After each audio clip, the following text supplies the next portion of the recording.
And welcome to our coverage of the war in Iraq. I'm Michael Holmes in Kuwait City.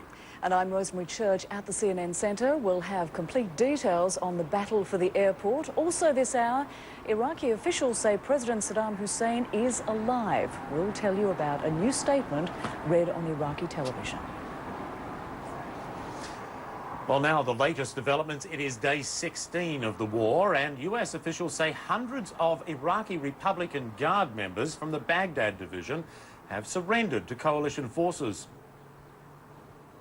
We have reports from the 1st Marine Expeditionary Force that as they were moving from Al-Qut up to the Baghdad area of large numbers of surrenders, laying down of arms, capitulating, giving up. The number Tom 2500 has been used. What you see on the ground is a lot of uniform items been taken off of Iraqi soldiers of the Republican Guard, saying they are not willing to fight. US ground forces have been under nearly constant fire from Iraqi irregulars during the past several hours, in which they've been trying to secure their hold on Baghdad's main airport. A fierce overnight battle for Saddam International reportedly left hundreds of Iraqi fighters dead, but no coalition casualties reported as yet. And indeed, it was a long, loud and very dark night, literally, in and around the Iraqi capital. Just before 9 p.m, power went out in the city, marking the first time that all of Baghdad had been plunged into darkness since the conflict began 2 weeks ago. Iraqi Information Minister Mohammed Saeed Sahaf was giving a live television interview with Al Jazeera when he was abruptly interrupted by the power cut. The cause of the outage remains a mystery. Well, about 90 minutes ago, Sahaf was back on the air reading on Iraqi state television a statement purportedly from the Iraqi president, Saddam Hussein, whose status has been a mystery since the first day of the war. Sahaf quoted the president as urging Iraqis to rise up and defeat coalition forces in what he called a blazing fire. Well, just a couple of hours ago, elements of the US Army's 7th Cavalry came under fire near the Baghdad airport, and with them, as he has been since the war began, was our Walter Rogers. Not very far from where the CNN crew chanced upon that wounded Iraqi soldier whom everyone thought was dead for hours and hours. That turned out not to be the case. What you're looking at is the furthest advance northward of the U.S. Army's 3rd Squadron, 7th Cavalry. They are not trying to advance any closer to the airport. That's not their mission, but the Bradley fighting vehicle, which you see in the distance, and a tank beyond that, is assigned to hold this position. Now, having held this position for a number of hours under rather severe fire, a short while ago, the CNN engineer, satellite engineer, Jeff Barwise, and the AKE security guard traveling with us decided to walk back up the road to the burned out vehicles, which perhaps Charlie Miller can focus on now.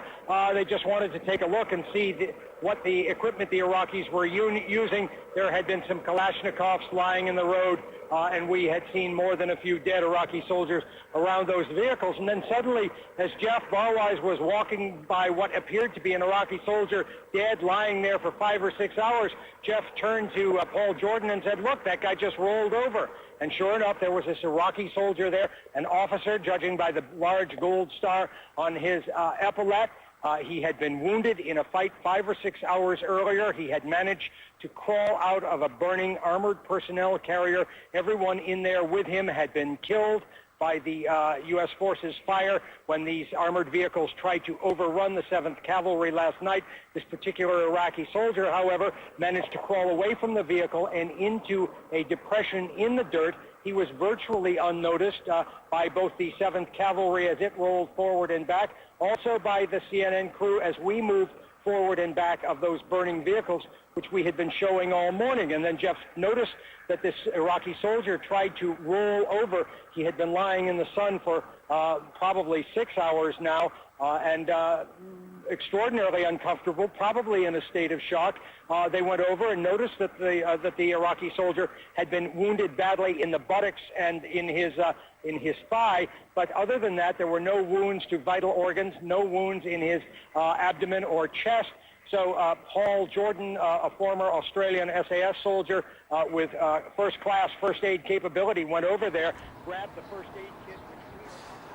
CNN's Walter Rogers reporting there on an extraordinary event. Now, the British Ministry of Defence is where we're going to go next. Adam Ingram, Armed Services Minister, is speaking there about the air campaign. Let's listen in to what he has to say. The overriding imperative is a desire to bring humanitarian aid to the city, to augment their water supplies and to reconnect their electricity. The people of Basra have much to look forward to. As soon as it is safe, what is being delivered to the surrounding towns and villages of Qasr, Safwan and Az Rubaiyat will be directed towards improving the lives of Basra's citizens. We have already achieved a lot in the area outside Basra. Royal Naval Mine countermeasures vessels have cleared a channel half a mile wide leading to Qasr, which the UN has now declared a permissive environment. The port is now ready to receive the delivery of further humanitarian aid. In a growing number of areas, the increasing normality is reflected in patrols by British forces exchanging helmets for berries. Schools and markets are reopening. Hospitals that previously only catered for the favoured few have opened their doors to ordinary Iraqi people. There is no humanitarian crisis in southern Iraq. However, the situation is far from ideal. But that is a legacy of Saddam's decades of misrule, not a result of 2 short weeks of coalition activity. The stores from the Sir Galahad are now available to be distributed when needed. There is indeed a real problem with water, but for many people we have already alleviated this through the pipeline we have built to Qasr and through a reactivation of the water treatment plant there. Water availability in Basra is currently thought to be running at about 60%, thanks to the efforts of the Red Cross. Once Basra is secure, the restoration of water supplies will become a priority. In general, we have made a good start to our dual commitments, to the removal of Saddam Hussein and the threat that he poses to the region and the wider world, and to the rebuilding of the nation that he has suppressed for too many years. US forces are now engaging Iraqi Republican Guard divisions on the edge of Baghdad and have seized key crossing points over the Euphrates and the Tigris, as well as effective control of the airport. Of course, the air campaign has played a key part of the coalition's operations from the outset. In a moment, I will hand over to Sir Peter, who will describe that part of the air campaign in more detail. However, I'd like to say just a few words on the wider aspects that underpin this part of the campaign. You will be aware that this campaign is very different to the last Gulf War. In 1991, our liberation of Kuwait was preceded by weeks of intensive bombing.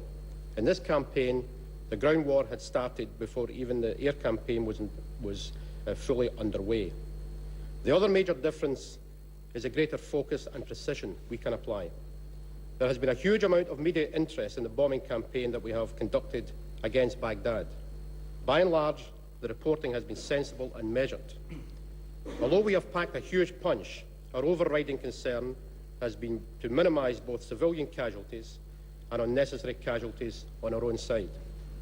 Our precision technology has contributed greatly to our ability to achieve this. Clearly, in the pursuit of our valid military objectives, there have been, and will no doubt continue to be, some civilian casualties. All civilian casualties are deeply regretted by the coalition. But I would ask you not to let the Iraqis be your source for such information. It is a regime built on lies and callous disregard for their own people. Let me close on this point. Our targeting policy has been guided by a number of considerations. There is a clear moral imperative to minimise civilian casualties. There is, of course, a legal obligation to do the same. Finally, there is a practical argument derived from our post-conflict ambitions for Iraq. We want to see Iraq restored to its rightful place within the region and the international community. Once again, our actions are visible proof of our long-term commitment to Iraq's future. I will now hand over to your Chief Marshal, Sir Peter Squire, to brief you further on the air campaign. Thank you very much indeed. Ladies and gentlemen, good afternoon. I want to follow on from the Minister's introduction by saying a few words about the air campaign, and in particular about the Royal Air Force's contribution to it. But the first point that I would like to make is more about, if you like, doctrine and concept in as much of the transformation that the Royal Air Force has gone through over the last 10 years.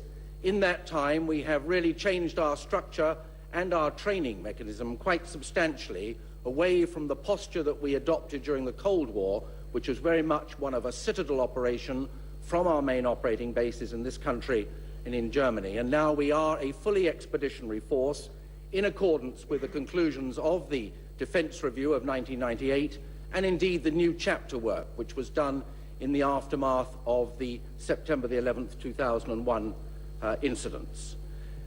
In the Gulf, we now have an air component, a Royal Air Force air component, deployed at large scale with a full range of capabilities. And the deployment itself was actually quite a remarkable success.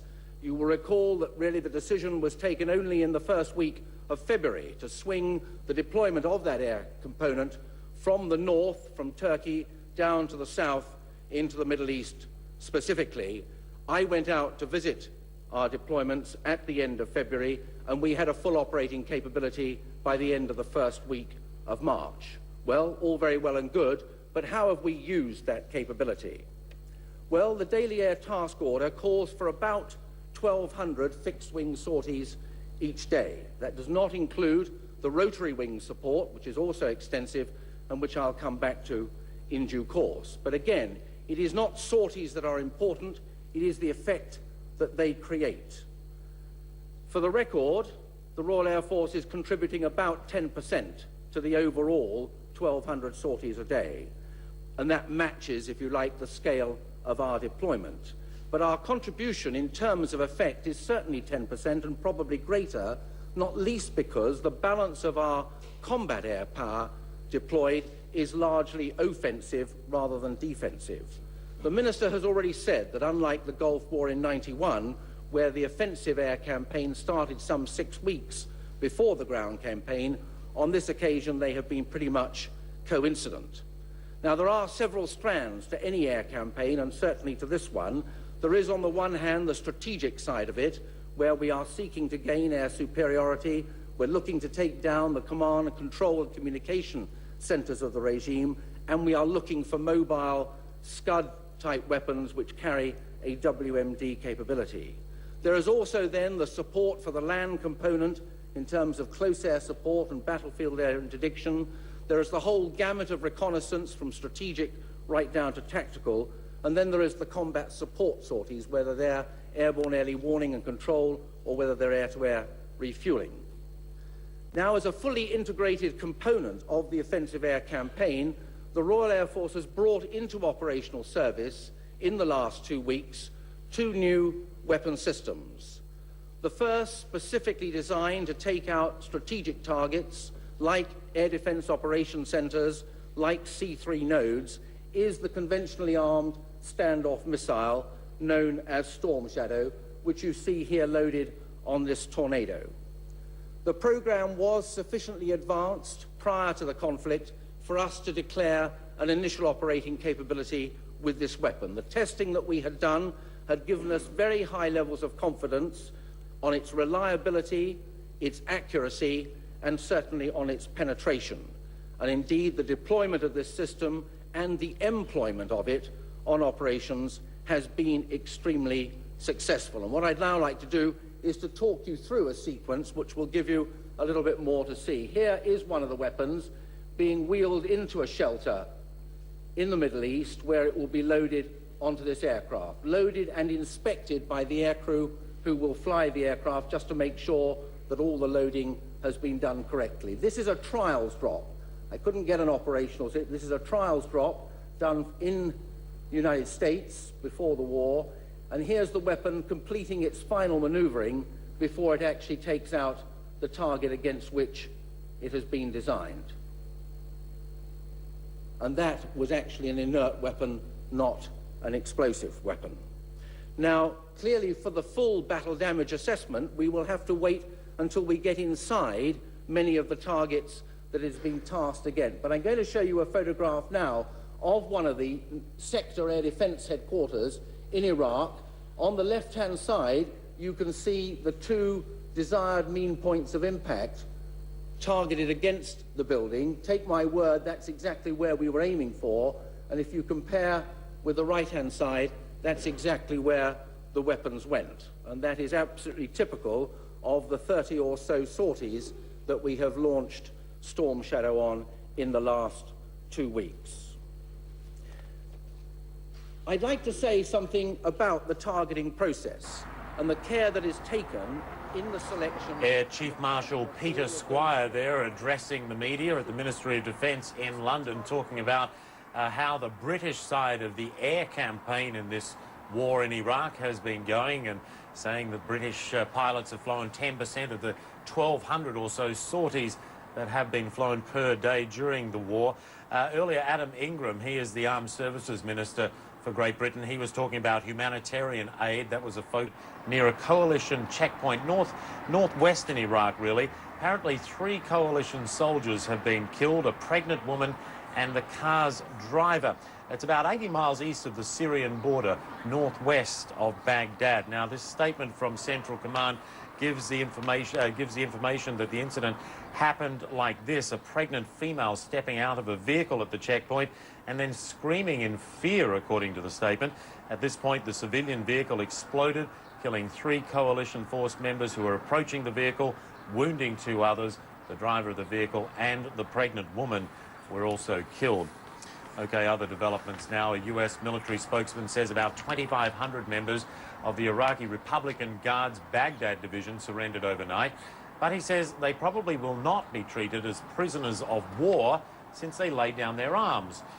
Iraqi forces did put up a fight at Saddam International Airport, which US forces have a hold on and are now trying to fully secure. During overnight fighting, CNN's Walter Rogers reports Iraqis pitted civilian vehicles full of soldiers, including dump trucks and even a bus, against coalition tanks, and suffered hundreds of casualties in the process. No casualties reported yet by US forces, which are still coming under sporadic fire near the airport. A US military spokesman says from the Marines says the 1st Marine Expeditionary Force. Here we are just south of Baghdad, as you mentioned, and just as much as you're hearing about the firefighting north of here, what we're seeing here are a lot of the casualties that are a consequence of that. Busy helicopters behind me, walking wounded coming in certainly, also many people coming in on stretchers.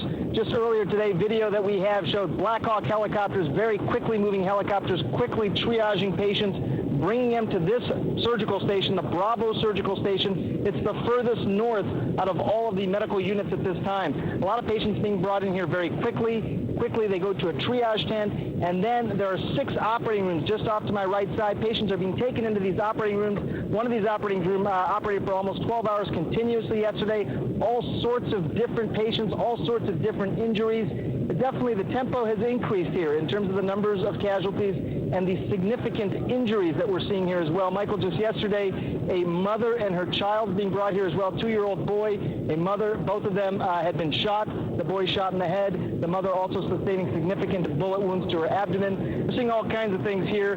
The doctors are busy, but it is hot out here, but they're still able to take care of these patients very well. Michael? Sanjay, I'm wondering whether how many Iraqi troops or prisoners of war have been treated there as well. Are they coming in too?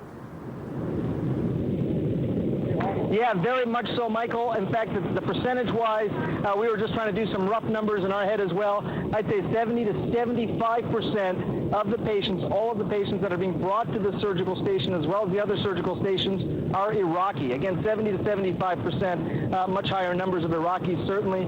As you may have seen from some of the video, when these patients get off the helicopter, if they're able to walk, they are quickly stripped and they are searched. The concern, a valid concern by some of the coalition forces that we are with, is that they could be holding grenades or other weapons. After that search is completed, after they are found to be relatively safe, they are then brought to the triage area. It is a much more, it's a more rigorous process for the Iraqi soldiers that come in here as well as the civilians, but they get the same care ultimately as any of the coalition force members. And as I'm talking to you, Michael, helicopters flying overhead, just a very busy day, a whirlwind of activity in terms of patients coming in and patients leaving as well. Michael? Yeah, we're hearing you okay, Sanjay. It must be difficult for you to hear us. If you can, I'm curious if you can give us a sense of the mood there. It looks chaotic. One presumes that once they get inside the surgical tents, it is not chaotic. Give us a sense. Yeah, you know, that's a good point. It is chaotic to a certain extent, but one of the Marines made an interesting point today. I thought it was a good one, that it's a lot of hurry up and wait here. And while the sort of waiting process is going on, it seems a little bit more disorganized. But as soon as patients come in, you can see these Marines, you can see these devil docs lining up to basically take care of the patients, get them triaged. That process needs to occur very, very quickly. Once the patients actually get into the operating room, the surgeons have assessed the injuries, developed a plan, and have started the operation. It looks just like any urban center hospital that might be going on as well. There is obviously something going on behind me. Again, probably more patients coming in, Marines now running. This is definitely the sort of pace that's been going on all day. Lots of shouting now. This is typically what happens just before several patients are being brought in. Okay, Michael, let me tell you as well, if you could still hear me, just off to my left, we're going to try and pan to this area a little bit. Lots of vegetation, lots of green. The reason these Marines are running now, we have just learned that Iraqi soldiers have been spotted in that area. They are going to create an inner perimeter around this particular medical unit. That has been a hotbed area for potential snipers for quite some time. In fact, before they set up this surgical unit at this particular location, there had been a huge fight in this particular area. Lots of bodies were still in the location. There has still been a concern that some Iraqi soldiers may be hiding out in foxholes in the middle of that green field that you see out there. That is why the commotion all of a sudden. Apparently something has been spotted. We're certainly going to find out more information ourselves on that and get back to you with that. Michael? Yeah, obviously, we'd like you go if you have to at any time, Sanjay. Interested in staying with you just for a moment or two to talk about that what's going on out there. If Mark Biello, your cameraman, wants to have a look back there again and give us a bit of a sense. It was a little noisy as you were talking there. The field, the green field that you were talking about, they seem to think that there could be someone out there. Is that what you were trying to say? That is exactly right, Michael. That was the concern certainly a few days ago before the surgical station was set up. This particular location where we are, and the Marines have, for obvious reasons, asked me not to describe where we are exactly, but a huge firefight did take place here, and there were lots of bodies, lots of casualties here still when the Marines set up camp. Now, the concern is the field that you can see out there, and maybe you can hear me a little bit better as the helicopters fly away. Well, the concern was that there were snipers still located in the field. You can see Marines now starting to develop an inner perimeter. Several of them have binoculars looking out there. Apparently, the recent commotion was created because something was seen out there. The concern has been that the Iraqi soldiers may be hiding out in something that they have described as foxholes. These are these deep holes. They dig into the ground, and what they tell me is that someone can stay down there for several days at a time and then reappear. That has been the concern. That is why there is such a vigilant attitude towards this particular field out here. It's green. It looks lush. It gives you an idea of how far north we are, but it's as lush as it looks. It is also a great concern from a security standpoint. Michael? All right, once again, some great reporting there. Dr. Sanjay Gupta with cameraman Mark Biello coming to us live from just south of Baghdad with yet more drama in this coverage of this war. Thanks very much to you guys. Let's take it back to Rosemary now. There is some other news coming in as well. Rosie, what do you have? Indeed, Michael, we're getting information from Associated Press who's quoting a US officer, a Colonel John Peabody, and apparently US troops have found thousands of boxes of white powder, nerve agent antidote, and Arabic documents on how to engage in chemical warfare. Now, that's from Colonel John Peabody. He's the Engineer Brigade Commander of the 3rd Infantry Division, and that is being reported by Associated Press. Just repeating again, apparently US troops have found vials of white powder, documents on engaging chemical warfare near Baghdad, and we might hear more on this from US Central Command. They're holding a presser, a military briefing, in about 5 or 6 minutes from now, and of course we'll bring you that. And more now on the car bombing that the US Central Command says happened late Thursday at a US checkpoint in central Iraq. US sources say at least 3 coalition soldiers were killed and believe the explosion was a suicide attack. It happened northwest of Baghdad. The car's driver and a woman passenger are among those also reported killed. Well, before Friday's CENTCOM announcement of a further 2,500 Iraqi troop surrenders, the coalition was already claiming it had more than 4,000 Iraqi prisoners of war in custody. And the British Defence Secretary nearly doubled that number, telling the House of Commons that 9,000 Iraqis were in coalition hands. With more on the POW situation and the international laws designed to protect them, here's Anand Naidu. The coalition says it has thousands of Iraqi soldiers in its custody, and under the terms of the Geneva Conventions, POWs must be moved away from the front lines and given adequate food, shelter and medical attention. U.S. Brigadier General Vince Brooks says Iraqi prisoners are being treated in accordance with international law. The forces we're engaging with now and the circumstances that we're encountering, they're treated as enemy prisoners of war, and then we have later opportunities to determine different status if it's appropriate to see them as something different than that. The U.S. says it recognizes that so-called lawful combatants are entitled to POW status, and that international law defines a lawful combatant as someone who is part of a force with a recognized command structure, wears a fixed distinctive sign, carries their arms openly, and follows the laws and customs of war. But U.S. Secretary of Defense Donald Rumsfeld says there are some Iraqi fighters who might not qualify as POWs. Where they are in civilian clothes and they are operating out of cities and they are putting themselves in close proximity to schools, hospitals, mosques and the like, and conducting themselves less as soldiers and more as war criminals. The International Red Cross has stepped in to monitor the treatment of POWs during the conflict. This week, it says it began visiting Iraqi prisoners held in detention centers in southern Iraq. But the group says it has not been given access to American POWs held by Iraq. Meanwhile, Iraq says it is the coalition that is committing war crimes. They are becoming hysterical. The more we kill in the fight, the more they bomb residential areas. With both sides saying there's more fighting ahead, the chances are more prisoners will be taken in this war. Anand Naidu, CNN. And we just want to remind you, we are awaiting the start of the daily news briefing at US Central Command headquarters in Qatar. It's scheduled to begin within the hour, and CNN will have live coverage. You're watching those pictures there as we await that briefing. I'm Rosemary Church for Michael Holmes in Kuwait City. Thanks for watching and stay tuned to CNN.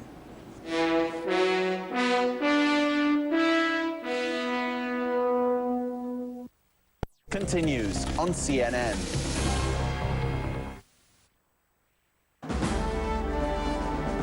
This is CNN.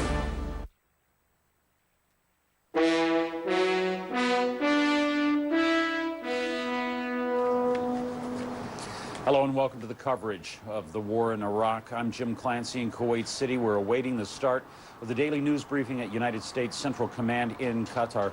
We expect some details from American officials of the heavy fighting that we have been monitoring on the outskirts of Baghdad. We're going to bring you that briefing live when it happens. Now, let's check the latest developments. 3 coalition soldiers killed in what appears to have been a suicide attack. Coalition commanders say a car stopped at a western Iraqi checkpoint, about 18 kilometers southwest of the Haditha Dam. A pregnant female stepped out screaming something, and as the 3 soldiers approached, the vehicle exploded. All 3 were killed, as well as the woman and the driver. 2 other soldiers reported wounded. Between Baghdad and Kut, the coalition reports about 2,500 Iraqi Republican guards surrendered to U.S. Marines. The ground is a lot of uniform items been taken off of Iraqi soldiers of the Republican Guard, saying they are not willing to fight. U.S. ground forces are working to fully secure Baghdad's main airport, Saddam International. After fierce fighting overnight, they are occupying but still battling Iraqi irregulars to gain complete control.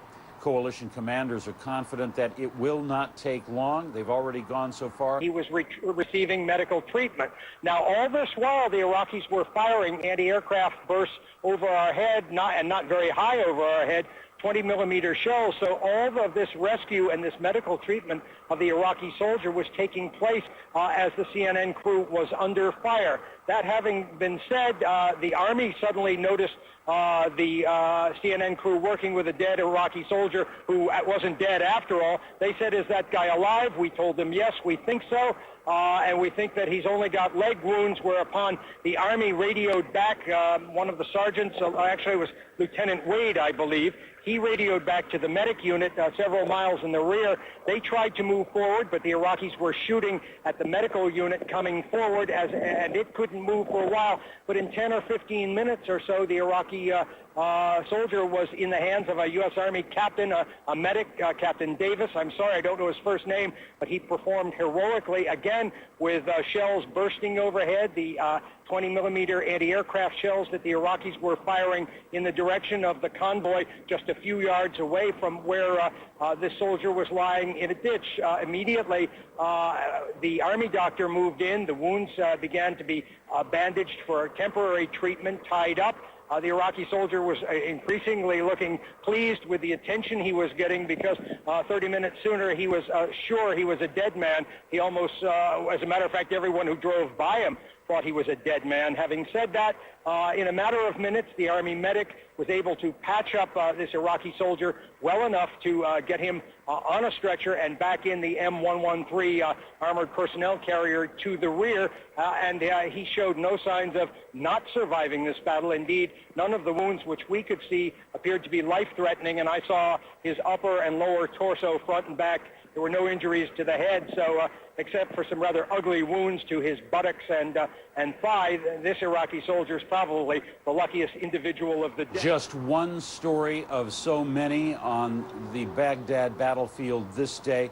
Let's now get a broader look at what is going on from the U.S. perspective. We'll go live now to Doha, Qatar. Brigadier General Vincent Brooks is about to brief reporters. Let's listen in. This image is a regime command and control facility in the vicinity of Tikrit. The target was struck on the 2nd of April. I'll show you on this image here. You can see there's only a minor amount of damage that's apparent. The part of the structure that was being attacked is actually under the ground. So let's go back to the split now. Again, it's this one. And post-strike here. Some of our weaponeering decisions will let us penetrate through concrete and cause a detonation beneath, and there are many of these facilities that are actually underground. The second image is a command and control facility in Baghdad, and this target was struck on the 1st of April. The post-strike, please.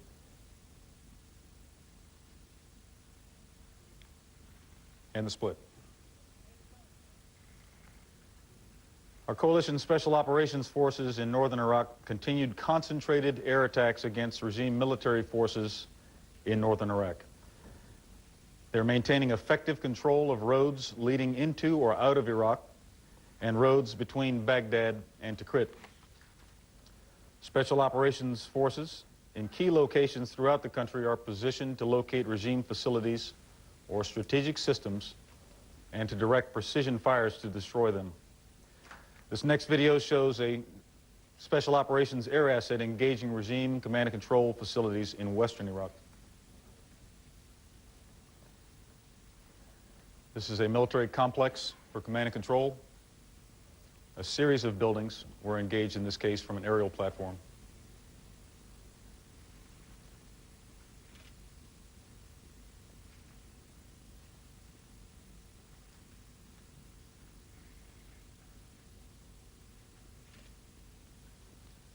The integration of operational fires by air assets, sea-based precision-guided munitions, and land-based long-range fires in conjunction with a forceful land attack is proving to be devastating to Iraqi military forces. That integration is a key component of General Franks' plan. It's working, and we remain on plan to accomplish our objectives. The land component attacked further into the defenses of Baghdad, seizing key objectives in the process. Concurrently, operations continue to eliminate paramilitaries and regime elements remaining in urban areas within the zone of attack. In the south, UK forces continued to expand the area influenced by the coalition. Their efforts to rid Basra of regime death squads are effective, and they're ongoing. Aggressive patrols beyond Basra resulted in the seizure of a cache of 56 surface-to-surface short-range ballistic missiles and 4 missile launchers. This was in the vicinity of Az-Zubair, just north and west of Basra. While there may be more yet undiscovered, this particular seizure was a significant removal of a threat to our forces in the southern region. Operations were conducted to ensure supply lines remain open, especially in As-Samawa and An-Najaf. As coalition forces clear these areas of regime presence, caches of weapons and ammunition are often found in residential areas, as this next image shows. These weapons and ammunition were found inside of an agricultural building in a neighborhood of An-Najaf.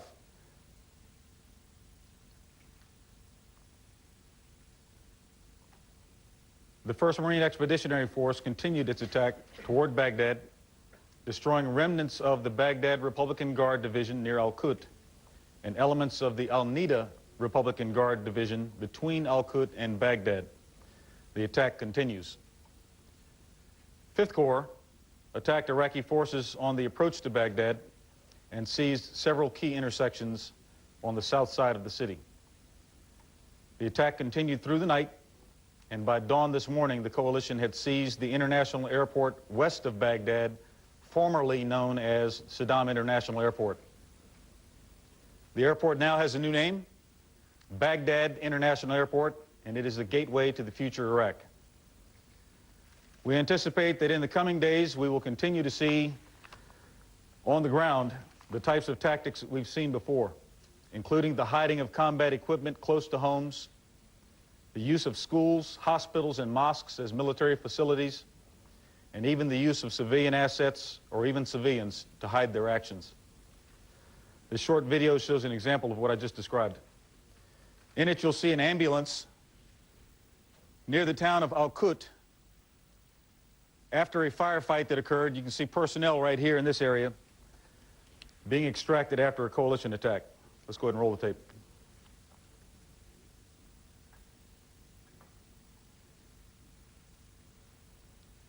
You can see the back of the ambulance is open. These are paramilitaries. The destroyed vehicle there was a military truck that had an anti-aircraft artillery system on its back, and you can see the barrels of the anti-aircraft system right here.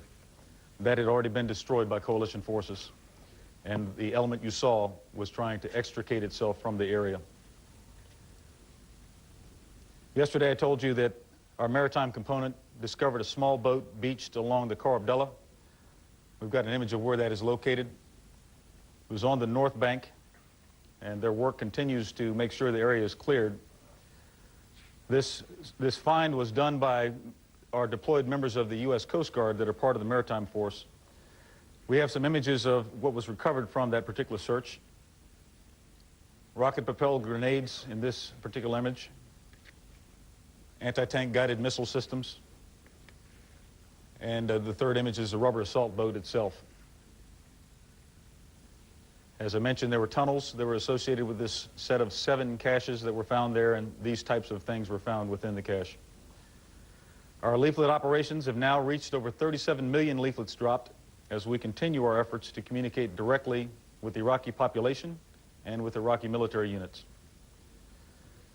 Even as the coalition works to preserve Iraq's resources on behalf of the Iraqi people, we continue to find evidence of the regime placing these resources in danger. The next image shows parts of an ancient citadel called Arafah in modern-day Kirkuk within northern Iraq. This site is an archaeological remnant of the Assyrian Empire and is very important to the Assyrian people of northern Iraq since the ancient city of Arafah existed thousands of years ago. The regime has chosen, in this case, to use the ancient wall of the city to protect military equipment, and that's what you see where the arrows are located. This is the actual remnant of the wall itself. There's an ancient tomb inside of it and some more modern buildings that have been built on top.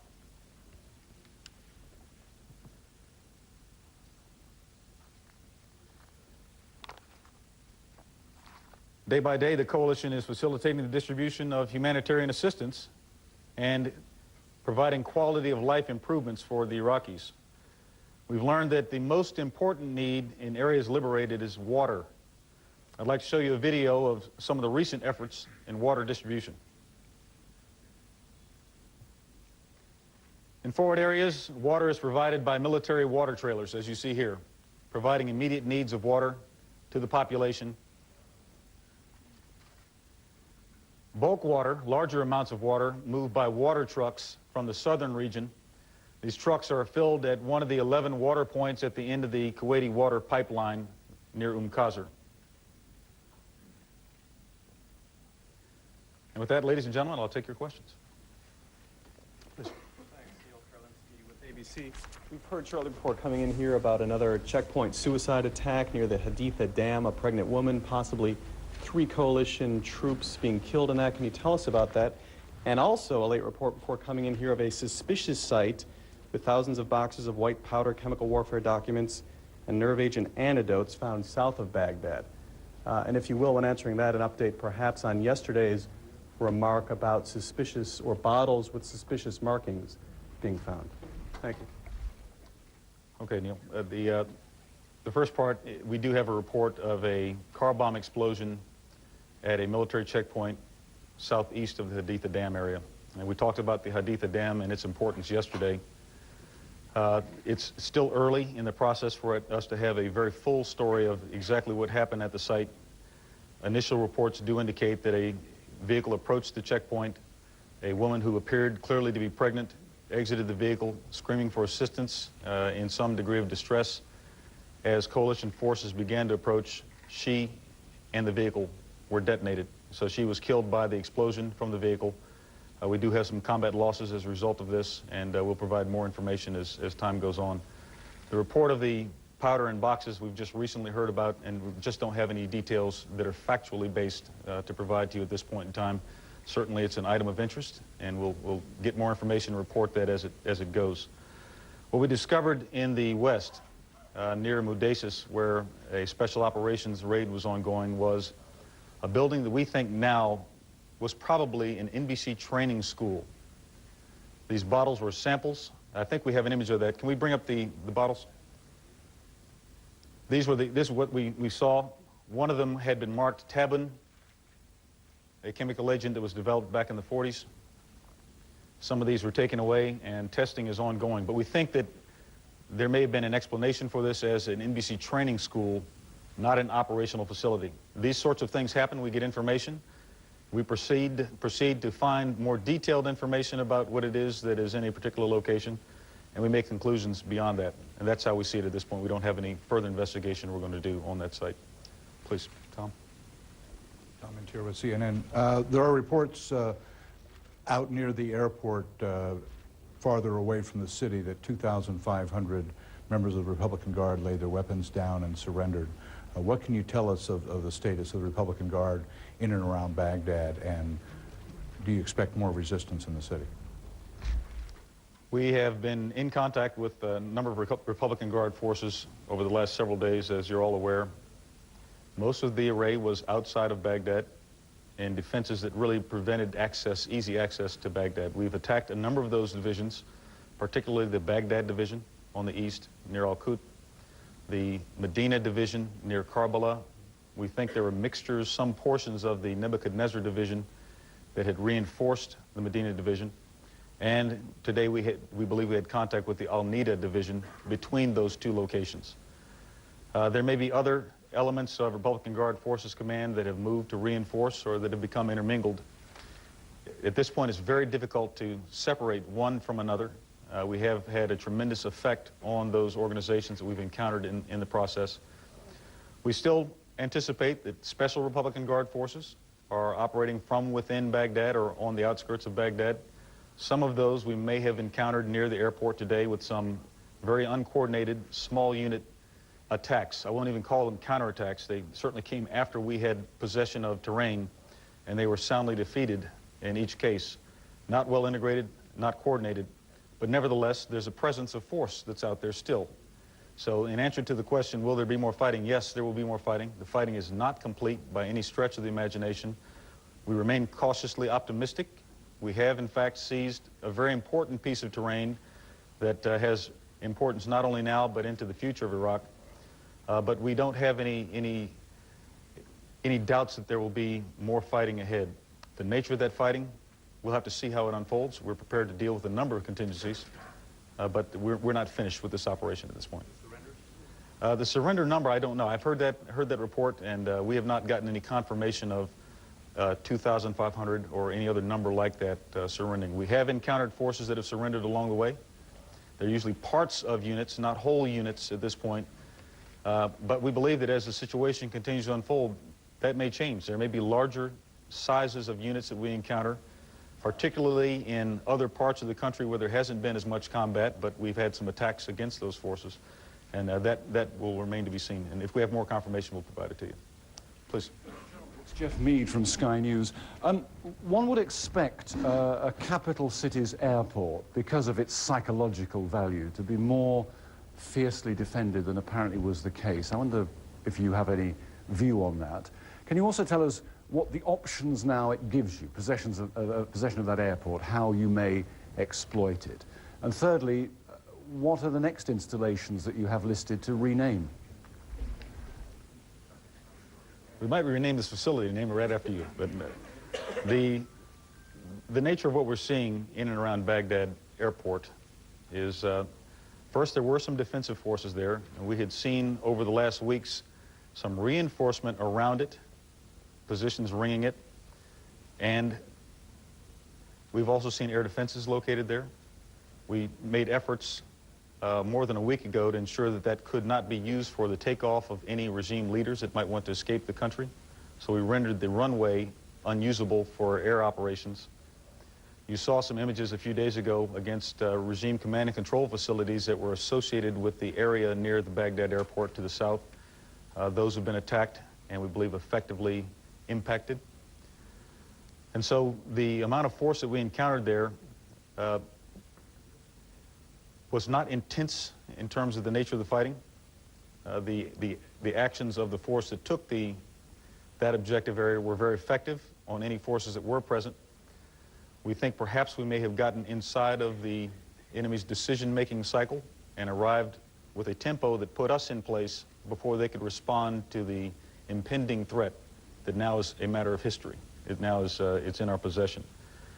As to other facilities, I'm certainly not going to characterize what comes next in this operation or where we would go next to direct our energy. There are other facilities out there that are important, and as it becomes appropriate for us to attack those, we will. Yes, please. Let me go ahead and finish that. The airport gives us a number of things. First, it prevents the departure of regime leaders with it being in our possession. It is an airport, and so in due time it would be something that can be used for air operations when we decide to put it back into operation. And certainly that is important either for current military operations or for future operations after conflict is complete. Most importantly, we preserved it for the future Iraq, and that's the most significant aspect of what we'll get out of having that terrain in our possession. Please. Jonathan Marcus, BBC. One of the most interesting developments over the past 24 hours has perhaps been a non-military one, your interaction with this prominent Shiite cleric in Najaf. Is there anything more you can tell us about your contacts with him and his people, and how significant do you think his role might be in spreading some sort of message to the Shiite population throughout Iraq? Well, Jonathan, I really don't have anything to add to what we said yesterday. We certainly think that any religious leaders that are coming out and making statements or that would consider doing so do it with great courage. And they would have to speak for themselves beyond here. It's certainly advantageous when we have leaders that are interacting with the coalition. A very good example occurred just yesterday in the UK sector, where a religious leader is being provided loudspeakers to do the call for prayer for the first time in 15 years in his area. And so there are encounters that happen all over this area, particularly in areas that have been liberated at this point. We provide assistance. There's certainly a clear tolerance and no issues in that regard. It's going very, very well. Let me go over on the left side, sir.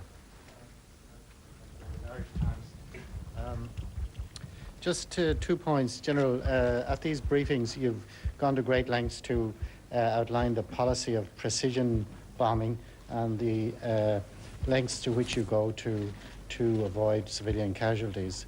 How does this tie in with the use of cluster munitions by yourselves and, I believe, the British, which appear to be a rather haphazard form of attack? We've heard of the colour of these bomblets, as they're called, being the same as the colour of food packages. And secondly, has the MOAB been used yet, the mother of all bombs? I saw a report that it was, but can you comment on that? Thank you. Well, I've emphasized repeatedly our approach to targeting, particularly targeting against regime systems, targeting in built-up areas, as a very precise, deliberate, and unparalleled process. And we stand by that. We remain convinced that that's the right way to do business, especially in this operation, and that continues. There are a wide variety of munitions available to the coalition. We use those based on tactical circumstances and also on the intended effect at a given time. Cluster munitions are used to create situational obstacles, as we describe them, and that is to create an obstacle related to a tactical purpose. If we wanted to prevent the movement of a Republican Guard force, for example, we might use that munition or a munition like it to prevent their movement and to keep them in place for further destruction. The humanitarian daily rations have changed color. We learned some lessons from Afghanistan, and the color of the package is different now. Previously, they were bright yellow. There still are some that are out there in the possession of units that are trying to provide humanitarian assistance as they make contact, but the great majority of them in stockages that are being pushed forth in bulk are a different color to account for that. So we're sensitive to the concern about it, and we believe we're taking the right approach to that potential issue and problem. You go third row, please. I won't characterize all weapons that have been used at this point in time in the coalition. Clinton Rogers from the BBC. General, could I ask you, have you been impressed with the way the British have handled the situation in Basra, and can you envisage that when you get to the gates of Baghdad that your forces will employ a similar tactic? We remain very, very proud of the coalition that we have here. There are still 49 countries, some of whom are providing military capability, like the UK forces clearly are. They've been highly effective in their operations. We remain very proud to be partners in this coalition with UK forces. There's expertise in every organization that comes into the coalition, and all of that gets blended in such a way that we can learn from one another on a continuous basis, not just from this operation, but from our experiences leading into this operation. We've certainly seen great effectiveness in the approach that's been taken in and around Basra, and those approaches are being similarly applied in other areas like As-Samawa, An-Najaf, Nasiriyah in the present time. So I think we're doing the right thing in that regard, and I think we are learning from ourselves within the coalition, all of our coalition partners, and frankly, our units are learning organizations. Just as you see tactics change on the battlefield by the enemy, we learn from those tactics, and we make adjustments to the way we engage in our own tactics, decisions we make on the ground, what assets we use, other things like that. So I think, yes, we are learning already from our British counterparts. We continue to learn from them. They learn from us, and it just improves the strength and quality of the coalition on a daily basis. Baghdad will be approached like many of our other objective areas. We'll be deliberate in our approach. We'll be thoughtful in how we address our operations inside of that area, both with regard to the protection of the force and the accomplishment of the mission. Yes, sir, please. Qatar News Agency. British press reports quoted sources here in Syria that the power station in Baghdad was hit deliberately to pave the way for deployment of special forces into the city. What's your comment, please? We saw that the power went off in Baghdad last night. We didn't do it. It's as simple as that. Next question. Yes, ma'am. Winfield from Associated Press.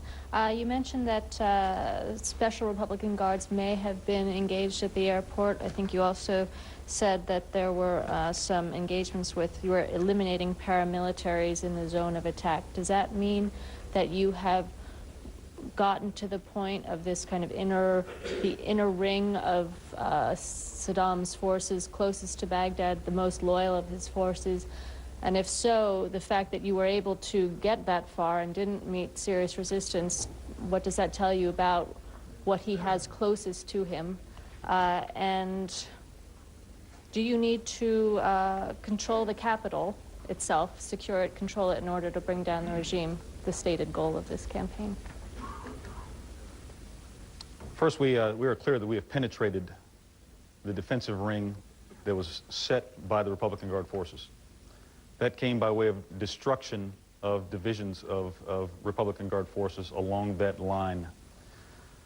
We think we may have encountered some Special Republican Guard. Can't be certain about. We've been listening there to a briefing by Brigadier General Vincent Brooks. He's talking to reporters about the overnight action and about coalition progress, but not a lot new coming out of that, and he's not able to comment on some of the breaking developments we have, like that suicide car bomb that was near Haditha Dam that killed 3 U.S. soldiers and wounded 2 others, along with a pregnant woman. We're going to go back to it in a moment, but we thought we would dip into some of the events that are taking place on the battlefield right now. Scott Nelson is with the Boston Globe. He is assigned with a U.S. Marine unit. They are somewhere south of Baghdad, and we want to check in with him now to get a report on how his unit is reacting to the news and how they're carrying out their end of the mission. Scott. Well, what I can tell you here is that the Marines do appear to have penetrated the inner ring of the Republican Guard, and the fighting has been fairly continuous, if not all the time heavy. I would say for the last 50 miles into Baghdad from the southeast along the Tigris River, the Republican Guard really tried to spread out its forces in a lot of the small towns, and Marine tanks engaged them town by town, and from what I could see, following right behind the tanks, it turned out to be a fairly one-sided affair most of the time. I saw quite a few Iraqi bodies, and I saw a lot of blown-up Iraqi tanks and trucks and artillery pieces along the way. And interestingly enough, in the ditches alongside the major roads in the towns, you find Republican Guard uniforms tossed off, thrown away. Clearly, some of the Republican Guard decided to that discretion was the better part of valor in this case.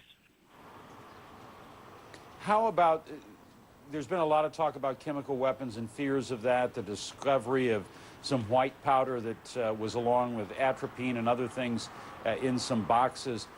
Chemical warfare, signs of that on your end of the battlefield? They're definitely concerned about it, especially now that they feel that the military part of the campaign is winding down. The Marines here feel like, look, the Army made it to Baghdad in the southwest. We're right on the edge of Baghdad on the southeast. You know, the forces are going to come in from the north soon. We have really defeated the military might of Iraq. So, as a last resort, will he slime us, as they put it? Will, as a last resort, he use chemical or biological weapons? And it's a definite concern. This morning, I was the first person upon a Republican Guard truck that had been blown up by a U.S. tank, and I discovered that both of the Republican Guard soldiers driving that truck had gas masks very much like the ones the American soldiers used, and they were both carrying atropine. The Marines here took note of that and sort of raised their eyebrows and said, well, you know, we better be careful because these guys are prepared. Has anybody been able to talk to those soldiers about what they might have heard about the use of chemical weapons? They really are in the dark here. The amount of information that the Marines on the front line receive is scandalous, really. They know almost nothing about what's going on outside their unit, what they see with their eyes and hear with their ears. They know almost nothing, so they worry about almost everything. They're definitely concerned about it, but they've been told nothing from higher-ups about any of the white powder found, you know, whether or not the Iraqis, in fact, have been discovered to obtain or contain these weapons. They don't know any of these things, but they worry about it constantly. Surrenders? Absolutely. All over the place. What I noticed is in a lot of the blown-up vehicles, I didn't see bodies or charred bodies of Iraqis in there. And then nearby, you'd see clusters of 3, 4, 10 Iraqis with their hands up, sitting there, waving white flags as the caravan of Marine vehicles went by, clearly saying, please don't shoot, I give up. I can't say for sure that these were the same people driving those vehicles, but it certainly appeared so. And like I said, based on the amount of uniforms I see dumped along the side of the road, I believe that a significant number of the Republican Guard decided not to fight when it really came down to it at the end. Scott Nelson with the Boston Globe. He's traveling with the Marines as they penetrate what they call the inner ring. He's reported some fighting, in fact, at times a lot of fighting along the way in the towns where the Republican Guard put up defenses. Also a lot of surrenders, more evidence of troops equipped with chemical weapons gear. We're going to go back now to Doha, Qatar, and that briefing at CENTCOM. More or less than that. Doesn't mean they're not out there. As we gain additional pieces of information from captured leaders, from sites that we gain control over, from searches that are done that lead to other things, we'll continue to pursue it. But as I mentioned earlier, that's really a secondary effort that will come after we have further control and the regime is out of the way. And frankly, as the regime is gone, just as we've seen with humanitarian things, there's greater cooperation by the population. And we suspect that the population may have some information. And so as time goes on, we'll find more information that will lead us, we believe, to where the weapons of mass destruction are located. Okay. In the second row, please. BBC French Service.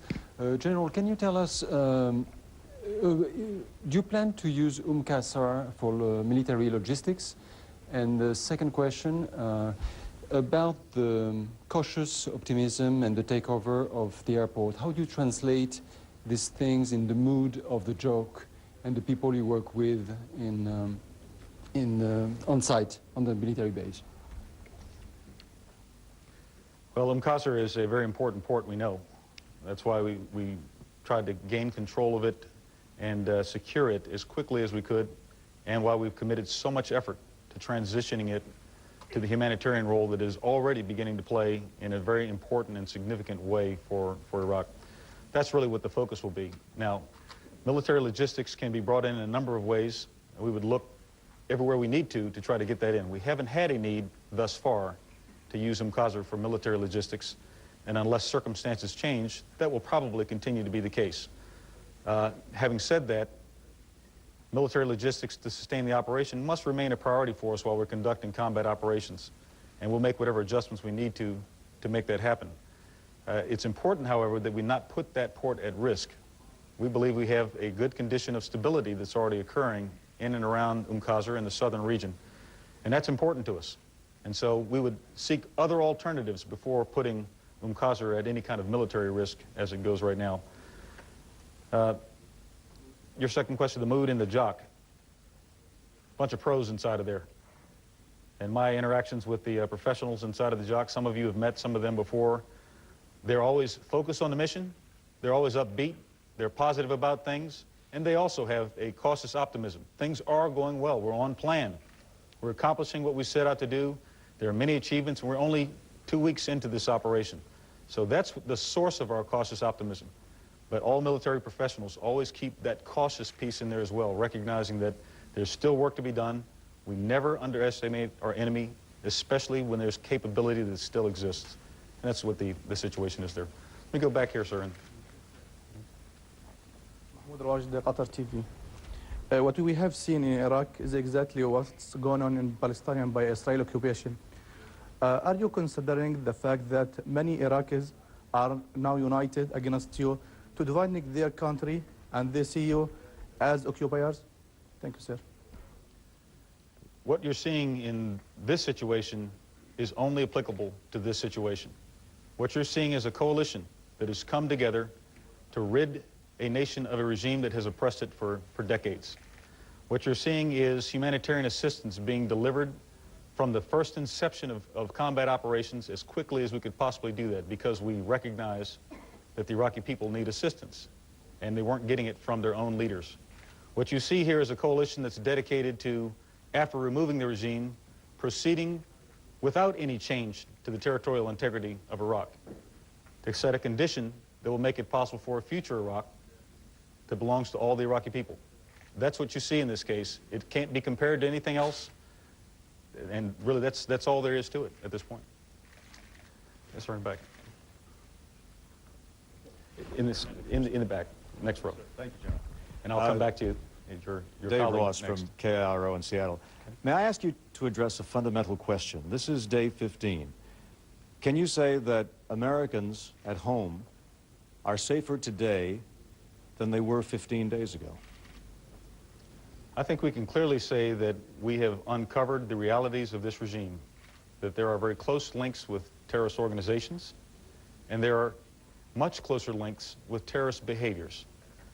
It's been very clear to us for some time, since before the start of combat operations, that the worst thing that could happen would be for this regime, in its approach to its own people and its inimical interest to the United States, to join that with weapons of mass destruction, to pass those to terrorists that might be used against our nation or others. We clearly have had an impact on their ability to do that.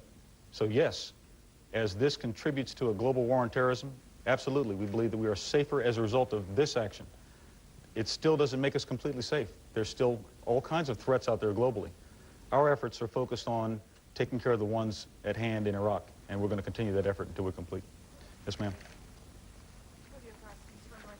Can I go back to the attack at the checkpoint? There's various things I was hoping you to clear up. First of all, you've talked about special forces doing interdiction on the roads. Was this one of those sort of checkpoints with these special forces? So can you tell us what nationality they were? Second of all, is there any indication, I mean, can we be sure that this was a suicide attack, that, say, the woman wasn't coerced into doing this? Have you had any evidence, say, from witness accounts elsewhere of people being coerced into any kind of attacks? There were coalition special operations forces, I won't be more precise than that are operating in that area. And it was part of an interdiction effort, which continues. We have seen a number of examples that provide us clear evidence that this regime will take civilians, will take women, will take children, and use them to lead an attack. Whether this one was coerced or not, it's now impossible to say. She clearly exited the vehicle in distress, and she clearly showed signs of being pregnant. The circumstances surrounding that we have yet to completely discover, and some parts of it obviously never will be discovered. What we do know is we're not surprised that the regime would do this, whether it was voluntary or not. These kind of behaviors have been exhibited all over the battlefield. They're terroristic. That's the only way to characterize them. These are not military actions. These are terrorist actions. Let me go to second row, please. Good afternoon, General. Neil Tweedy from the Daily Telegraph in London. Again, being a bit cheeky and doing a two-parter. One is, do you think that Tikrit is being prepared as some kind of final rid-out for members of the regime? The other one is, we've heard very little about the future military administration of post-war Iraq. Who's going to be running this country, say, month one, month two, after the fall of the regime?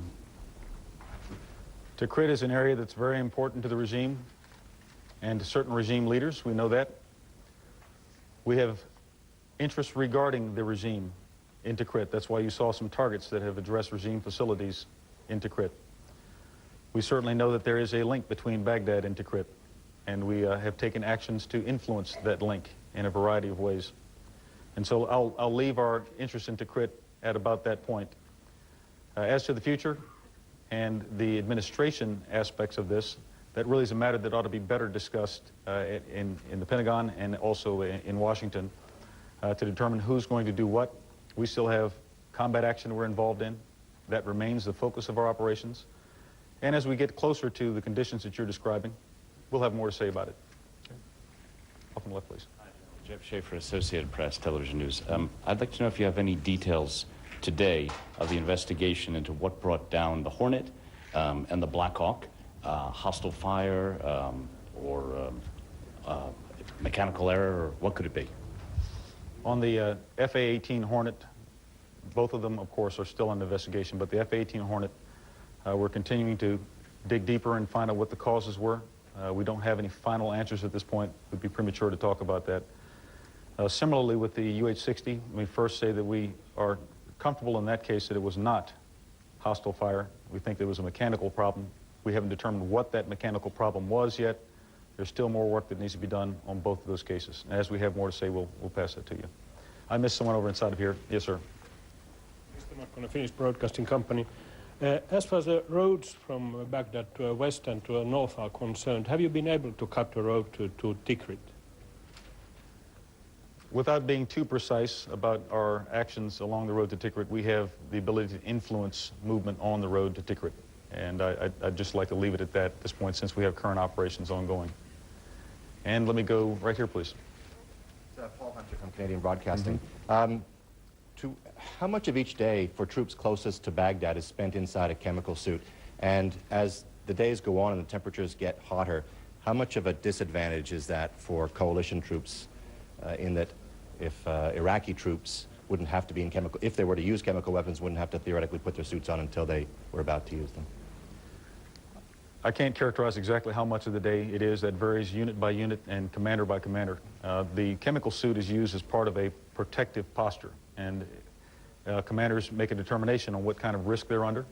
They can regulate what's worn underneath of the chemical suit, whether it's over top of the desert camouflage uniforms or battle dress uniforms. Commanders are the ones who regulate the condition of their unit at any given time. If it's time to reduce the amount of activity, for example, at certain times of the day when it's extremely hot, then they'll make that adjustment. Then again, we're able to attack and conduct operations throughout the day. So if they're involved in contact, they'll continue. This is something that's done down at the tactical level, not at the CENTCOM level, and so I don't really have much information about that.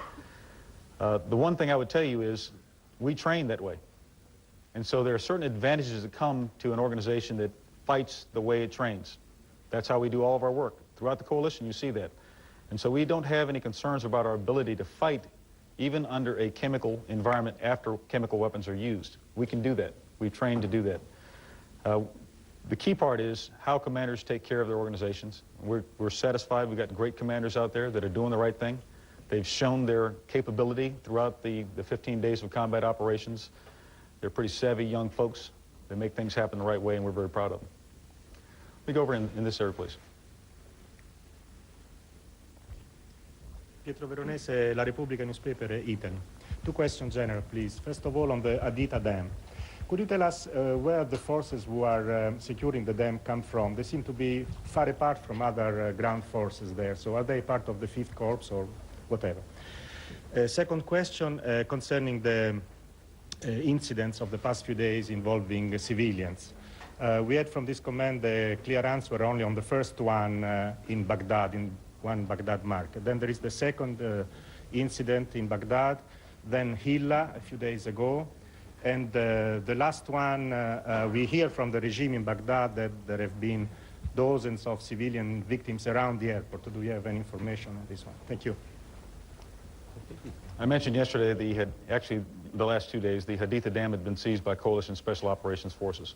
And so I'll leave it at that, and our Special Operations Forces are able to conduct operations throughout all of Iraq.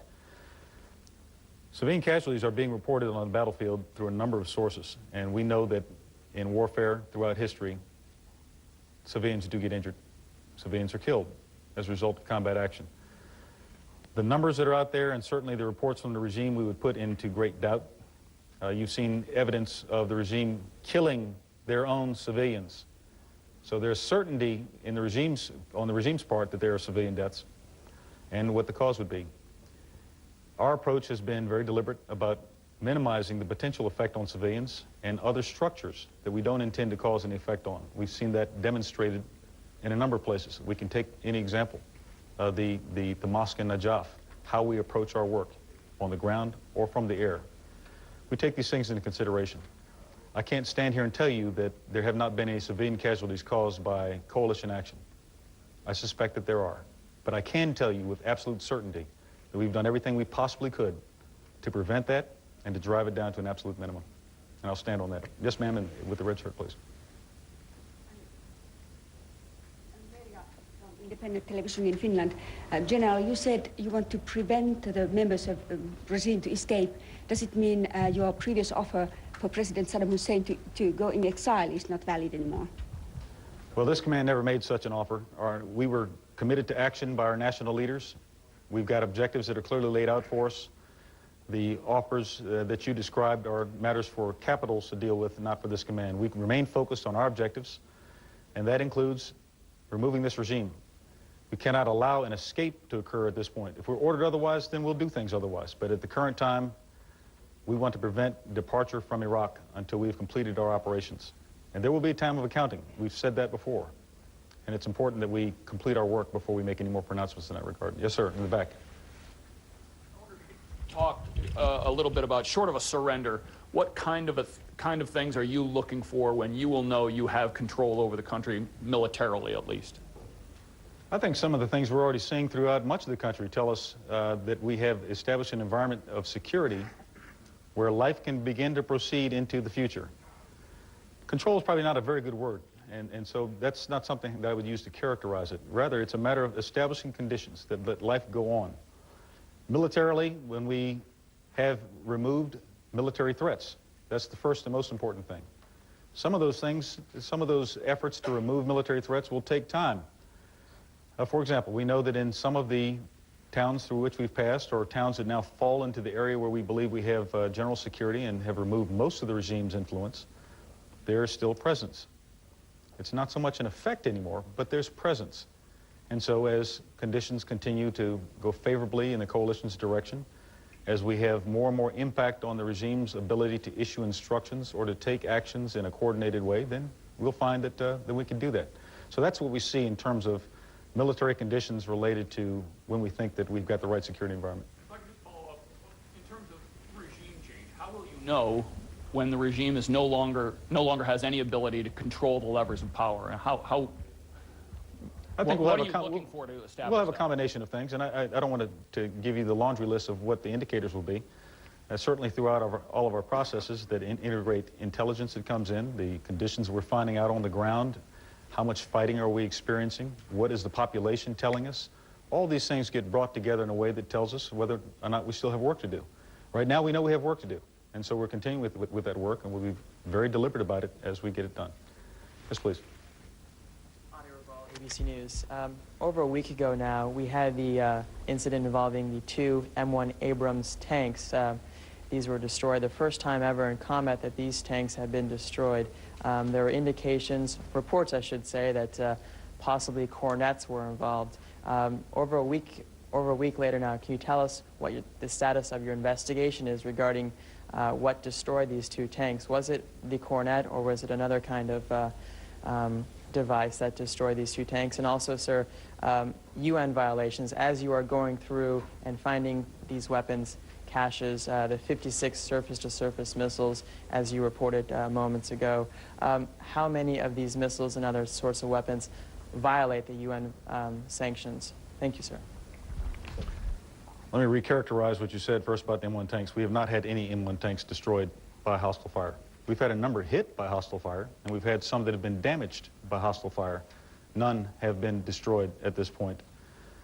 As to UN violations, we've seen a number of things that indicate clear evidence that what was described as a campaign of denial and deception has true foundation. We've seen missiles that have gone beyond 150 kilometers. I mentioned one earlier that landed in the North Arabian Gulf, and it splashed at about 190 kilometers.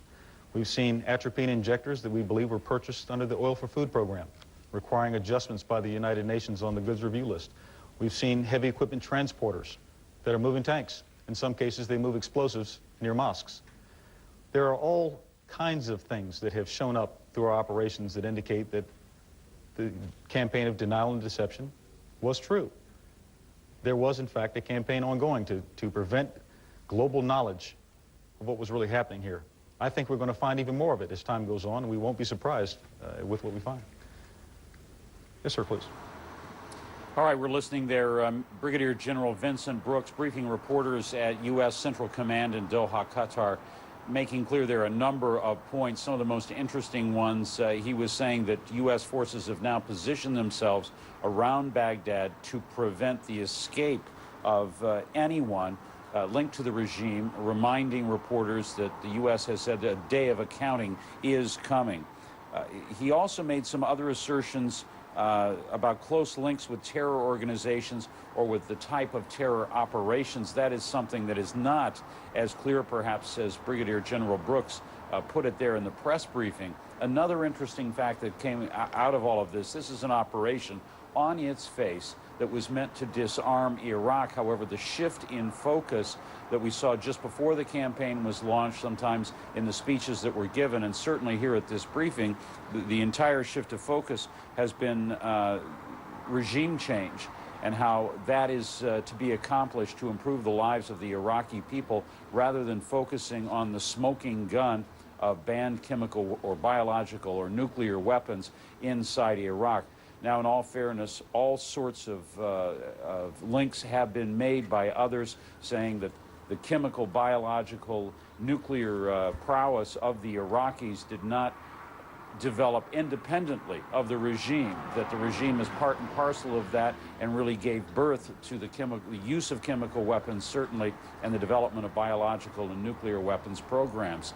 So some interesting facts there, and going down a long list of accomplishments by them, restating some of the coalition's aims, General Brooks making his case before the reporters there that everything is going well, but in his words, no one is making any assumptions. Cautious optimism, the phrase that he used to describe the mood of the coalition right now. We're going to take a short break here. We'll be back with more coverage of the war in Iraq right after this.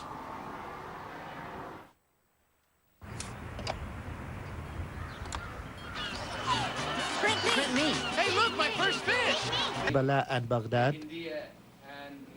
Area, that is the area between Karbala and Baghdad. And then the speedway north of Baghdad in the Abu Ghraib area. To the north of Baghdad, the Abu Ghraib area. And south to this area, about 40 kilometers in the Yusufia area. To the south of that particular place, there's an area called Yusufia. And in an area west of Yusufia called Amiriyat al-Fallujah. And the target is the graveyard for them is the Saddam International Airport. Have a target, which is being their graveyard now. That is the Saddam International Airport. What happened last evening and the hours of the day on Friday,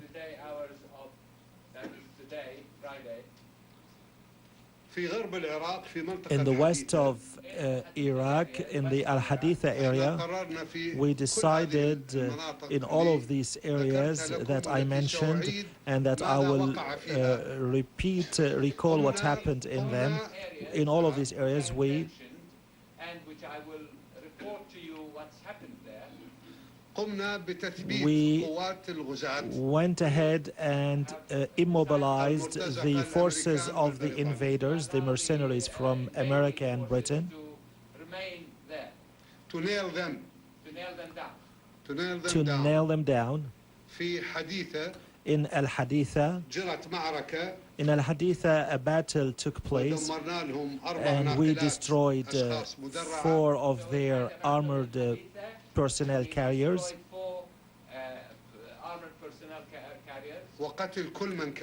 And we killed all those who were on those carriers. In the area of south of Kut,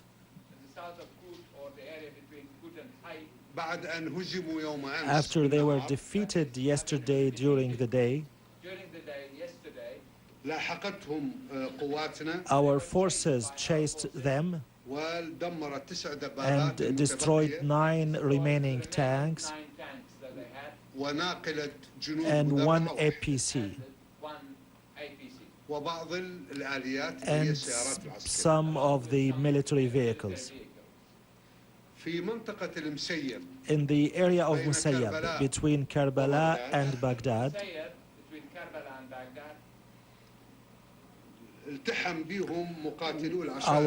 the Iraqi tribesmen engaged them ومقاتلو الحزب and the fighters of the party وفدائيو صدام and Fidaiyin Saddam, وأوقعوا بهم خسائر and they inflicted losses on them في الأرواح in life وفي الأسلحة والآليات and in ammunition and vehicles. وكانت الخسائر فعلا كبيرة And the losses were truly very heavy. فهربت القوة اضطرت أن تهرب The force was forced to flee to the south to Jurf al-Sakhr area في منطقة جرف الصخر in the area of Jurf al-Sakhr, وهي منطقة إلى and الجنوب it's من an area القادسية south of Al-Qadisiyah. وفعلا الآن ما And تبقى actually من now قوات علوج what's left الاستعمار of the occupation forces, the American and British, are gathering في منطقة جرف الصخر in the area of Julf al-Sakhr. في اليوسفية In the Yusufiya area, جرت معركة شديدة جدا a fierce battle took place بين وحدات من الجيش between العراقي units of the Iraqi army وعلوج الاستعمار الأمريكي والبريطاني and the desert animals of the American and British forces, and now لحد العصر up till afternoon المعركة جارية the battle is still going on, but فعلا they were nailed down in actuality, والآن تجري بعد أن and ثبتوا now في المنطقة after they were immobilized there where they don't have freedom to maneuver, الآن تجري عملية now إضعاف هذه القوة the وقتلها operation to weaken this force is going on. في منطقة أبو غريب In the area of Abu Ghraib, شمال بغداد north of Baghdad, في الساعة السادسة من صباح هذا اليوم at 6 a.m. of today, التحمت بعض وحدات الحرس some الجمهوري of the units of the Republican Guards engaged مع القوة التي أنزلت with the force that was قوة علوج airlifted, الاستعمار الأمريكي the والبريطاني American and اللي British أنزلت من الطائرات occupational animal deserts,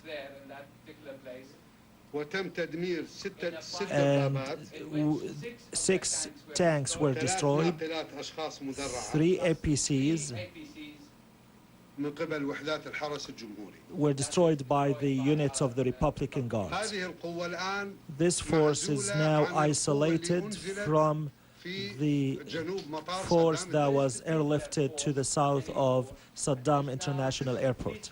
Isolated from the main force that is around the Saddam International Airport. في عامرية الفلوجة In إلى الغرب Amiriyat من اليوسفية al-Fallujah to the west of west of Yusufia, قامت قواتنا بشن هجوم على our العدو forces launched an attack on the American and British enemy, وهو رتل واحد and it was one column, وألحقوا به خسائر and they inflicted in the enemy losses, and they stopped and started to flee back towards the south. بعد أن ثبت علوج الاستعمار في هذه الأماكن After those animal deserts of the occupation were immobilized, what was left is the island of the Saddam نعتبرها مثل الآيلاند Saddam International Airport, and we can consider it as an isolated island. That Saddam International Airport is an isolated island. In the whole area called the Saddam International Airport vicinity. هؤلاء المرتزقة كانوا يأملون Those mercenaries were hoping بهم هذه القوات في تلك المناطق to have those forces join them in those areas, في مطار صدام in the area of the Saddam International Airport. When they airlifted, when they dropped them, and there were 5 columns, At the airport vicinity. هم 5 أرتال كانوا يتوقعون أن they were تصبح لهم expecting that they will have a true relationship with the other columns in the other areas. They would be joined by all the other forces that I have mentioned which have been bogged down in the particular places in which our forces met them. عملنا كل عملنا كان العسكري All of what we did militarily today and the joint effort, our joint effort between the people, the united forces, and the Fida'i, Saddam, and tribesmen, And the tribesmen together هو لجعل we took yesterday لجعل هذه to الأرتال to make those جزر columns منفصلة عن بعضها. isolated, separated, and separated islands. small islands separated from each other, unable to meet with each other. ولحد نهار هذا اليوم نجحنا And في ذلك. up till today, we have succeeded in doing that. فنأتي على المرتزقة Let's come to the الذين mercenaries تورطوا that بالمجيء were إلى implicated, حواشي مطار صدام الدولي. where had the misfortune of coming to the vicinity of the international airport. Neighborhood of the Saddam International Complex. أنا أحب أذكركم حتى أشرح I would like to remind you so that I explain well. أذكركم بشيء. I will remind you of one thing. To mention something to clarify the picture. يمكن يساعدكم على الشرح اللي راح This أقدمه may بالنسبة help you لماذا with جرى the explanation في that I مطار will صدام give الدولي. vis-à-vis what happened at the Saddam airport. Adequately the interpretation that I will give to as to what's been happening around the Saddam International Airport. اللي أكثركم يجوا شايف Most الفيلم of you الأمريكي saw the movie, Walk the the Dog. American movie Walk the Dog. The American US film Walk the Dog, أرجو أن اللي شافه يتذكر يعني Robert De Niro and Dustin Hoffman. I hope that those who saw that Walk the Dog would remember. واليوم Most of what they ملامح did Walk the Dog. yesterday and today at dawn has some features or some scenes that resemble that movie. تقديراتنا الأولية Our preliminary estimations, أن الاحتمال الأغلب that's إذا the most بقيناهم جزيرة likely, that the most likely probability is that they're kept in a small island. وإحنا عندنا ما يكفي من تصميم And أن we نمكنهم have جزيرة enough منفصلة. determination to keep them in such an isolated island. احتمال It's هذه الليلة possible that tonight نرويهم يعني ديان بيان فوق ثانيا we will show them Maybe tonight صغيرا we are going to show them a second or another Jian بيان فوق another Bien يتذكروها Phu, الصحفيين another الأوروبيين. Bien Phu. The European journalists may remember that. تقديراتنا الأولية Our صعب يطلع early منهم أحد estimations is that it will be very difficult to have anybody of them leave alive, difficult for any of them to come out alive. إلا إذا يستسلمون بسرعة. unless they very quickly surrender. هم الآن مطوقين They تماما. are completely surrounded. Completely surrounded now. صباح هذا اليوم Today morning, بالحساب بالدقة accurately by figures, عدد الناقلات the number of the APCs that were destroyed Have been destroyed. مع أفرادها الموجودين with فيها their crews in them, 8 أفراد eight 8 ناقلات carriers. Are 8 APCs. وعدد الدبابات اللي جابوها وتعبوا And عليها the number of tanks that they worked hard to bring, 11 دبابة 11 tanks. All the way to Iraq have been destroyed. Are 11 there. الليلة راح Tonight, نعمل بيهم عمل this غير evening, تقليدي. we will carry out something that is untraditional against them,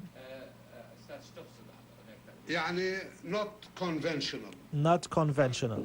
Military action that is not ordinary. يعني مو من قبل military This is not by military. راح نعمل بيهم شيء We أعتقد راح will- يصير فد مثال جميل جدا We will do something to them that will be a great example for those mercenaries. These mercenaries to أنا لا أكشف سر لأنه I'm not العمل revealing بالظلام a مفيد secret مع هؤلاء المرتزقة because working in the dark is useful with these mercenaries. It's not the way that armies behave. kind of mercenaries.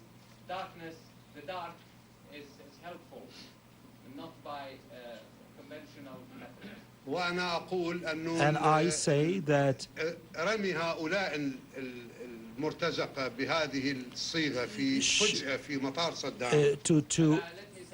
To indulge those mercenaries and dropping them in the vicinity of the Saddam airport دون حسابات حقيقية. without real calculations هو نوع من is a type of that contains a great deal of show-off operation. To a large extent, a desire to show. يعني هي نوع من I mean, it is a type of flexing muscles so that the world see that أن الصدمة والترويع that the O and يخسؤون. That the principle of shock and awe is working. Let them lose. They are losers. هي يعني ورطوا بها عدد من علوج They implicated إلى الذبح. and they've thrown into this plight a lot of their forces. لا أعتقد مرة أخرى I don't believe, again, in my early estimations, I don't think that anybody who is left of their forces, unless they surrender quickly, I don't think that there is any chance that they will survive. It is possible that they will come out alive. المدهش What's surprising is that after they dropped their soldiers in an area whose outcome is unknown to them in reality, In this area, the result of which they are unaware of. جلس الأوغاد الأمريكان those American villains like this villain Colin Powell, they stayed in Europe and they were talking about how to share and divide Iraq as loot after the war. To divide Iraq and how they are going to run Iraq. يعني what's post-war يعني Meaning what's post-war? What's post-war is the same Iraq staying under the leadership of the President Saddam Hussein, ونلاحقهم كمجرمين. and we will chase them and go after them as war criminals. وسنعمل مع كل الأحرار And we will work with all the free in the world, Loving people in the world. وهم كثيرون and there are plenty of those free people in the world, وهم يحتاجون من يعلق الجرس. and they are looking for someone to carry the bell, الآن نعلق الجرس and في we're المثال hanging the bell, we're putting up the bell in the famous example ولتخليص الأمم المتحدة من هؤلاء الأوغاد. to rid the United Nations of those villains. وبعد انهيار And الغزو after the collapse of the invasion of Iraq by the animal deserts, the Americans and the British, لن تعود الولايات the المتحدة United قوى States will ومعساة. no longer be a superpower. تدهورها سريع. Its demise will be very quick. فهؤلاء الأوغاد الذين Those جلسوا في villains أوروبا that لإشاعة stayed in Europe to propagate a kind of a psychological warfare and destruction, أنا أقول لهم I tell them, I say to them, wait, لا تستعجلوا don't rush things, لأن خيبتكم كبيرة. because your disappointment will be big. وهذه الحرب And this war, العدوانية على this العراق war of invasion against Iraq, لن تحصدوا منها سوى العار. you will not harvest from this except humiliation and defeat. العراق باقي وعمره Iraq will عمر حضارته stay, 10,000 عام. and its civilization is 10,000 years old. غير أوغاد It will not change. It will not be changed by villains like those British and American villains. Will change Iraq. None of the attempts of the Americans also. في البصرة In the Basra region, حاولوا إعلوج الأمريكان والبريطانيين the American and British animal deserts, the losers, they tried عدة مرات many times للتقرب من to أجل الدخول approach, من إحدى to الأماكن enter from إلى one of the ضواحي areas مدينة to the البصرة. outskirts of Basra. Approach the Basra city in order to enter from various parts, various directions. And more than one battle took place in many directions, in more than one direction.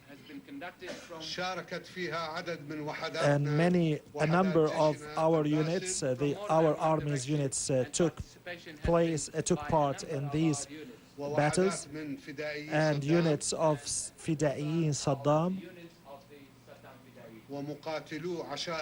and the fighters of the tribesmen of Al-Basra and the fighters of the party and a number of the martyrdom operation volunteers from the Arabs.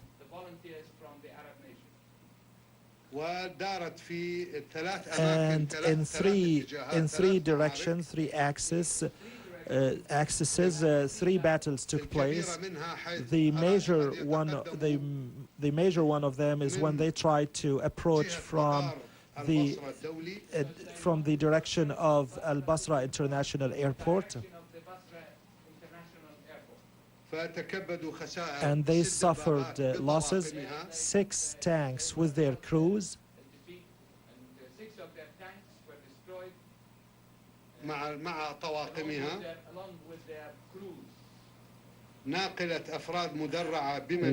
APC with the villains it contained, and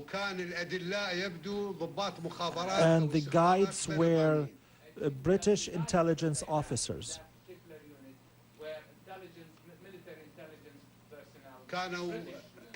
They were in a van, in a Land Rover,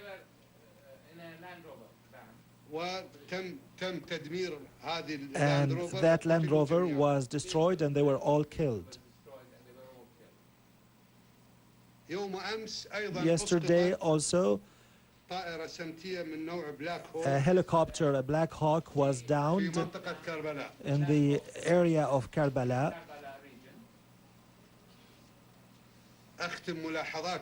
I conclude my remarks by saying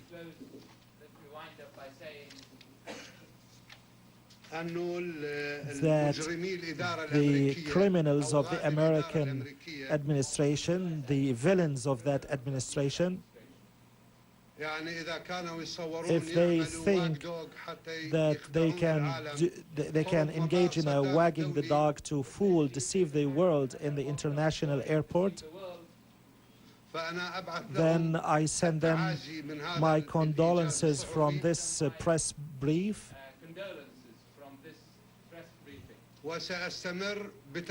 And I will continue to give them true facts about how many of them will be killed this evening and tomorrow.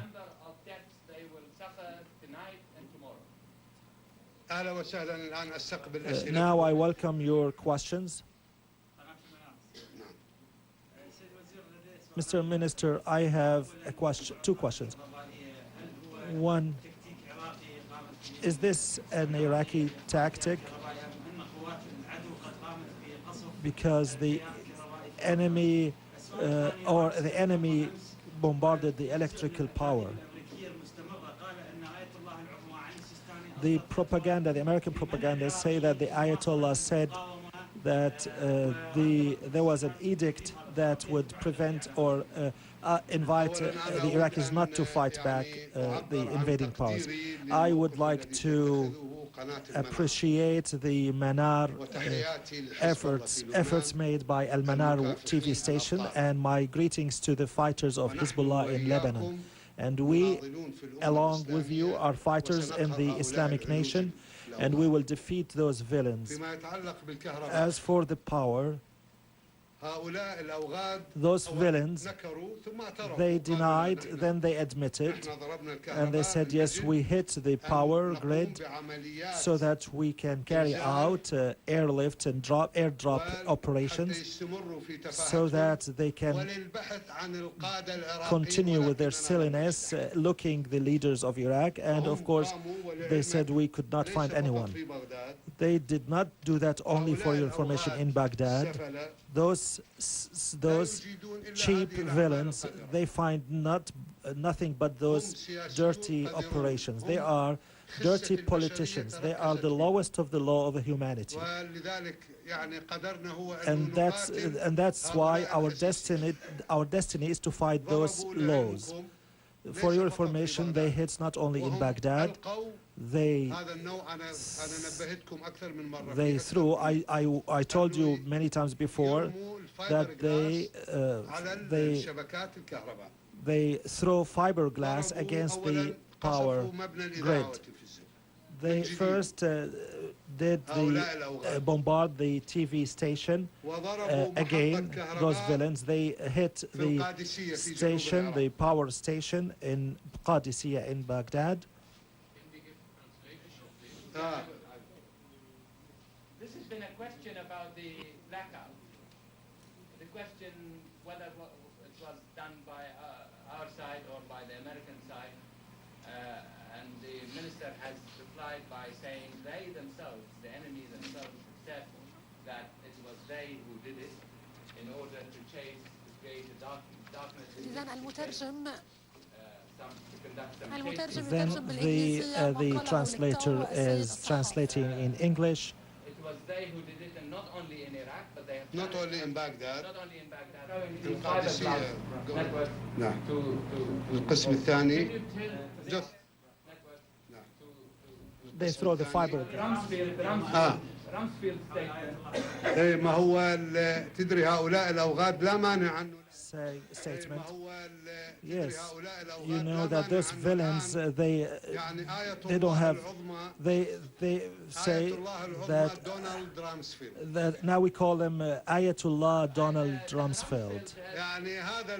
This villain, cheap person, the religious scholars responded to him, and also yesterday I responded against that fabrication, that silly fabrication. Ali Sistani, Ayatollah Ali Sistani has urged Iraqis not to stand by the government, by Iraq. Yeah. And Ayatollah Ali Sistani's camp have denied that. So Rumsfeld is simply lying about that. Minister, could you summarize in a few words in English the situation Will you summarize in English? Next.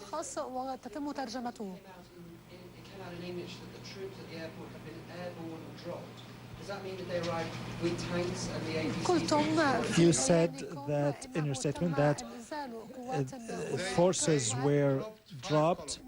Yes, they dropped 5 columns. It's a huge dropping. And they did not come down in parachutes, they came from planes. Was it a commander's operation? I don't know what they call it. They are mercenaries.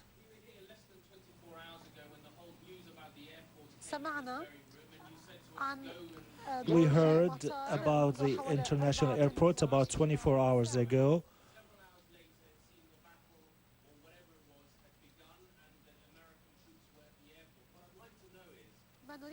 What we would like to know is why the Iraqi forces did not defend the airport.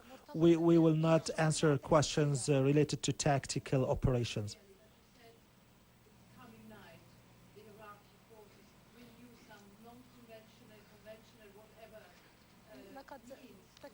You talked about unconventional by the Iraqi forces. What do you mean? I gave you an example of what happened in the Chinese India, and if you know what I mean, you can go back to history. I mean some kind of martyrdom.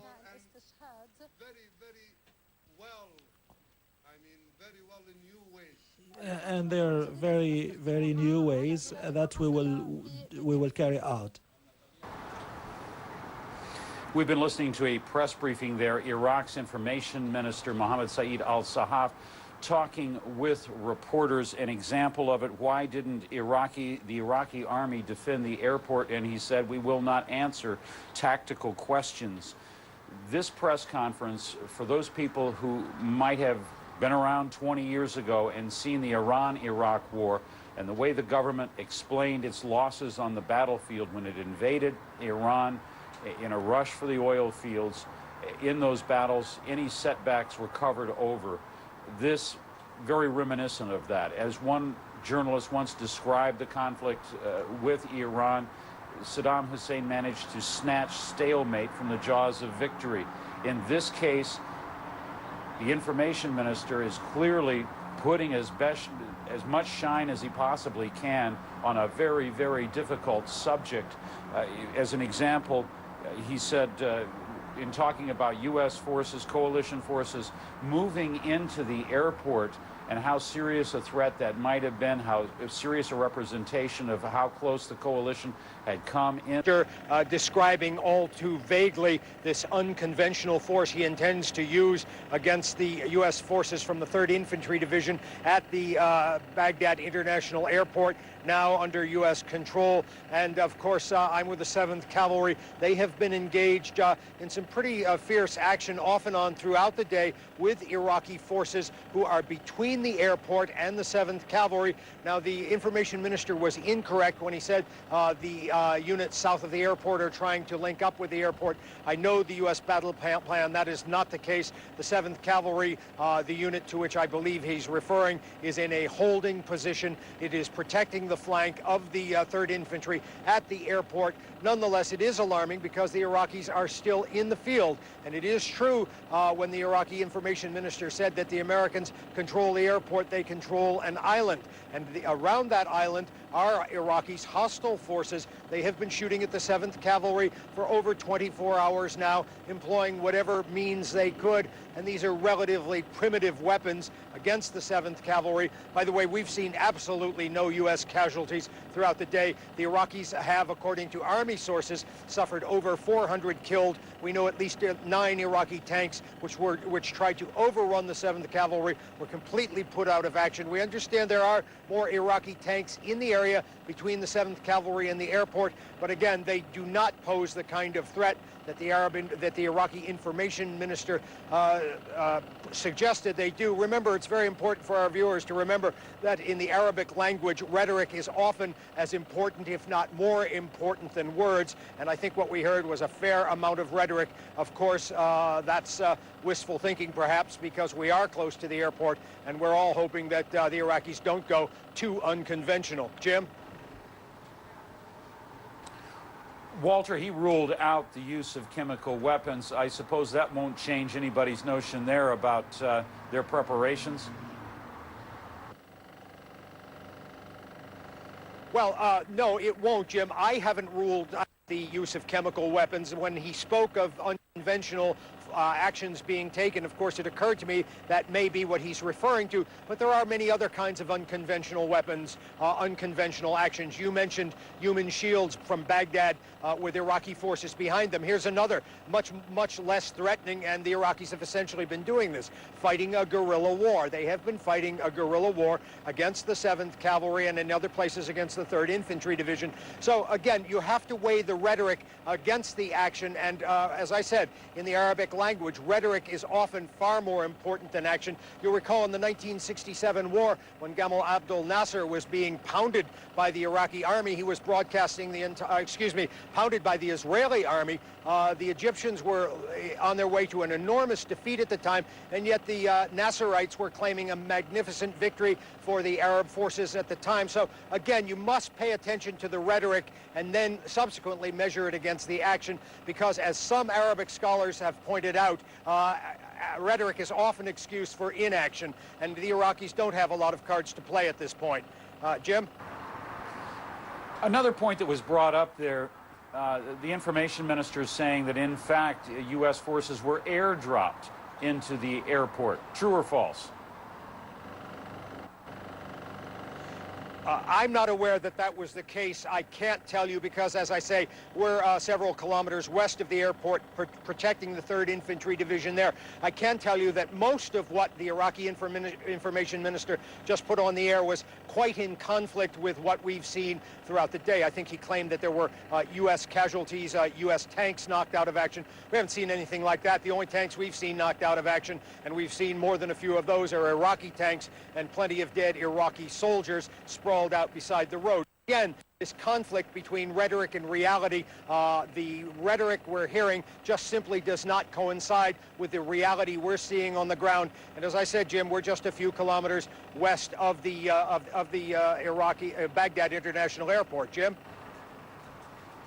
Walter Rogers there with the 3rd Squadron of the 7th Cavalry. Walter, as always, thanks much for your reporting on this story. We want to go now to Ron Mars. He's embedded with the 3rd Infantry Division south of Baghdad. He's a reporter for the Atlanta Journal-Constitution. Ron, what can you tell us about your situation and your unit there?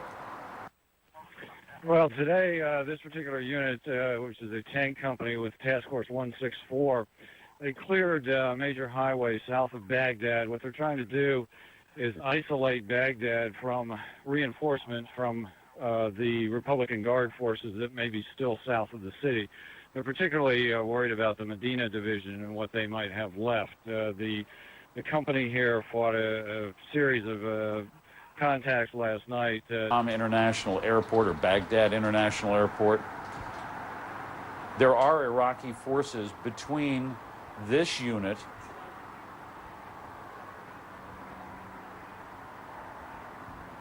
and the airport. We understand on Iraqi television right now a statement from President Saddam Hussein being read out. The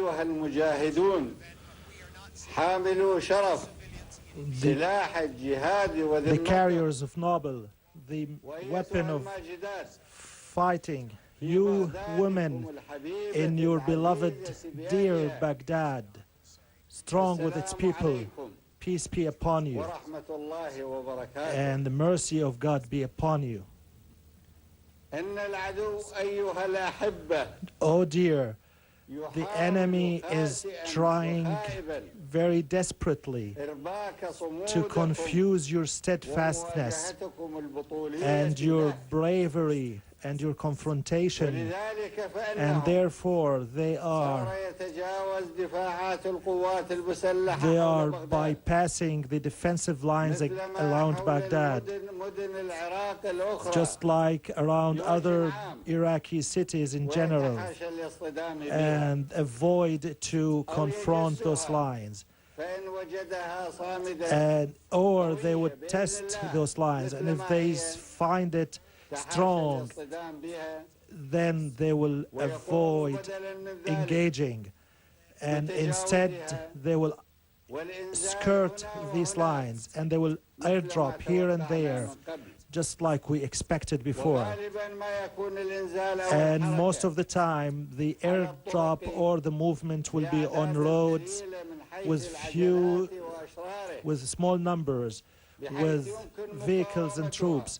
Therefore, they can be resisted and destroyed by you with what you have of weapons.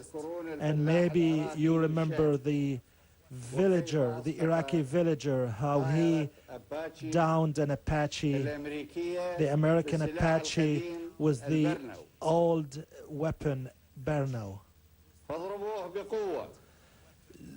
So hit them hard.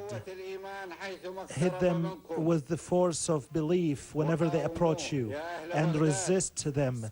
You, the people of the brave, glorious Baghdad, whenever they approach you and try to attack you, depend on God and hold close to your principles and the honor of men and women, and the meaning of belief and the meanings of pledges and vows. You are now, dear people of Baghdad and people of Iraq, you are symbol of dignity, and with God's help you will be victorious, and they will be, God willing, defeated, overcome, and cursed. God is great. Dignity belongs to God, and victory belongs to Iraq. God is great. Long live our nation. Long live Iraq. Long live Iraq. Long live Palestine. Come to jihad. Their dead are in hell, and their living will be living in humiliation, and our dead will be in paradise, and those living will have dignity and honor. You have dignity. Oh, you Iraqis of Baghdad and Iraq. God is great. God is great. And let the criminals lose.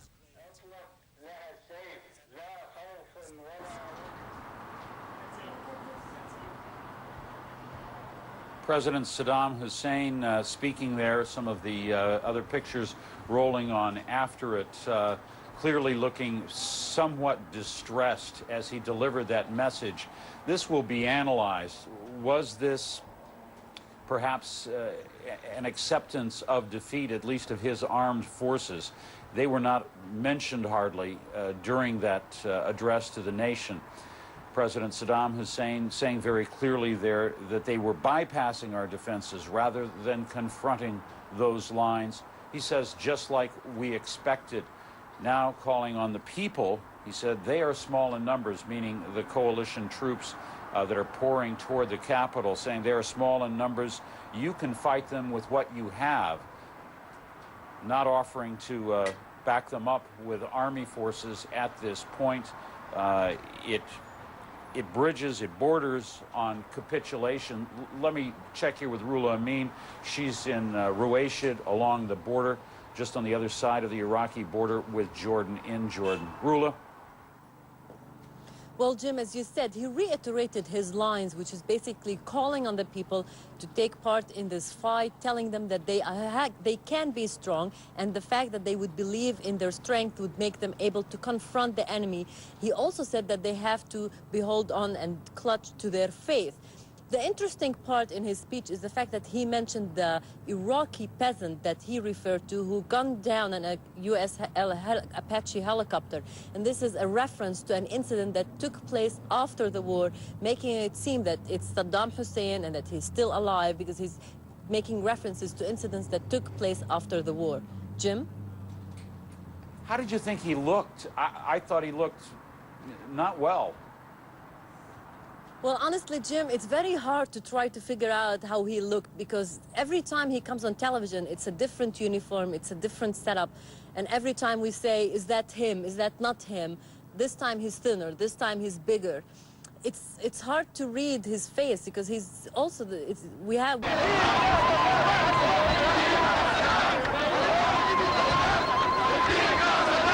We're going to switch over. This is making the rounds on the Arabic news channels. Al Jazeera television was airing some videotape as well. I think that they may have concluded. But this was the videotape as it came to us. Everyone will have to make of it what they do. Certainly, Iraqis looking at this would likely be convinced that President Saddam Hussein is alive, is well, is in the Iraqi capital, rallying his people to fight against British and U.S. forces, specifically those at the airport. The information minister saying that there was going to be a surprise for U.S. forces at the airport tonight, and he says it would not be a military action. He also said they would not use weapons of mass destruction. Mohammed Saeed al-Sahaf in recent days expressing exasperation at what he said was a psychological warfare plan being conducted by the U.S. and Britain against the government in Baghdad. Now, these are Al Jazeera pictures supposedly earlier and perhaps a bit better look at Saddam Hussein on the streets of Baghdad this day.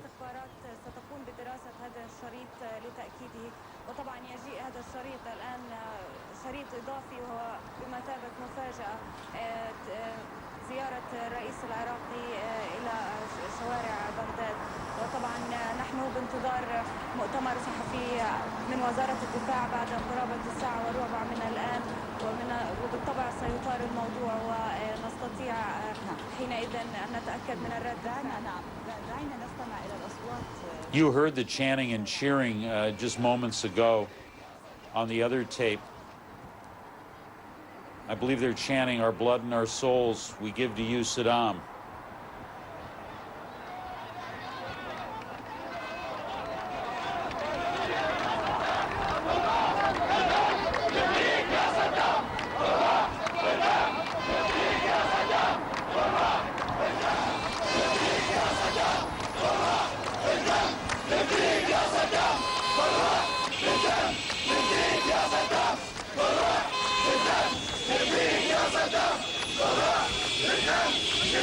This is an image that's airing now, we're told, on just about all of the Arab news channels. Al Jazeera, Lebanese Broadcasting. Hugging a baby, holding it aloft. President Saddam Hussein appearing on the streets of Baghdad, rallying his people where he apparently was not able to rally his troops.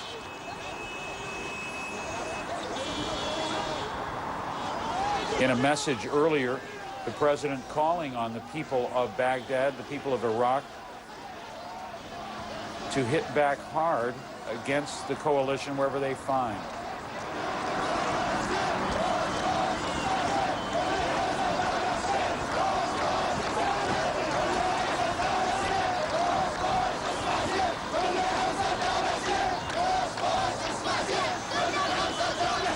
Chants of support for the Iraqi leader. Obviously, a lot of people almost in a frenzy there at the appearance of President Saddam Hussein.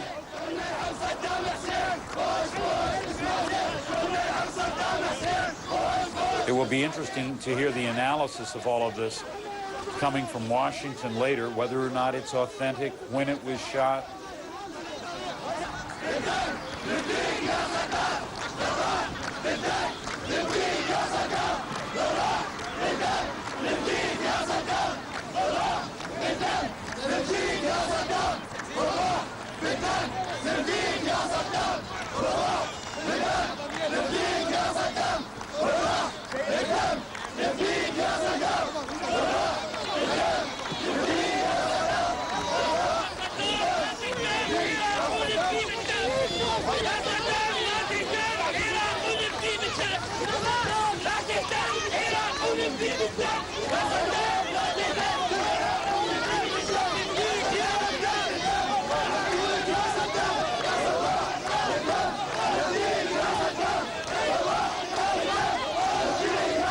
What appeared to be a growing throng of Iraqi people on the streets of Baghdad. This video obviously shot earlier during daylight. It is now about 27 minutes past 9 o'clock in the evening in Baghdad, well past darkness. Although the pictures were footed live, clearly they weren't because just of the light change. Is it really President Saddam Hussein? Is this enough to convince skeptics that wonder if he might be dead after the outset of the coalition bombing at the beginning of this campaign 16 days ago? The Iraqi leader standing up there, smiling and waving. One of the ways that Western analysts contend that they can tell whether or not it's President Saddam Hussein is whether or not he speaks. We haven't seen all of the videotape.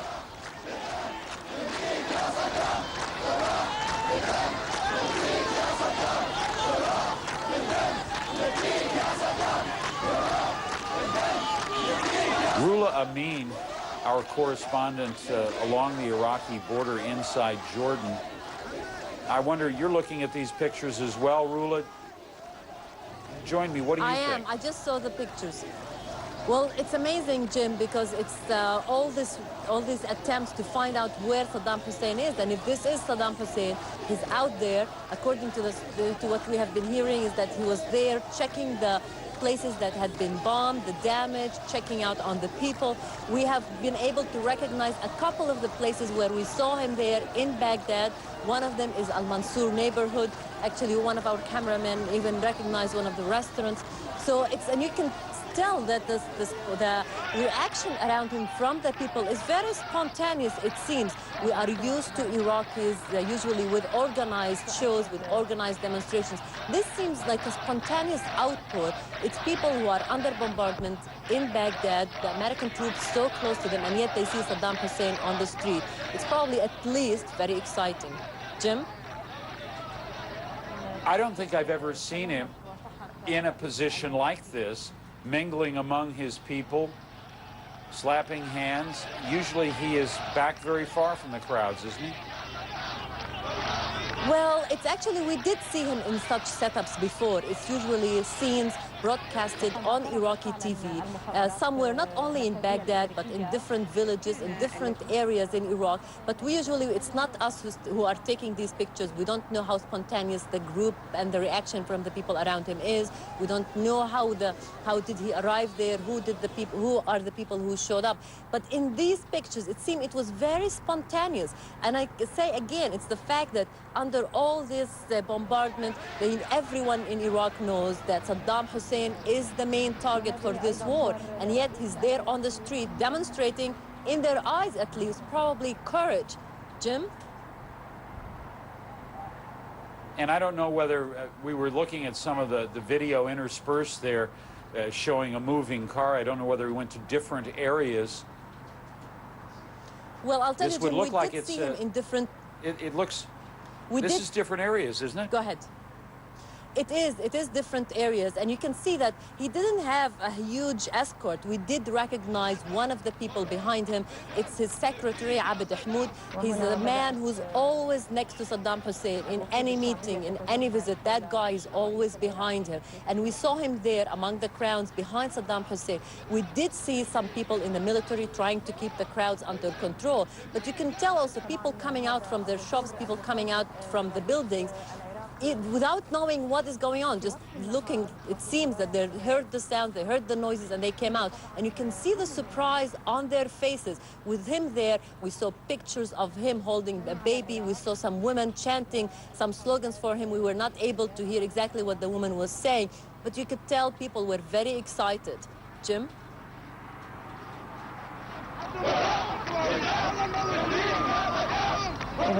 And you can tell, Jim, there, the sound. People saying, with our souls, with our blood, we sacrifice for you, Saddam Hussein. You have to remember that these pictures are being shown, at least to us. We know that we got them from Reuters TV news agency. If this happened today, it happened after a day when the U.S. troops took over Saddam International Airport, the airport that is less than half an hour drive away from Baghdad. The U.S. troops so close to Baghdad. I just spoken to someone who is in Baghdad who told me that he did hear people very disappointed, very frustrated that Iraqi forces did not really put up a fight at that airport. It's something that the Iraqis were at least expecting after all the strong rhetoric that Iraqi officials have been coming up with, saying they are prepared, they want the troops to come to Baghdad. That is where they are going to have their final stand. That is where they are going to show and teach the U.S. forces a lesson, in the words of the Iraqi officials. So it seems that if these pictures happen today, if he did go on the streets today, it means that he is trying to put faith in himself among the crowds again, trying to tell them that I'm still in control. Jim? And as we look at the pictures, I've been trying to see the skyline, and it was an overcast day. We've seen pictures from the airport and other places. It appeared overcast because there's so much black smoke in the air from burning oil trenches, perhaps from airstrikes, perhaps from the battles at the airport. But you look at that skyline, and where the sun is pointing a city under bombardment. pretty much where you'll find the airport. Preparing itself for war. It is. It's the airport. People have been saying they've been hearing that exchange of artillery around that airport since the morning, and people know where that artillery is coming from. We can also tell that people in Iraq, in Baghdad itself, are very tense. They know that battle is coming very close. Again, we don't know if this is Saddam Hussein. We have heard many rumors and many stories that he has many doubles, people who would act like it is him. However, we cannot never verify, and the people on the street will never be able to know if it's him or not. But if it's him, and if they choose to believe that it is him, it's a lot of encouragement, it's a demonstration of defiance on his part and on the part of his government, telling them that he is still in control and he's still determined to put up a fight. Jim? Given the situation, though, where perhaps his appearance won't be seen by most Iraqis just because of the power loss in the capital.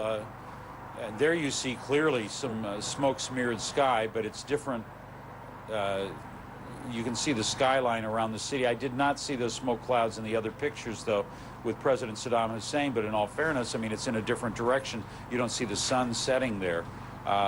Certainly, no, you're right. I just wonder how many people will see it. Is it too little, too late?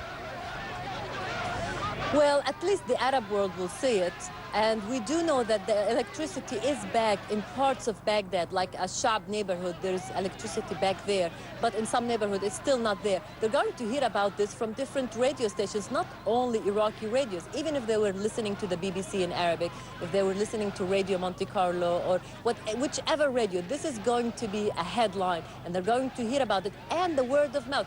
People are going to tell stories. People who were on those streets are going to go very excited and tell those stories. Because people, as you would expect them to do, they're trying to assess what is happening. Is the government in control? Can it put up a fight? Is this war going to last for months, or is it going to be over in a week? The fact that he was there on the streets today, as we are being told by the people who shot this video, that it's telling Iraqis that he is trying and he is determined to put up a fight. And this means for them, it may be a clue that this battle is going to last a bit longer than most people have expected. So it means they have to decide, are they going to flee town? Are they going to stay? Are they going... A lot of different things happening.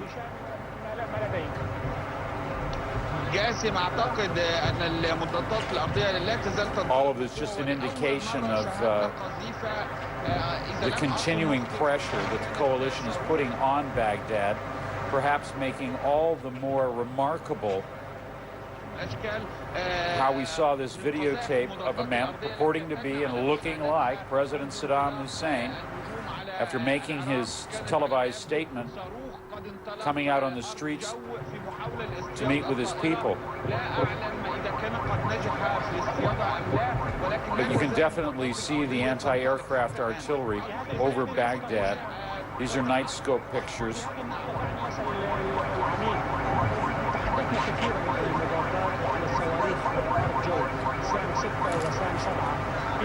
We don't have any reports, right now we don't have any reports of any actual bombs falling in the last few minutes from Baghdad.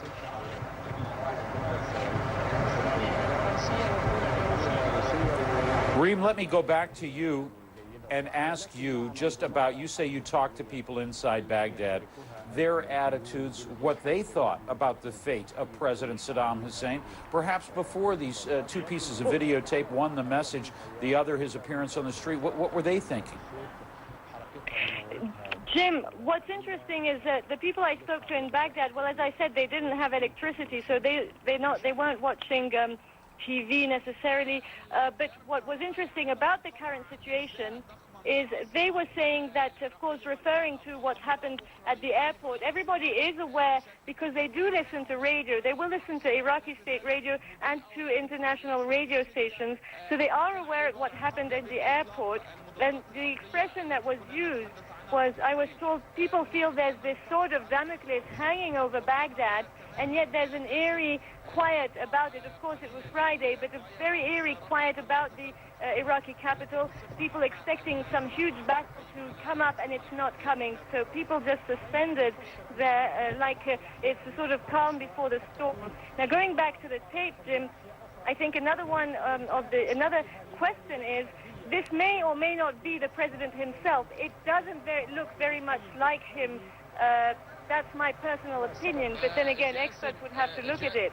But I think the main question is, Jim, if he were not alive still, would the system still be in place that would allow this kind of tape to be aired and this kind of thing to happen on Iraqi TV and be broadcast abroad? I think that's one of the main questions we need to ask here. Jim?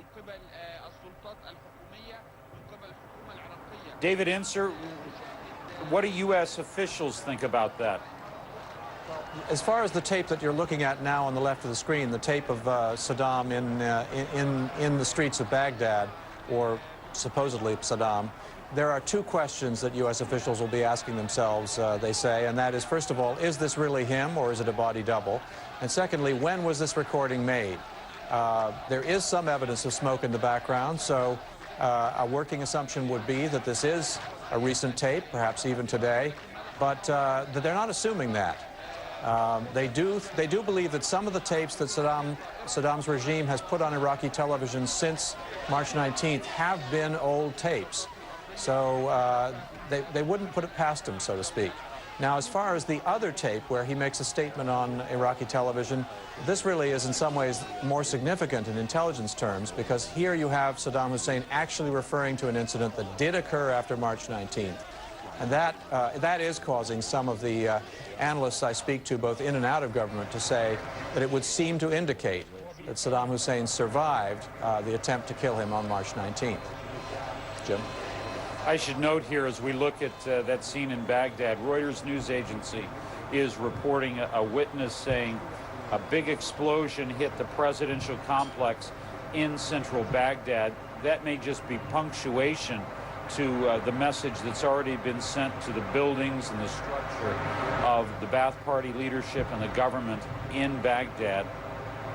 Reem Brahimi, those were two good questions. When was it made? Is it really him?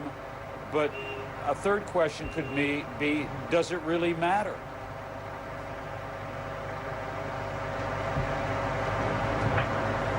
Hello, Jim? Yes. Reem, does it really matter whether or not it's him? Does it really matter whether or not it was made earlier, that video of him on the streets? It's still sending the same message to the Arab world, isn't it? Absolutely. I mean, that's exactly what I was, what I meant to say. It doesn't really matter at the end of the day if it is him or not in this particular tape. Of course, the mention of the Apache helicopter in the address to the Iraqi people is sort of significant, but at the end of the day, what it does say is that there is still a system in place that can support this kind of action. Happened have not thus far. The oil fields have not been destroyed. There is not a humanitarian crisis or a mass exodus of refugees. Iraq has not yet fired missiles at Israel or Jordan, and chemical weapons have not been used yet. At the same time, some very good things have happened. Out in the field, we have seriously weakened the divisions of Saddam Hussein and are securing the Baghdad airport, a very important location. More and more Iraqi troops are realizing every day that they are in a lost cause and are leaving their positions, going home or surrendering to our troops. We continue to deliver a tremendous amount of food to the Iraqi people, including some straight from the United States. We have a few photographs of wheat being loaded onto a ship at the port of Galveston, Texas.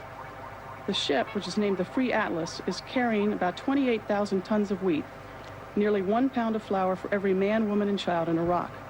Another 28,000 tons were loaded on the Yellow Rose earlier in the week for delivery to Iraq. We are also delivering something else in Iraq. On Wednesday, this baby, only two hours old in this photo, was delivered by a medical team from the 15th Marine Expeditionary Unit. Unlike previous generations in Iraq, this girl will have a chance to grow up in a place of hope and freedom. The regime we are ousting clearly would do just about anything to hold on to power and abuse its people. In many locations, the enemy continues to use schools, hospitals, and mosques as places of war. In dozens of classrooms, literally dozens of classrooms, coalition troops continue to find mortar rounds, rocket-propelled grenades, anti-personnel mines, and anti-tank mines. There have also been reports from embedded reporters of Iraqi facilities that look like they may have been used for torture. One television report showed the desk of a police chief or a jail warden containing the identification cards of several Iraqis. As many of you know, a person could be punished severely for traveling in Iraq without an identification card. So the question is obvious: why did those men no longer need their cards? The fear and the terror is starting to evaporate in Iraq.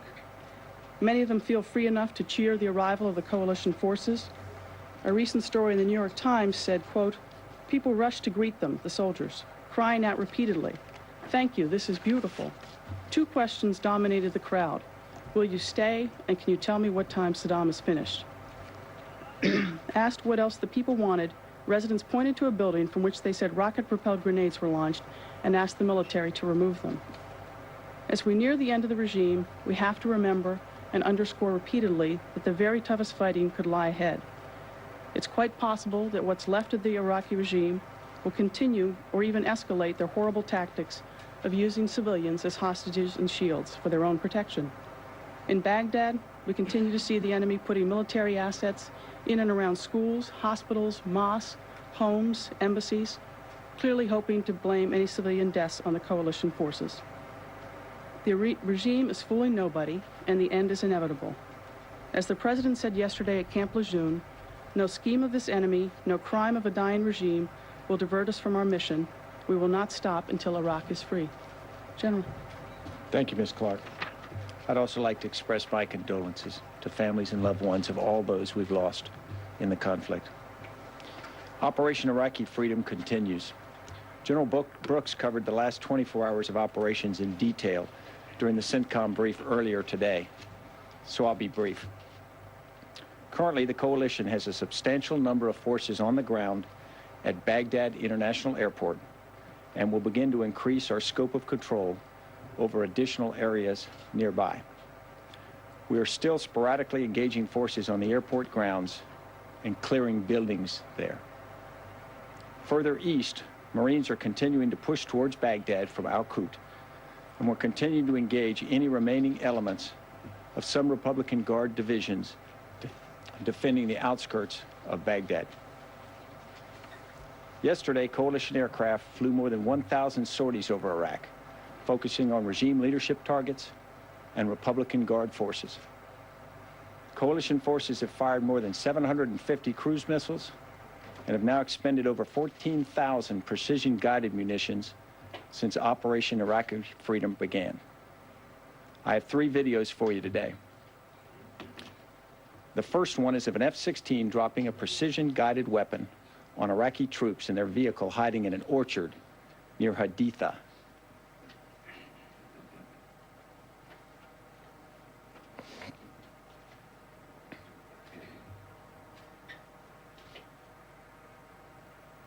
The next 2 videos are of F-15s dropping precision-guided munitions on MiG-21s parked in a revetment in the vicinity of Ar-Ramadi.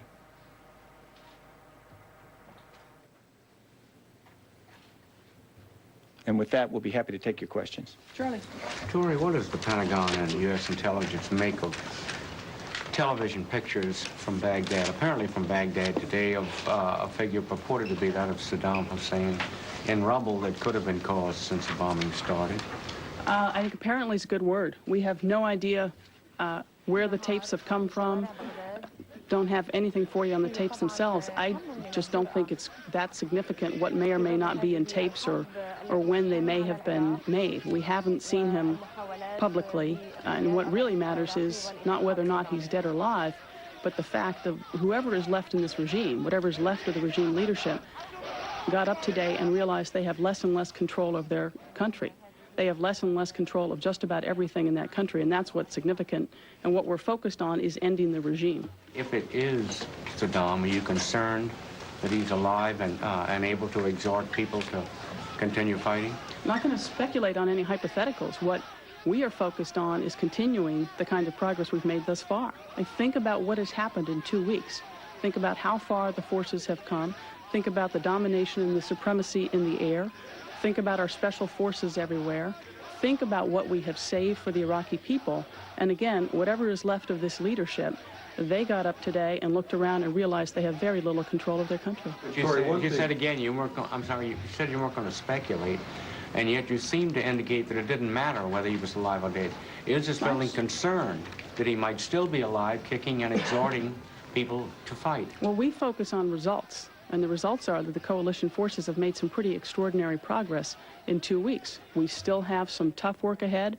As I said, as we close in on Baghdad, we have great concern about whether or not they would use WMD, for instance.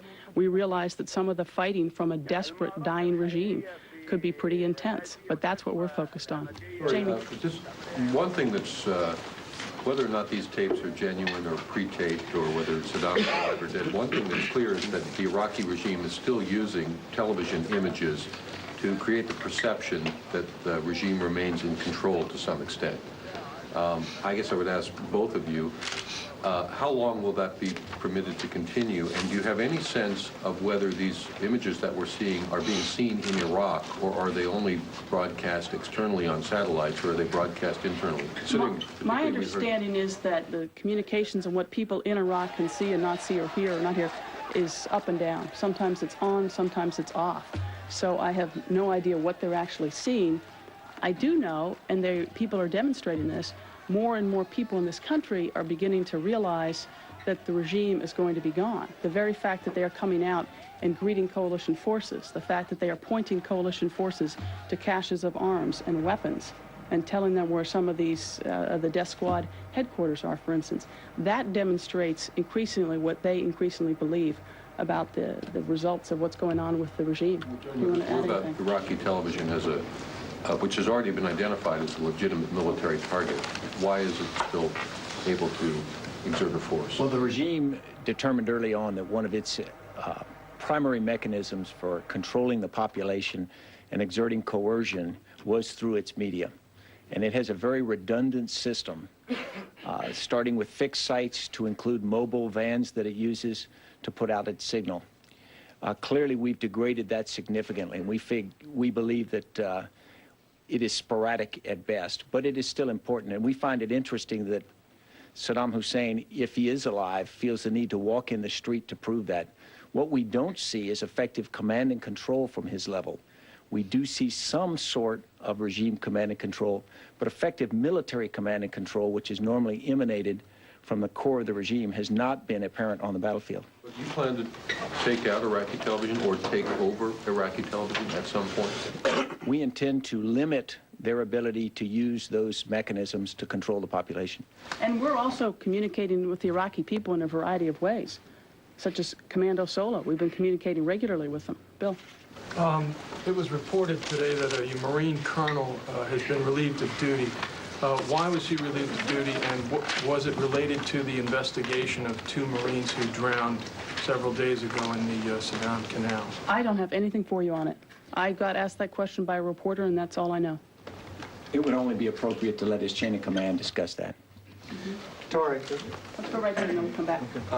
Major General McChrystal, could you categorize the remaining fighting strength of the Republican Guard divisions, excepting Medina and Baghdad, which have already been spoken of at this podium? And can you also describe or characterize your level of anxiety about this threat today from the Information Minister that tonight, specifically, unconventional, non-military means would be used against coalition forces at the airport? Sure. We believe that the Republican Guard, which consisted of 6 divisions, now is missing 2 of those divisions, essentially in their entirety, the Medina and Baghdad divisions. There may be a few remnants of those wandering around.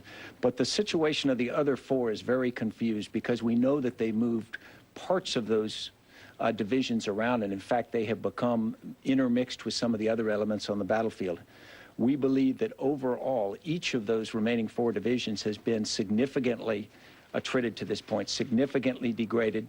I won't put a number on it, but those remaining 4 are nothing like what they started the battle.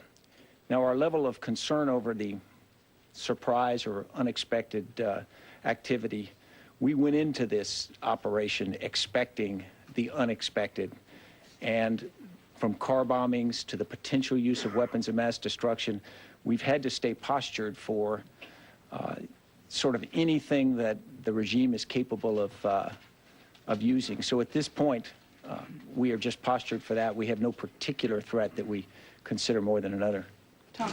Well, my question was along the same lines about sort of what happened to the Republican Guard. The embedded reporters along the way have been saying that they have not seen the evidence of this destruction that they expected to see, and they've been quoting the troops that they're going along with, that they're continuously surprised at how light the resistance is. I guess that just from a layman's point of view, that raises the question of the rope-a-dope strategy of somehow, you know, they're holding back and ready to pull a surprise. Is that a concern at this point? It's always something that we pay attention to, but I would tell you, I think what they're seeing is the doctrine and the synergy at work. The way we are designed to fight in our fighting is to use intelligence, surveillance, and reconnaissance assets to identify enemy locations and then use our air and long shooters, ATACMs, MLRS, and artillery to attrit enemy forces so that when we finally close in ground combat, in fact, it's not an even fight.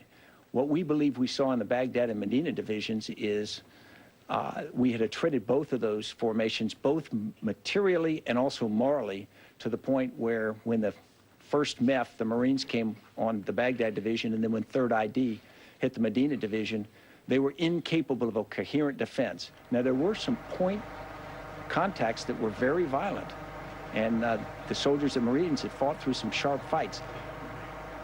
But the fabric, the cohesion of the defense isn't there. They may be able to pull it together, but there's no evidence of that yet. There have been several reports today from Iraq of chemicals or suspected chemicals being found in various places, Nasiriyah and other places. Are you able to shed any light on what you know about that? Really nothing new to report. We're in a lot of different places. The first primary objective, obviously, is to win the war and finish the war. We have a lot of people that will be going into potential or suspected sites. It's hard work. It will take a long time.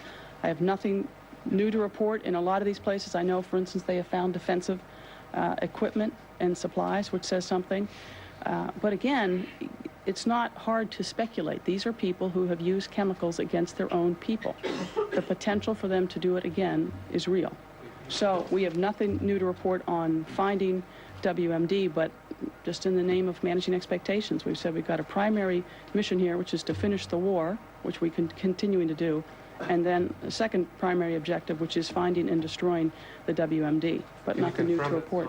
Materials have been found that are being examined or tested in some? In some places they have gotten in enough that they can take documents and equipment and samples, but nothing to report back to you on it.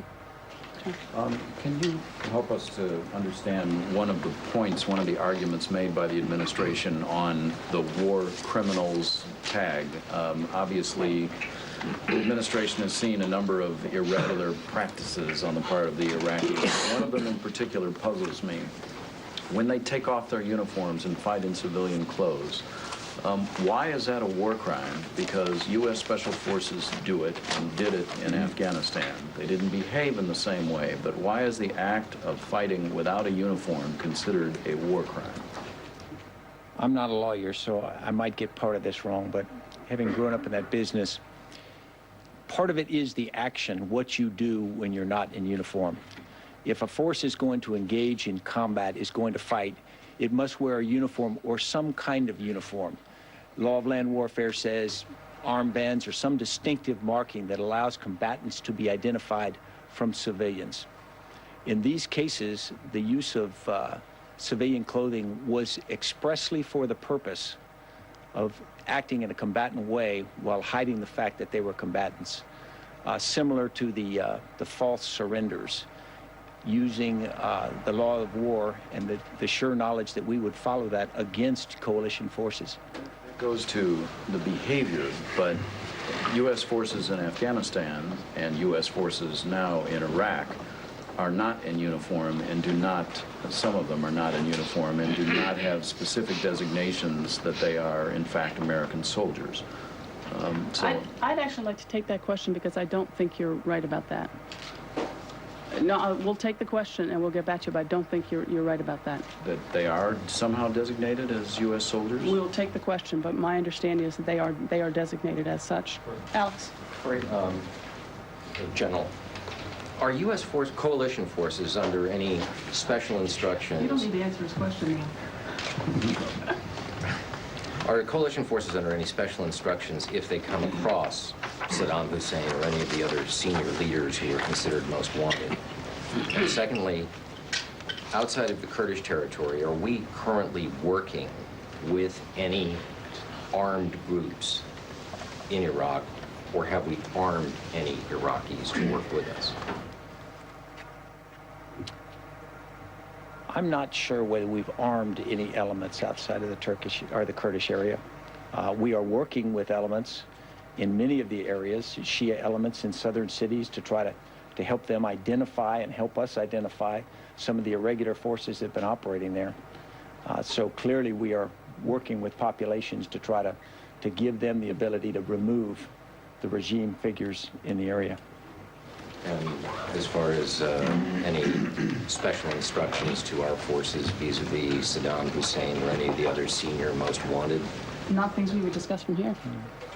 Eric?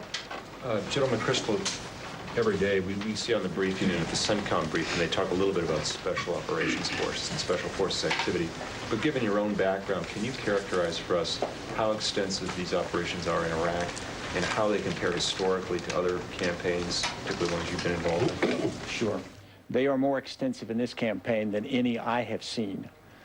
Probably as a percentage of effort, they are unprecedented for a war that also has a conventional part to it. In fact, in the north, significant special operations presence, working with the Kurdish groups, helping achieve stability, helping to bring in the 173rd Airborne when it came. In the west, a large area denial mission, very, very effective at this point, to include the point attack of a number of specific targets, airfields, potential weapons of mass destruction sites, some command and control headquarters, and then in the south, some aid to the conventional forces, some reconnaissance and whatnot, and then additionally some of the work in some of the cities to help the Shia elements. So it's probably the most effective and the widest use of special operations forces in recent history, clearly. Can we just follow on that? We've been listening there to a briefing at the Pentagon as we continue to monitor the situation in downtown Baghdad. We were hearing there, of course, comments on the videotape coming in from Baghdad this day, both videotapes purporting to show President Saddam Hussein and getting perhaps more credibility than some of the recent appearances of the president on Iraqi television. First and foremost, the Pentagon, of course, saying that it didn't really matter because that 8 of the bodies found during that rescue of an American POW in Iraq earlier this week were indeed fellow members of her ambushed Army maintenance unit. Those 8 soldiers were with Private Jessica Lynch when their unit, which was the 507th Maintenance Unit, was ambushed near Nasiriyah on March 23rd. US Army sources tell CNN that soldiers and tanks are operating inside the center of Baghdad. Several units of tanks from the 2nd Brigade of the US Army's 3rd Infantry Division are, we're told, on a reconnaissance mission. How far into Baghdad, we don't know. CNN's Walter Rogers is embedded with the 3rd Squadron of the Army's 7th Cavalry. He filed this update. U.S. Army sources have confirmed to CNN that elements of the 3rd Infantry Brigade, armed with very heavy tank units, have now moved well into the heart of Baghdad itself. Not exactly the city center, but nonetheless deep within Baghdad itself. Iraqi citizens probably received quite a jolt this Saturday morning when they awakened and saw U.S. Army tanks, elements of the 2nd Brigade, 3rd Infantry Division, literally rolling down their streets inside the Iraqi capital itself. Having said that, the U.S. forces are meeting some resistance. So far, the Iraqis have not put tanks up against the U.S. Army tanks inside their capital. Nonetheless, there is a fair amount of shooting with rocket-propelled grenades. These are bouncing off the U.S. tanks, but there is also 20-millimeter anti-aircraft fire shot horizontally down the corridors, the canyons of Baghdad streets, and they are slowing the progress somewhat of the 3rd Infantry Division as it moves through the city. For some of these U.S. soldiers, this is their first baptism under fire. That may account for the fact that the 3rd Infantry Division has slowed somewhat. We cannot tell you what their ultimate objective is, but again, it must have been quite a jolt for the Baghdad residents to see U.S. Army tanks rolling in their city. The objective overall appears to be for the Army to bite off a chunk of Baghdad at a time. That appears to be what we're seeing at this point. 3rd Infantry Division with its tank units essentially on a reconnaissance mission, but as soon as a reconnaissance mission is conducted,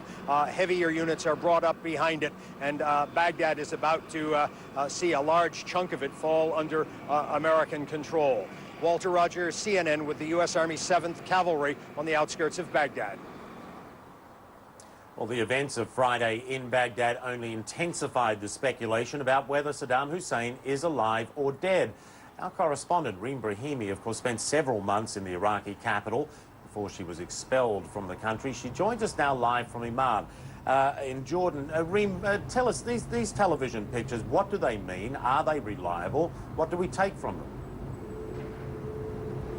Well, what to take from them is, it would be interesting indeed if President Saddam Hussein's last public appearance in Baghdad goes back 3 years ago. If at this critical time, when he knows that his regime is threatened and his survival, his own personal survival is threatened, if he were really to go out in the streets and meet some crowds as he's being shown there in those pictures. Now, you will notice the pictures are pretty blurry. He moves around a lot. It's pretty difficult to get a straight angle face on for him. At the same time, this is not an area that's typically crowded in Baghdad, and yet all these people are there. A lot of questions, of course, raised just by watching these pictures. And then there was also this television appearance that President Saddam Hussein apparently made. Again, not sure whether it was Saddam Hussein himself or one of his doubles, as he's believed to have, in which he called the Iraqi people to fight. Hit them hard. Hit them with the force of belief whenever they approach you, and resist them. You, the people of the brave, glorious Baghdad, whenever they approached you and tried to attack you, depend on God. Well, many people from Baghdad seem to have taken another option, that of leaving the Iraqi capital. That said, the tape indicates only that it was recorded at a date after the first day of bombings, in which the U.S. had said they may have been able to injure or hit Saddam Hussein. So that could mean that he is still around. But I think what is more significant there, Michael, is one, that there is a system there in place that is, A, responding to the coalition forces, saying we can put this tape together and we can show you someone who looks like our president or our president, but we can show you something and we're still functioning. Basically, we're still in charge of information, so we're still in charge. And secondly, of course, that begs the question, you know, would they still be around? Would the Minister of Foreign Affairs, the Foreign Minister, be seen at the mosque, broadcast on Iraqi TV, attending mosque service on Friday? Would the Information Minister, Mohammed Saeed al-Sahaf, be able to talk to reporters and present those threats he made to those coalition forces in the airport if the president were not alive? Michael? Reem, you mentioned the coalition forces, and of course Walter Rogers reporting that some infantry units have moved into the outer suburbs of Baghdad. I'm curious if you can paint, if you will, a picture for our viewers of what those suburbs are like as those tanks enter there. What are they seeing? Is it urban? Is it residential? What are they going to be encountering? Well, they'll probably see a mix of both. There are some residential areas in those suburbs, although not very many. What there is, especially, in fact, if I remember well, are a series of certain military facilities. I think it's also not far from where one of the technological institutes of the University of Baghdad was, but also there may be a few other military facilities, things like factories as well. Some of them were located on the suburbs. And then you also have further into, when you get closer to the Iraqi capital, you will find residential areas as well in that area. So they're bound to come across a lot of things like that. But of course, it's not clear whether they're heading into a specific direction, really trying to target something. Walter Rogers, I heard, said this was a reconnaissance mission. What are they looking for in particular? This is something else. What's interesting, though, is that they are definitely at the gates of Baghdad. Baghdad, word will have spread around. People do know in Iraq that US-led forces are there because they've been listening to the radio, Michael, and people are quite worried from what I understand. Michael? Reem, as always, thanks. Reem Brahimi reporting to us from Amman, Jordan. Well, for more now on the latest news from that raid last week that rescued a wounded US soldier taken prisoner at Nasiriyah, let's go to Kathleen Koch. She's standing by at the Pentagon. Some developments there. Kathleen, what are you learning? Well, Michael, as people may remember, during that late-night raid, excuse me, where commandos rescued Private First Class Jessica Lynch, it was also reported that there were some 11 bodies found at that hospital in Nasiriyah, 9 which were believed to be Americans. Those 9 bodies were brought back here to the United States to Dover Air Force Base, Delaware, where the military has its largest mortuary. And apparently now tonight, at least 8 of those 9 bodies have been identified. 7 of them identified as members of the 507th Maintenance Division who disappeared that night on March 23rd with Jessica Lynch when their convoy apparently took a wrong turn in the area of Nasiriyah. One of those dead who was identified was with a different company, a 3rd Division Support Battalion out of Fort Stewart, Georgia, also in a convoy ambush. But this very sad news for these families around the U.S. who have been very hopeful that with a loved one listed as missing in action, they might possibly turn up alive. Now, Michael, it's important to remember that those 5 American POWs were shown on Al Jazeera television, were also with the 507th, and at this point the Pentagon has no evidence to the contrary that they aren't still alive. The hope is that they are still safe somewhere and being well treated by the Iraqis. Michael. Kathleen, if I can ask you, and I don't know if you have the figures at hand, of the 507th unit, how many are now still unaccounted for? Of course, some were killed, some taken prisoners of war. This takes care of all of them, Michael. So everyone who was with the 507th has been accounted for. Again, we still have the 5 POWs, but this does indeed close a book on that incident. All right. Kathleen, thanks very much. Kathleen Koch there at the Pentagon with the latest on that development. Toomey, back to you. Well, Michael, relief organizations are beginning to deliver humanitarian aid to Iraqi civilians. Badly for. Ron Martz there at the Atlanta Journal-Constitution talking to us just a matter of a few minutes ago about his trip through Baghdad, the center of Baghdad, with the 3rd Infantry Division. And still the reports coming from Central Command in Doha, Qatar, are that substantial numbers of US troops are moving into Baghdad. Earlier I spoke with CNN's Tom Mintier, who's based at CENTCOM and has been covering this war from there for us. He was speaking with Navy Captain Frank Thorpe, a regular spokesman for CENTCOM, and let's update you on what happened in that exchange. Michael, things seem to be moving at a very rapid pace in the last 24 to 36 hours. First it was the international airport, and now it is in the center of the city. As we keep these pictures up, joining us, Captain Frank Thorpe, a spokesman for Central Command, in the center of Baghdad now with American coalition troops. That's exactly right. Our work is deliberate, and the liberation of Iraq continues. We have troops that have moved up from the 5th Corps, from the south, up into the city of Baghdad. This comes sooner than some people might have thought. What we're doing, Tom, is our efforts are very opportunistic. As we see an opportunity to move forward, to move into an area, we take it and move forward into that area, and that's what's got us overnight into the city of Baghdad. We also have some fighting in and around the area of the airport. We've seen some sporadic fighting, is what I would call it, as well as on the southeast side. The 1st Marine Expeditionary Force has engaged the Al-Nida Division of the Republican Guard, and at this point we have penetrated that division of the Republican Guard. You penetrated that division, but what about the rope-a-dope tactic that people thought that Saddam Hussein might be using of bringing his forces back in? You haven't seen large, concentrated opposition in the city. We haven't seen a large concentration. What we have seen, though, is some of the forces melt away. Whether we will see them in the future and whether those are some of the troops that we have seen as we've moved into the city, we're not quite sure whether those are the same troops, but they are definitely not fighting as a division as such. Now, while most of the people in Baghdad couldn't see it because the electricity's off, President Saddam Hussein not only came on TV and radio and calling people of Baghdad to raise up arms.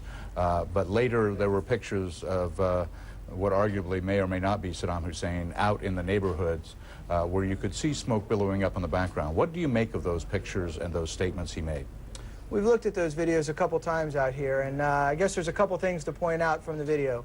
First of all, it's about 100 degrees these days in Baghdad, and those people sure didn't look like they were wearing clothes you would wear when it was 100 degrees. The other thing is we didn't see any of the normal security that you normally see in the area. And the other thing is the group of people surrounding him, close proximity celebrations, and around there it looked to be a little bit more somber. What we really can tell from those videos, don't know. What we do know, though, is that the information coming from the Minister of Information that we're not around Baghdad, this morning we are right in the city of Baghdad. All right, Captain Frank Thorpe, Central Command, thank you very much. As Captain Thorpe told you, the U.S. coalition troops are in the center of the city of Baghdad much more rapidly than many people thought it might have happened. Michael, back to you. All right, Tom Mintier reporting there with Navy Captain Frank Thorpe. Let's check the latest developments for you. And U.S. Central Command says, as Tom pointed out, and you heard yourself, a large number of U.S. troops in central Baghdad at this hour. The first tank units rolled into the Iraqi capital early Saturday morning. Atlanta Journal-Constitution reporter Ron Martz is with one of the advanced units to enter Baghdad. He has since exited. He described the scene as they rolled into the capital. It was difficult to tell, really, how much was incoming and how much was outgoing. There was a certain amount of incoming fire that the soldiers were taking. I know that there were several wounded in the task force that I was with, including the two in the two in the vehicle that I was with. So there was a fairly significant amount of resistance at that particular time. Like I said, there were dozens and dozens of anti-aircraft pieces, artillery pieces that had been destroyed alongside the road. There were bunkers all along the road, sandbag, tree-covered. So it looked like they had taken quite a bit of effort to make some defensive efforts along the route. Well, near the international airport, Iraqi forces still putting up sporadic fights a day after U.S. forces moved in. CNN correspondent Walter Rogers reports tank battles within the last hour and at least 3 Iraqi T-72 tanks destroyed.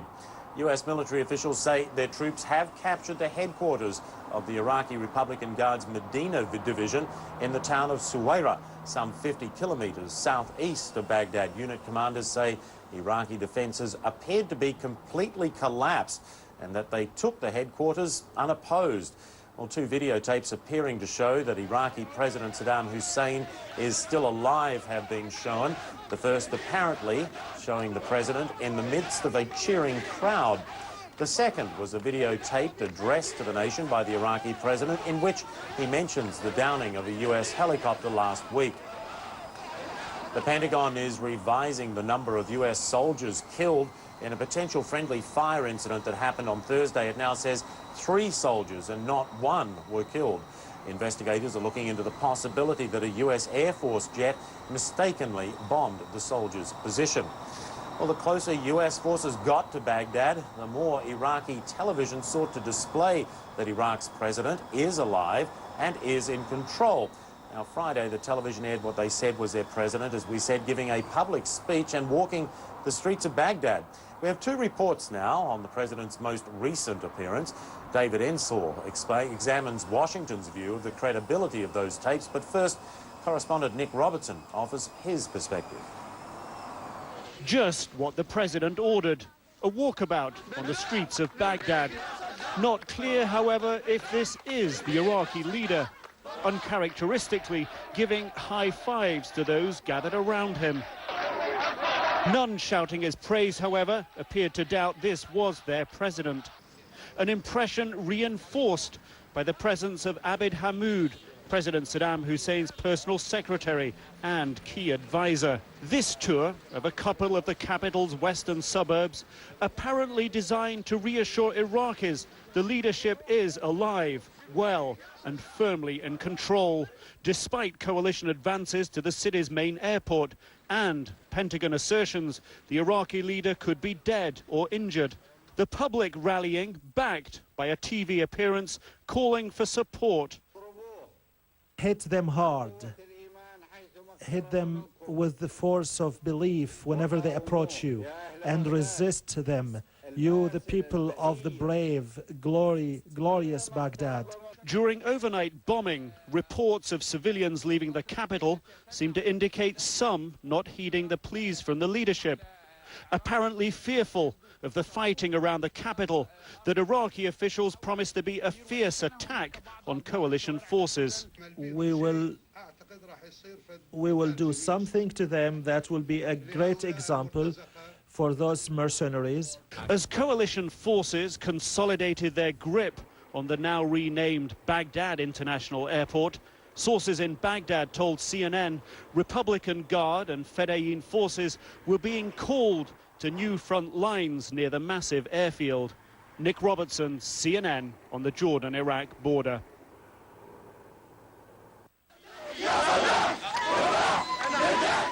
Clearly, the Iraqi regime wants its people and the world to know that despite all the questions, Saddam Hussein is alive and in command.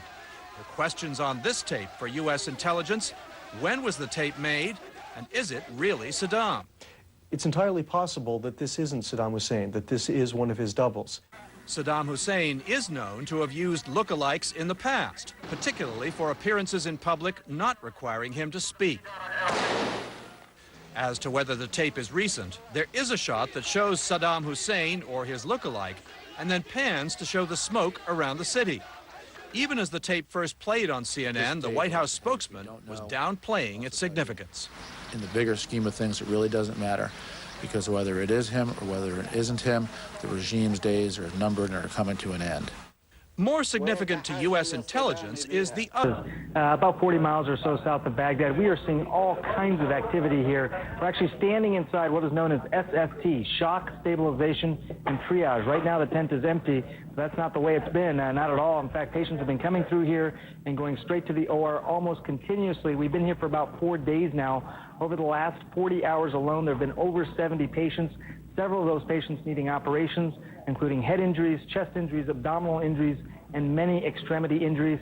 Helicopters constantly flying in and out of here. Back to you. All right, that was Sanjay Gupta, our medical correspondent, coming to us live there from central Iraq, and our live coverage of the war on Iraq continues in just about 3 minutes. Stay with us. I'm Hala Garani in London. Coming up, Fanula. It's CNN.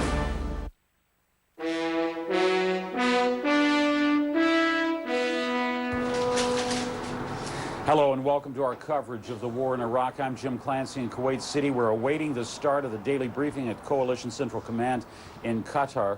We expect some details from commanders on heavy fighting that we've been monitoring in Baghdad and elsewhere. We're going to bring you that briefing live. Let's move now, though, to the latest developments as we wait for that. On day 17 of this war, events appear to be moving at an extraordinary pace. U.S. Central Command in Qatar reports substantial U.S. ground forces are entering Baghdad, that some of them have even reached what coalition commanders are describing as the heart of the Iraqi capital. That's being disputed. Sources in Baghdad confirm U.S. soldiers have been inside the city. Those sources tell our Nick Robertson that they personally saw U.S. troops inside the capital as close to the city center as Saddam Bridge, next to Baghdad University. Military officials say U.S. troops have no plans to pull back, but they have encountered sporadic Iraqi resistance inside Baghdad. Reporter Ron Martz of the Atlanta Journal-Constitution was in one of the first convoys to enter the capital. There was a lot more incoming fire than I expected. There was heavier resistance than I expected. It was not at all glamorous or glorious. There were a lot of dead and wounded people alongside the road, mostly soldiers, but there were some civilians too. And unfortunately, this task force, the way it was moving, couldn't stop and render aid, and it Really feel badly about the civilians that get caught up in this. For the soldiers, it's a job, it's a duty. Officials also report the capture of the headquarters of Iraq's Republican Guards Medina Division, about 55 kilometers from Baghdad, in the town of Suwara. A few hours ago, Iraq's information minister met with reporters in Baghdad, as he's been doing on a daily basis, despite what the coalition and even our own correspondents have been reporting. Mohammed Saeed al-Sahaf insists that Iraqi fighters have forced coalition troops from the city's airport.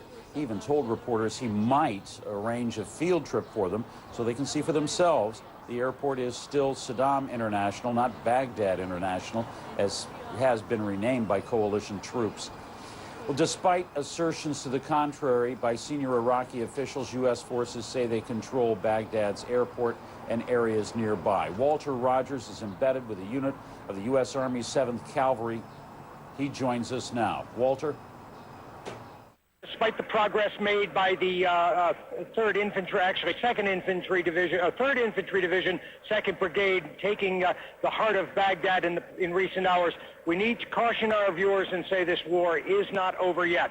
I'm with the 7th Cavalry, again, west and a little north of the airport, and we came under fire again this morning. What happened was 7th Cavalry was out on a reconnaissance mission, checking an area where it shot and killed some 20 Iraqi tanks yesterday. This morning, 7th Cavalry went out, CNN with the cavalry, again in the convoy, and we surprised an Iraqi unit of tanks. There were 3 tanks on the right side of the road, 2 tanks on the left side of the road.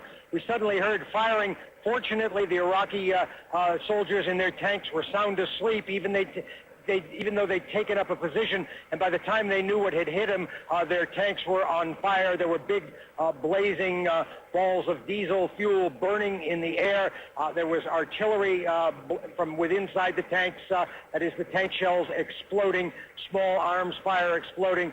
We can see that fire has been burning for a number of hours now, but the 7th Cavalry, as I said, was on a reconnaissance mission through an area that it had cleared of tanks yesterday. Again, the Iraqis have not given up. They moved 5 more tanks into this very same area. Less than 24 hours later, the Iraqi tanks were in position to shoot at the 7th Cavalry.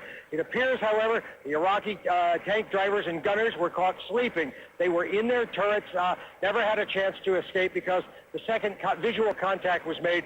The 120 millimeter guns on the M1A1 Abrams tanks began blasting away at them, and I think we've been showing for the better part of the morning the explosions, the burning of fuel, and the dying Iraqi tanks. 3, as I say, on the right side of the road, 2 on the left. There has been some additional fire. We heard some mortars, anti-aircraft fire, again going over our heads a short while ago. But the current situation seems to have slipped into another lull. Nonetheless, you would not want to be traveling these roads without the 7th Cavalry. This area west of Baghdad, still has irregular forces moving through it, perhaps some remnants of Republican Guard. The entire city is not by any stretch of the imagination safe. Walter Rogers reporting there from his position west of Baghdad. He's with the 3rd Squadron of the U.S. Army 7th Cavalry. Also reported in recent minutes from the airport, a gunnery sergeant telling the Reuters news agency that there has been a suicide bomb attack on U.S. Army troops there. No details, no word of any casualties. Perhaps we're going to hear more about that at a briefing from Central Command in Doha, Qatar. Let's go there now. Victor Renwart, the Major General, alongside Brigadier General Vincent Brooks, are briefing. I understand they have not started yet in the briefing yet. Perhaps we're going to get some more details of that. Let's move on, though, and take a quick look at some of the overall views of this military scene. We spoke earlier about developments in Baghdad and elsewhere with Jonathan Ayal of the Royal United Services Institute.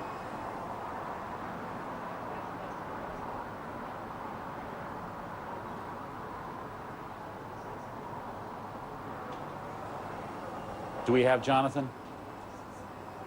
I think we're standing by now for the briefing. Let me just keep you updated here on what the situation is that we're following. We have reports of troops that have engaged with what are so-called mercenaries, mercenaries in one of the marsh areas south of Baghdad, as they, it was said that they were fighting with fixed bayonets against these people. No details of those fighting. Meantime, inside Baghdad, armored units have been probing inside the capital itself, moving to what the U.S. is describing as the heart of the city, although that being disputed both by journalists inside the area that is west of the Tigris River, noting that they didn't get that far. Also, we have reports at the airport of a suicide bombing. No details, was it a truck bomb or a car bomb, but this follows another incident in which 3 U.S. soldiers were killed on Friday in what was a suicide car bomb attack northwest of Baghdad near Al-Haditha Dam. That came just a week after another suicide car bombing further to the south. Also being reported, something that perhaps defines the overall U.S.-British military mission in all of this, the hunt for weapons of mass destruction. U.S. troops reported to be digging an area southeast of Baghdad, searching for what they believe are buried chemical or biological weapons there. The details on all of these things just coming into shape. As our Walter Rogers has been telling us now for some hours, the situation is very fluid on the ground. He's with a unit protecting the flanks of the airport. We have heard from Mohammed Saeed al-Sahaf, the information minister, this day.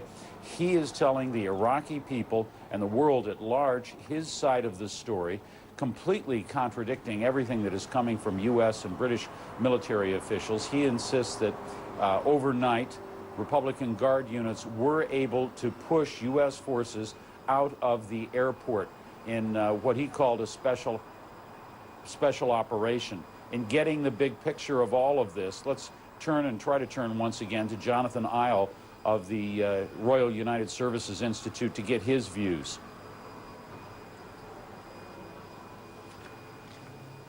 Yes, let us not forget, although there is, it's clear that the coalition forces still control the airport, there was always a problem that the airport remained within the sight and the range of artillery guns, of Iraqi artillery guns.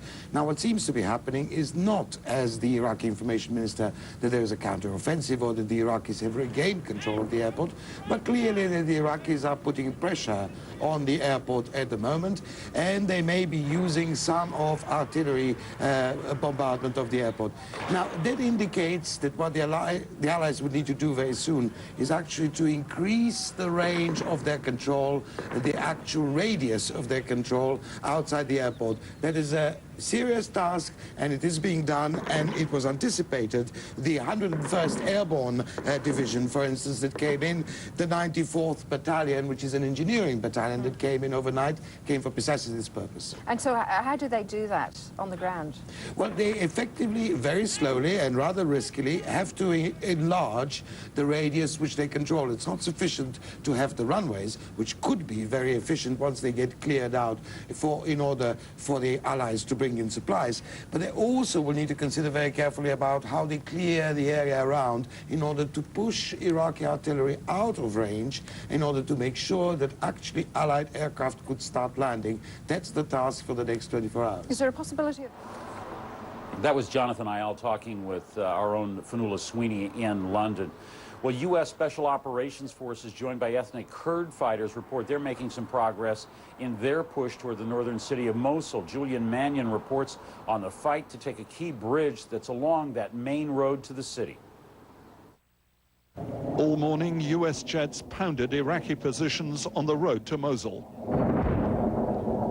The airstrikes were called in by U.S. Special Forces troops, and nearby Kurdish Peshmerga fighters prepared to move forward to take the strategic bridge at Hassan Shams. The final advance was on foot, and ahead of us, U.S. jets were still at work. There seemed to be little opposition, but then Iraqi artillery opened up. The shells flew over our heads and landed behind us. Near the key bridge, triumphant Kurdish soldiers tore down and destroyed pictures of Saddam Hussein. A few yards away, a pickup truck was on fire. As the Iraqis tried to flee the village, some of them didn't make it. This truck behind me was hit from the air, and it's... We're going to leave that report right now, go to U.S. Central Command in Doha. Perhaps we'll get more on that suicide bombing at the airport. Reports of that have been coming in. Those folks who have been wounded or lost in combat, it's important for us not to forget the cost that each of these operations exacts on the young men and women of all of the nations of the coalition. The focus of today's briefing is going to be a sort of an operational summary. There will be some history here, things that you've seen before, but my goal today is to try to put some of that in a context for you that will hopefully allow you to understand how the operations have flowed over time. As you know, we began building up forces some number of weeks ago, potentially months ago, as we flowed some forces in early days or late days of last year with the 3rd Infantry Division. Those forces continued to build over time until we began combat operations on the 21st of March.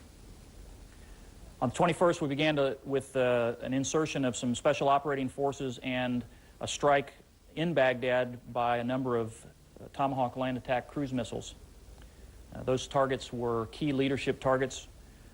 We think the results were very favorable, and we're not exactly sure of the result of the leaders that were involved in that, but we continue to see disruption in the command and control of the regime. Shortly after that, the 1st Marine Division crossed the line of departure, moved north out of Kuwait into the oil fields in the south, taking control of those oil fields and begin to secure them for the future of the Iraqi people. The key elements of those oil fields were the gas oil separators, the individual wellheads themselves, and the objective was to be able to secure those before the Iraqi regime had the opportunity to destroy them. As many of you know, there were some wellheads that were destroyed. We have since been able to bring those well fires under control. We're down to 2 wellheads remaining to be secured and the fires put out. A joint Kuwaiti and coalition oil firefighting team is working on those. We hope to get the last 2 of those oil well fires put out within the next few days. In addition to the oil heads that were damaged, we had a number of breaks in pipelines. Some of those were ignited. We have had a number of pools of oil that were let out onto the ground. Some of those were ignited as well. And we have since brought the majority of those under control, both securing the infrastructure in the oil fields and repairing those to be able to bring that back into operation. I had some maps earlier that were going to go along with this, but as you know, sometimes computers trick you, and so I'm going to have to go without the maps that will kind of walk you through what the ground looked like as we moved through southern Iraq. But during those first few days, we moved with the 1st Marine Expeditionary Force from south to north from Kuwait, and then with the 3rd Infantry Division moving from Kuwait's northwestern border to the northwest towards Al-Nasiriyah, As-Samawa, An-Najaf, and then continuing on. 3rd Infantry Division attacked to seize initially the Talil airfield, the town of An-Nasiriyah, and then to follow with a follow-on objective of the town of As-Samawa. We also seized key Highway 1 bridges in the vicinity of An-Nasiriyah to allow for the 1st Marine Division to then move forward to the north as they made the turn coming up out of the oil fields and continuing on towards Ashatra and Al-Qut to engage the Republican Guard Division in the vicinity of Al-Qut. I think the progress could be characterized as nothing short of superb. A lot was made about, we were out there for 3 or 4 days. As you know, bad weather had challenged us a bit. A lot was made of bringing the supply lines along. I think what we've shown is that the plan was very smoothly executed, that logistics, support, humanitarian assistance has flowed in behind the combat troops at a rate that allowed the momentum of the fight to be carried to the Iraqis in a steady fashion with great results. Over the 5 days from about the 27th of March until right at the end of the month, 5th Corps forces pressed north to the vicinity of Karbala. The 1MEF forces pressed from An-Nasiriyah towards Al-Qut, Diwaniyah, and the town of Ashatra.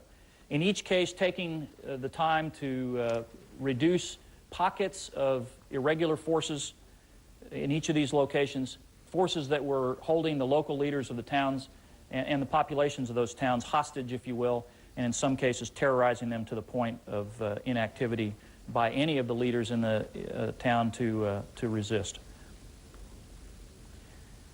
1st UK Armor entered the battlefield also on the 27th of March, beginning to secure the area from south to north, from Qasr through Asubayr into the town of Basra. In addition, they expanded to the northwest to provide additional security for the southern oil fields. And then in the north on the 27th, the 173rd Airborne Brigade jumped into an area near Bashur in northern Iraq to provide additional combat power to the special operating forces that had already inserted themselves into Kurdish-held territory. At the same time, combat operations were ongoing. Humanitarian aid, I mentioned this repeatedly because that is really one of the two great pillars of this combat operation. At the same time you're exerting combat power against a very focused enemy, you want to be able to infuse into that fight humanitarian assistance that will begin to normalize the lives of the people in the towns that you're liberating. And things like bringing in wheat into Qasr, bringing in humanitarian aid overland from Kuwait. Great support from the Kuwaitis to infuse that aid into the fight was noted as early as the second or third day after combat operations began. Water pipeline was constructed and is completed now from Kuwait into Qasr up to Zubair, and we now have a situation just a couple days ago, where water into Basra is almost completely restored. We have a few small areas that we're completing that infusion. Those operations continued until the 4th of April, just yesterday, where we saw great operations conducted on a two-corps front approach in towards Baghdad. The 3rd Infantry Division moved north from Karbala to the highway intersections of routes 1 and 8, just south of the city, about 7 miles from the city center. In fact, you saw some of the forces that were at that intersection today driving through the inner city of Baghdad. In addition, forces moved to the west, initially creating a force to attack and then secure the Baghdad International Airport. Those forces have completed that operation and now hold the airport secure. And we're continuing to flow forces in there to reinforce and establish a main operating base.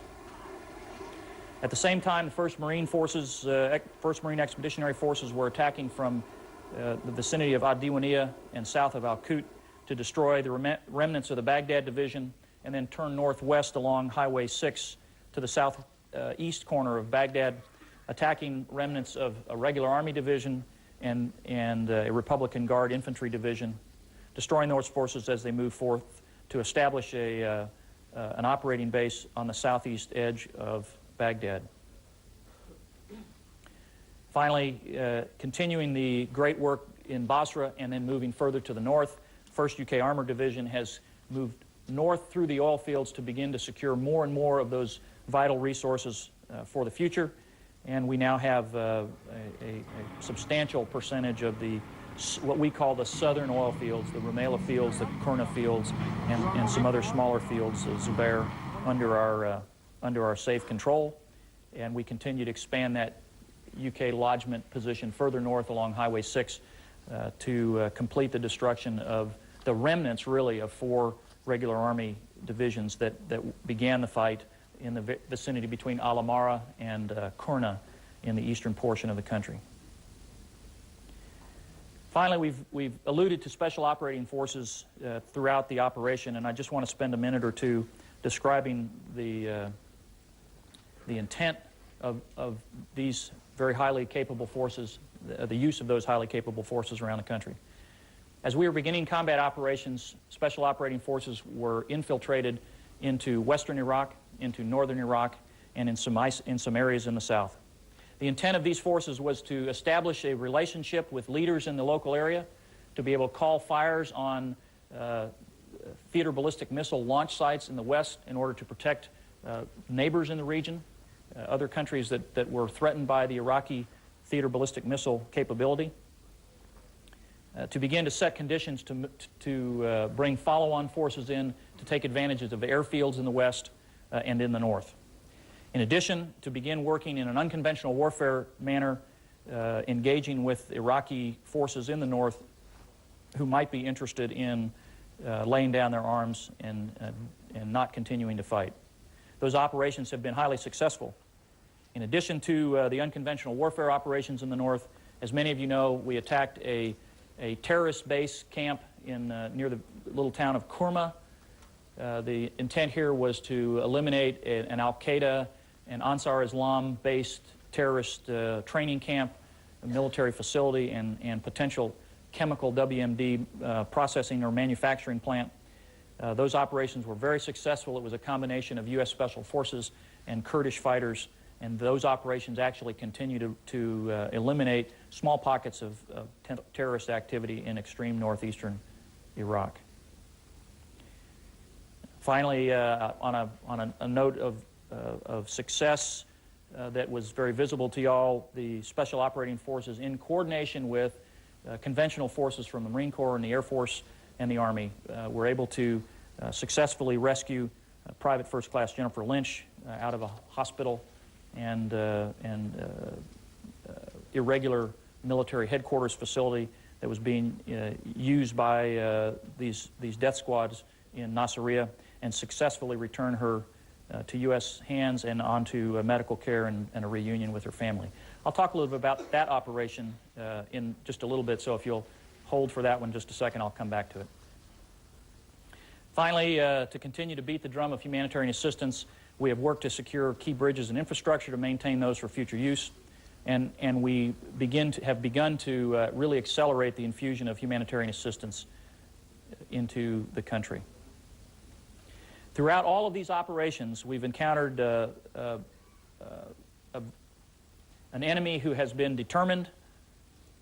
We've encountered an enemy who has chosen to use fear and terror and brutality as a means to push the people either to not support a change in their own communities, or even to the extremes to be used as shields to protect these fighters as they try to engage our forces. We've seen forces fighting in civilian clothes from vehicles we call technical vehicles, pickup trucks with machine guns loaded onto them, SUVs. We've seen them stringing wire across roads that would be designed to decapitate people driving in trucks. We've seen them wearing uniforms that were U.S. or U.K. or Australia-based equipment so that they might fit in. We've seen them using flags of truce to gain a position of advantage on the battlefield, and on from suicide bombings to other acts of terror on the field. This has been an unconventional enemy, but not one we have not trained for. Through it all, we've seen prudent use of the military. We've seen professional performance by our soldiers, and they have been able to, in each case, defeat this enemy threat as we've moved on to each of our objectives. Now, all of that happens because the people behind the scenes, the logisticians, ensure that we have the tools that we need to carry the battle forward on the field.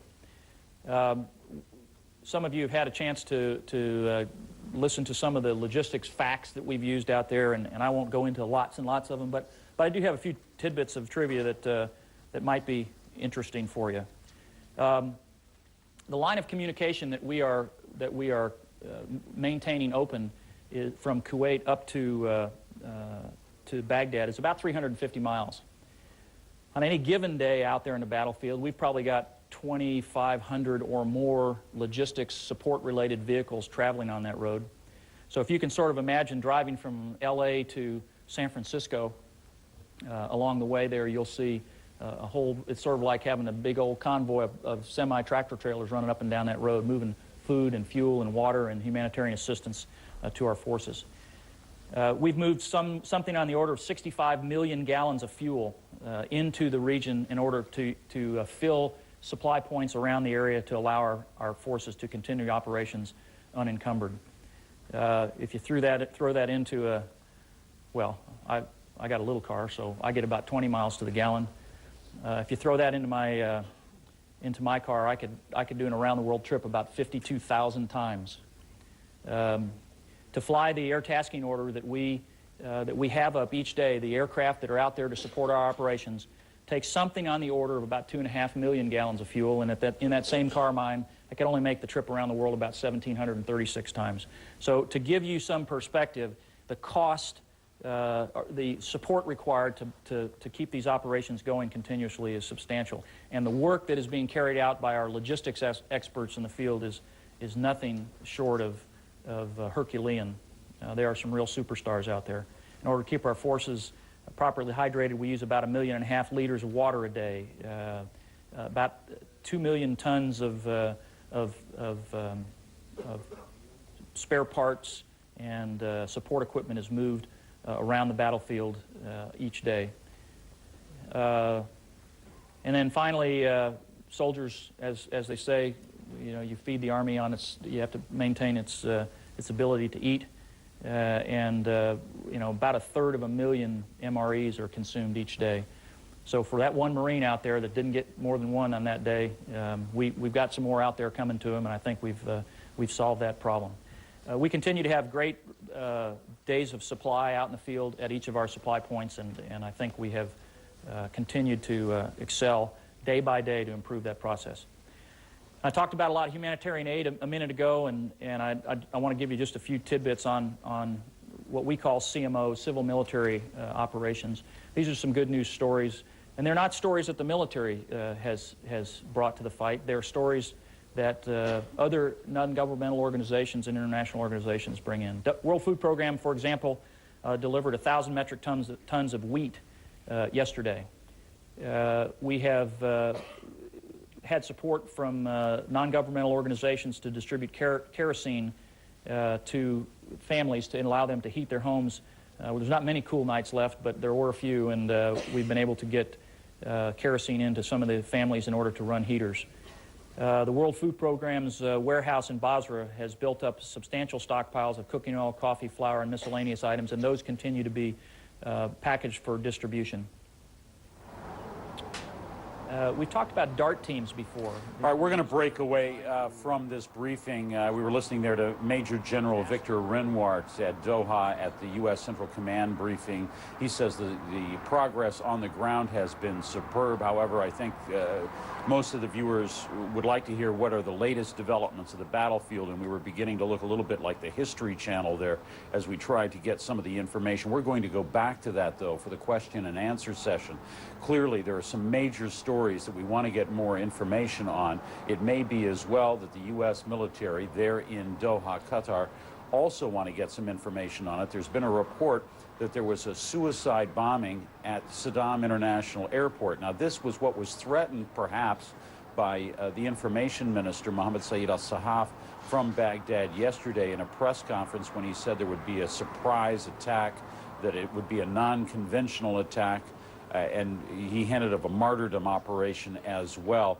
But we have word now from the Reuters news agency quoting a gunnery sergeant saying that, in fact, there has been a suicide attack. CNN cannot independently confirm that. Meantime, at Azia in Iraq, we have a report, once again, a quote coming from Reuters saying that General James Mattis, the commander of the Marine Division, which is the main Marine ground force in Iraq, is at the scene of a school in that town. Now, apparently what happened was a source came to the U.S. forces and told them that a wall had been knocked down. Iraqi soldiers had come in, buried something in the playground of that school, and then covered it over with cement in about a 2 or 3 day operation there. He said that happened about 2 months ago. Of course, that piqued the interest of U.S. military commanders. Part of their main mission here, the whole purpose of this military intervention, this war, is to find and disarm President Saddam Hussein of his weapons of mass destruction. They are checking that to see if there are any weapons of mass destruction buried there. Marines are said to be digging up that concrete and the ground underneath it in an effort of that search. Now, maybe we'll get some more details out of this briefing. Maybe we won't.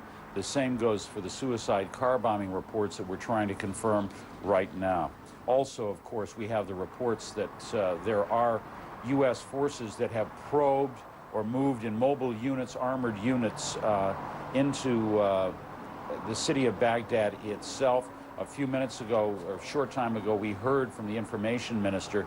He flatly denied U.S. troops had entered Baghdad. Sources telling CNN, though, U.S. troops have been spotted in several different locations inside Baghdad, as well as an Iraqi military air base that is east of the capital city. The World Health Organization is now deeming the #1 health problem in Iraq civilian casualties from the war. A spokesman for the UN agency says from press officers here today have been very vague. Talk about downtown Baghdad, U.S. forces in the center of the city. We have people who are in the center of the city, and they clearly haven't been actually in the center. So could I ask for a little bit greater precision from some of the statements, but also some indication from you as to what has been going on? Well, I think the very first clarity of what was going on was riding in one of those tanks in the 2nd Brigade Combat Team, and it was one of the embedded reporters. So you probably can't see a better up-to-date report than what you saw there. But I will try to put some context to what you saw. This was an operation conducted by 2 task forces of the 3rd Infantry Division. They, in fact, had been south of the city and conducted a raid through the city, proceeding north to the Tigris River, and then continuing out to the west in the direction of the airport. As to why your colleagues were not able to see that from the center of the city, I'm not sure, but I'm pretty comfortable that in some parts of downtown London, you can't see what's going on in other parts of downtown London. So I can't give you any better answer than that. I'm pretty comfortable. I know where those guys were, and I'm pretty comfortable the reporters gave you an accurate picture of the scenes on the road. It was I think, a clear statement of the ability of the coalition forces to move into Baghdad at times and places of their choosing, and to establish their presence really wherever they need to in the city. And those kinds of operations, I believe, will continue. Yes, sir. General Jeff Reed from Sky News. At times, sir, your review sounded almost like a victory speech. Was it? Have you now reached the tipping point? And can I ask the daily weapons of mass destruction question? They haven't been deployed. They haven't been discovered. Is this war going to make history by being ended before you found its cause? That's a great question. Let me first say that in no way should any of the comments I made be taken as a victory speech. Victory will come. Of that there is no doubt. But this fight is far from over. As we have said, we've been able to move into the area of Baghdad city. As you look at the map of Iraq, you'll note that there are many other parts of the country where we have not yet taken control of enemy forces in that region, and so the fight will continue. The fight is far from finished in Baghdad. As to weapons of mass destruction, I think we continue to look at sites around the country. But I think, as I mentioned last week as I was up here, many of the sites that we believe were most likely were in areas that we had not yet put troops. We're beginning to close down some of those areas and put troops into there, and we will, in fact, over time, go through each of the sites where we believe to be that they may have stored, hidden, or in some way cached any kind of weapon of mass destruction. Tom? And you talked about setting up a base of operations at the Baghdad International Airport. Is the security such that that can be done now? And what about the runways? They were disabled for normal use, but will they suffice for your use? It's a good question, and I guess what I'd say in terms of base of operation, as you know, you can create a base of operation in the middle of the desert where you secure a particular area and bring in your logistics forces. The airport gives us a fairly substantial area to operate from, and I believe we will continue to operate from that field. Whether we make it a main base of operation or not, time will tell.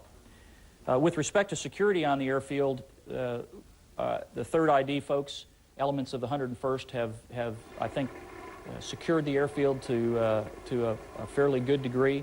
That does not mean that there's not a threat from artillery, from enemy forces who have continued to attack throughout the course of today to varying degrees and in varying sizes, but with no success. There are a number of sites on the airfield that we want to make sure we spend extra time to ensure there's not booby traps and those kinds of things, but we feel like we can operate on the airfield with ease.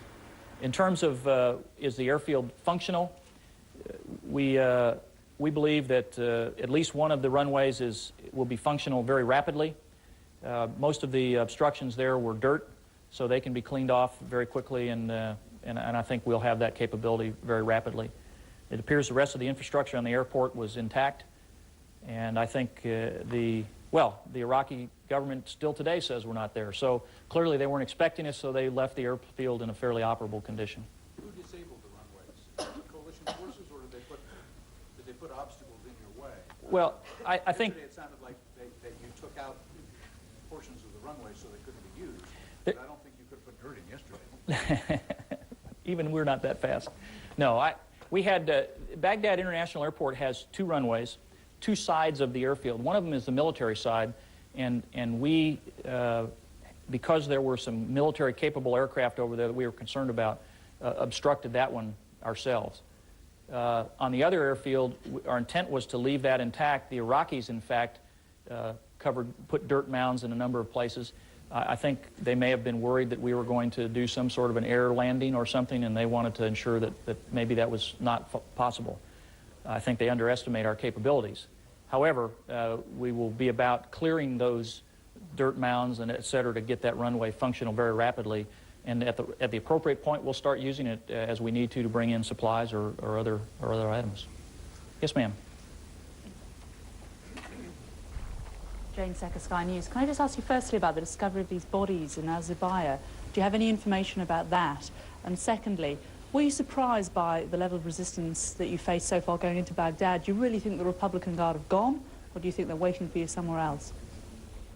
First, the question on reports in Zubayr, I heard those really just coming over today. I can't give you any more specifics. One, if the reports are accurate, or two, what type of people these might be if there are accurate reports. So I'm afraid I can't give you too much more than that. However, we have asked in coordination with the Land Component Commander, to take these kinds of reports and try to run them to ground so that we can come up with some sense of truth. As you know, on the battlefield, many times first reports are in some way inaccurate, and so we physically need to go there and find out, and we'll know more once we run that ground. Your second question was the Republican Guard. I think sometimes it's very difficult for people to understand the power of air power. Now, I don't want to sound like I'm an airman, beating the air power horn, but the integration of fires from both land and air, I think I went off, was substantial. And we were able to take advantage of superiority in the skies to prepare the battlefield. And as the land forces moved through, they still found substantial Republican Guard capability.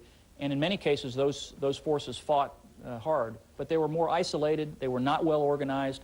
And I think that is a direct result of the combined arms team that prepared that battlefield before the forces actually moved into the area. Let me come over here. I'll come back in a minute. Kelly. Hi, General. We had reports today of another suicide bombing at Baghdad Airport, if you could address that. And secondly, do you have any indications there are substantial Republican Guard into Krieg? I heard the reports about a potential suicide bomb at the airport. We've had a couple of reports of those activities that have been true over the last few days. The one today, I tried to check just before I walked in. That has not come up on anybody's radar scope. Obviously, I think it was a media report. There have been a number of attacks out there. I would say some of them I'd term as suicidal, in that very lightly armed forces trying to attack more heavily armored forces on the airfield. but I don't have what at least I would refer to as a suicide bomb attack that I'm aware of. And I'm sorry, your second question? Do you have indications of Republican guards still Into substantially? Tikrit. Certainly through the conflict, we've seen a number of Republican Guard units in and around Tikrit. We continue to look in that area very carefully because certainly that's one of the key leadership nodes, we think, that tie to the Ba'ath Party. As our forces drew closer to Baghdad, many of the Republican Guard units were sort of thrown into the fight, literally.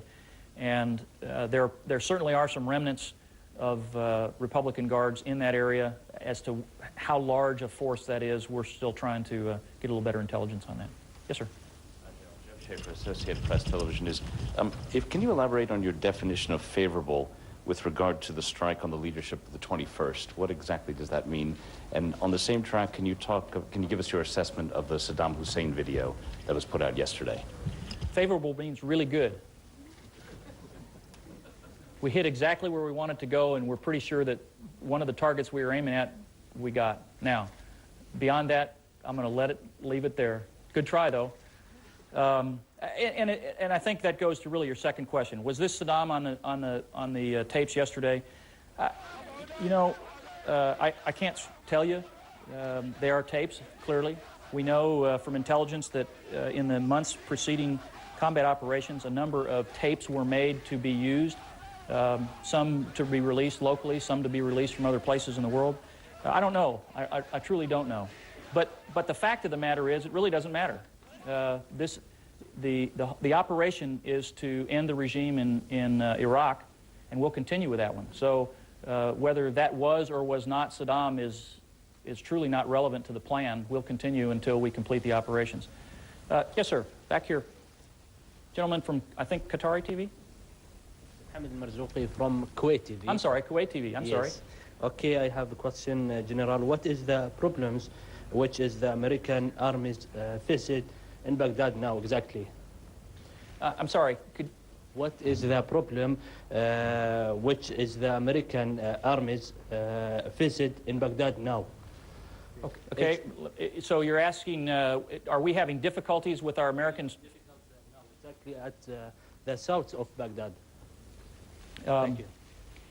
I think our operations from that as I described earlier, that moved from the south through the center of Baghdad and out to the west, were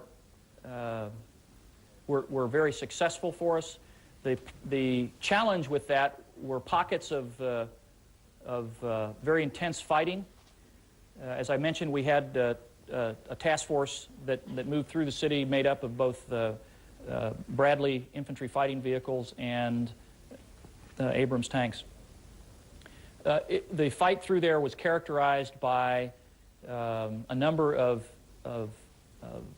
irregular forces mixed with Republican Guard or Special Republican Guard infantry fighting positions, rocket-propelled grenades, nests of irregular forces and the technical vehicles that I described earlier, and air-to-air artillery weapons that were used in a direct fire mode against our forces. So 23 millimeter, 57 millimeter anti-aircraft cannons that were used in a direct fire mode against our forces.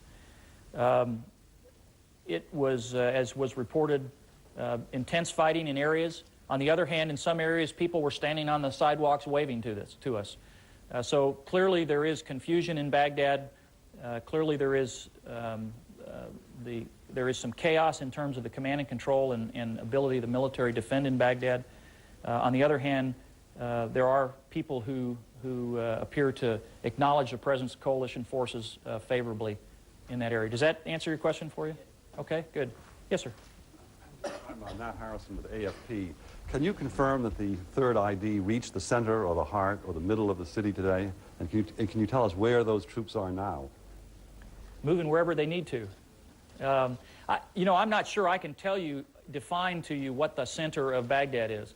But I think someone described the Tigris River makes a pretty narrow bend as Highway 1 comes into what I would call pretty near the center of Baghdad and then turns out to the west. So our forces moved up into that area and then continued out to the west. And it's about as close to the center as I know how to define. Yes, ma'am. with Newsweek magazine. First of all, thank you very much for giving us that level of detail about Jessica Lynch. I had a couple follow-up questions about her. We had been told that possibly Chemical Ali, as he's called, may have been in that hospital. Do you know anything about that? Did you get him? And secondly, the injuries she has, did she sustain them during the ambush, or did her captors inflict them on her? Let me go to your second question first, because I guess the answer to the first one is we think that he was there. He had used that area, but on the evening of the attack, he was not located in that hospital. That's not to say that we haven't been tracking him down at some other locations, and will continue to do so until we're pretty confident that he's been eliminated. As to her injuries, as I mentioned, arm injuries, leg injuries, she's undergone some back surgery as well. I don't have any way to determine if those were inflicted on her after her capture, and so it would be unfair of me to try to speculate on that. I just really can't say. I don't know of any other information to be more clear than that for you. Yes, sir. ABC News. The situation in Baghdad is such where the residents are getting mixed messages. One message from the Iraqi leadership, the information ministry, that everything is fine, don't worry about it, they haven't taken over any of our command and control facilities. The coalition forces obviously presenting a different message. Now it seems the message, your message, the coalition forces message, is more important than ever. How are you getting through the Iraqi propaganda and talking directly to the people of Baghdad, saying whatever you want to say in terms of issuing admonitions about this is where we'll be, et cetera, et cetera? And why is the information ministry still broadcasting its propaganda? Thank you, sir. It's a good question.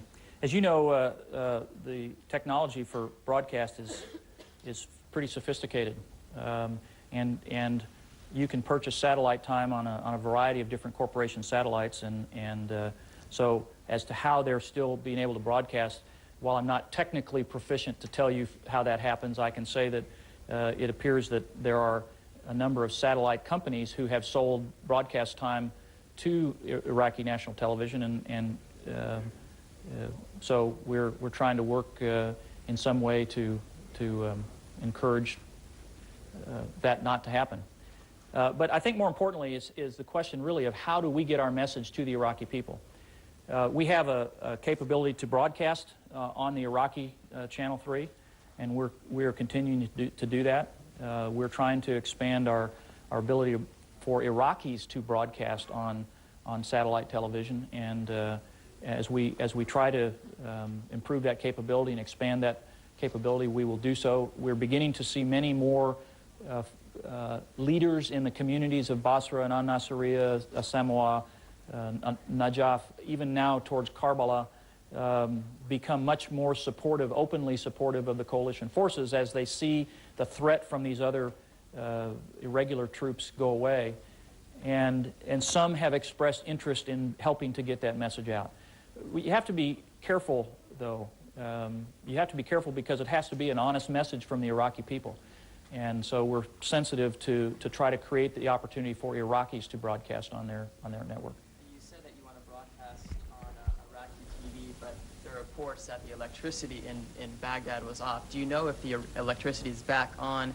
Obviously that it causes some problems in terms of wanting the coalition forces to broadcast their message. You know, I can't tell you throughout Baghdad if it's on. I know we have reports in certain areas that there is electricity. Certainly Iraqi TV has electricity, so they've taken away from their people, but they save it for themselves.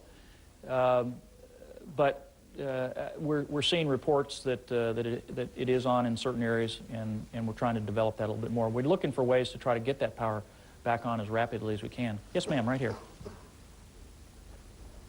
My name is Nora Garbi from Abu Dhabi TV. I'm just wondering about the coalition troops. They've been like sending messages through, this note asking, people not to fight or to surrender. Do we have any reports about the Iraqi in the, Republican troops or Iraqi people have been surrendered yet? Or yes, ma'am. Actually, that's a very good question because one of our real desires was to pass the message that it would for the future of the country, it would be important for them to preserve their ability to be part of the future. We have now in custody some 6,500 Iraqi military members, many of whom surrendered without a fight. We also have reports of a number of units in the country who have expressed interest in that, but as we move through the country, we haven't been able to get to some of those yet to determine whether they will choose to fight or not. We'll continue to work through step by step, continuing on our plan, and we hope that many of these units will make that decision. I will tell you that many units we've seen in some areas just left their equipment and went home. So they didn't surrender, they just chose not to fight and left and returned to their homes. Let me see. Back in the back, sir. Sir, what was the purpose of the raid today? And second question, if the troops move from the south towards the center and then back out west, does that mean that they are no longer in the area of the center of the city? Well, I'm really not going to speculate on where we physically have troops sitting at any one time. I gave you the characteristics of this particular movement. When and where and whether there'll be similar movements, whether we've left troops behind, I'm just not going to speculate on that. I think that the message, though, really is to, in a way, put a bit of an exclamation point on the fact that coalition troops are, in fact, in the vicinity of Baghdad, do, in fact, have the ability to come into the city at places of their choosing, and demonstrate to the Iraqi leadership that they do not have control in a fashion that they continue to say they do on their television. And I think we made that point. Kind of testing the mood, sir? I have a great mood. Over here. General John Independent in London. You said there'd been some intense fighting in parts of Baghdad. Do you want to put a figure on what you estimate the casualties to have been on both sides in those engagements? I'd really not like to put a figure on it, and it's mostly because the reports of all of those operations are still being finalized. As you can imagine, taking a force like that and driving 20 or 25 miles at 30 or 40 kilometers an hour in those vehicles, there probably weren't a lot of people, collecting their thoughts to put real numbers to that. The adrenaline was high and the battle was raging. However, at the completion of those operations, the forces then begin to put together what they believe to be the facts of all of that, and from that we'll get a better feel for what their estimates were of numbers and that sort of thing. Yes, sir. I didn't give you a chance already, did I? No. I got yelled at last time for letting somebody have two questions. So No, I've had my hand up since the beginning. Okay. You've given us an idea, obviously, of how this mission was conducted this morning, but beyond saying that it was to send a message, you haven't really identified any strategic purpose. Has any ground been taken? Is any ground being held? Or are you just back at the airport, having sent a robust message? Well, I think on the battlefield, messages are critical to your strategy. I also said that I'm not going to tell you what we still have or don't have in terms of forces that are in the city. And I think it's probably fair to leave it at that. The point we continue to make is we are moving very, very well along the plan that we've laid out. And in due time and in due course, I think the message and the plan will be more clear. Let me come back over here. Yes, sir, right here.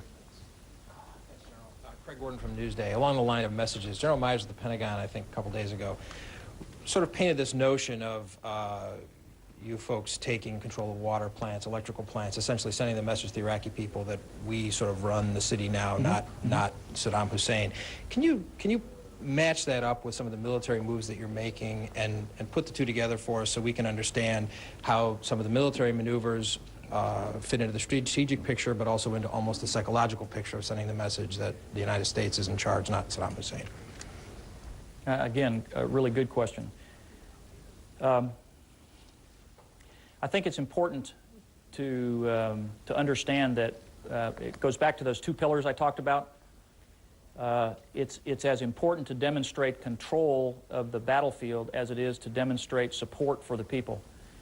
A lot of speculation a couple days ago. I think the power went out in Baghdad at, I'm just guessing, I think it was, say, 5:30 or 6 o'clock in the evening. Within about 4 minutes, I had 12 phone calls wanting to know what we had done. And in fact, our intent was not to take the power out, and we did not take the power out in Baghdad. The Iraqi regime took that from its own people. Our intent is to try to put the power back on. And do we know where the power generation plants are? Yes.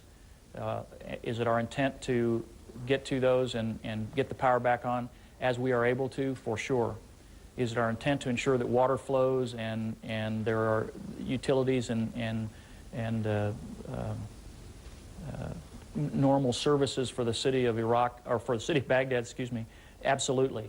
But this is also a very complicated battlefield, and it will take time to make all of those happen. You'll recall that about 48 hours ago, General Brooks was standing up here, and we were still moving. So in a very short period of time, we've moved very rapidly into the vicinity of Baghdad, continue to move forces to a number of areas around the city, continue to engage Republican Guard units outside the city to prevent them from moving into the city. And as we are able to create more stability, we will very rapidly try to return normal services to the people of Baghdad. Yes, sir. I'll get you both here.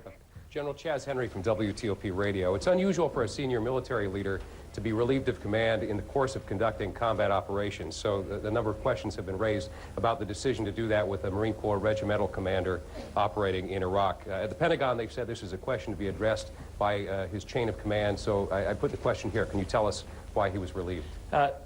Really, I'm not going to discuss it. At every level of command, commanders have to make tough decisions about the nature of the leaders that they have under their chain.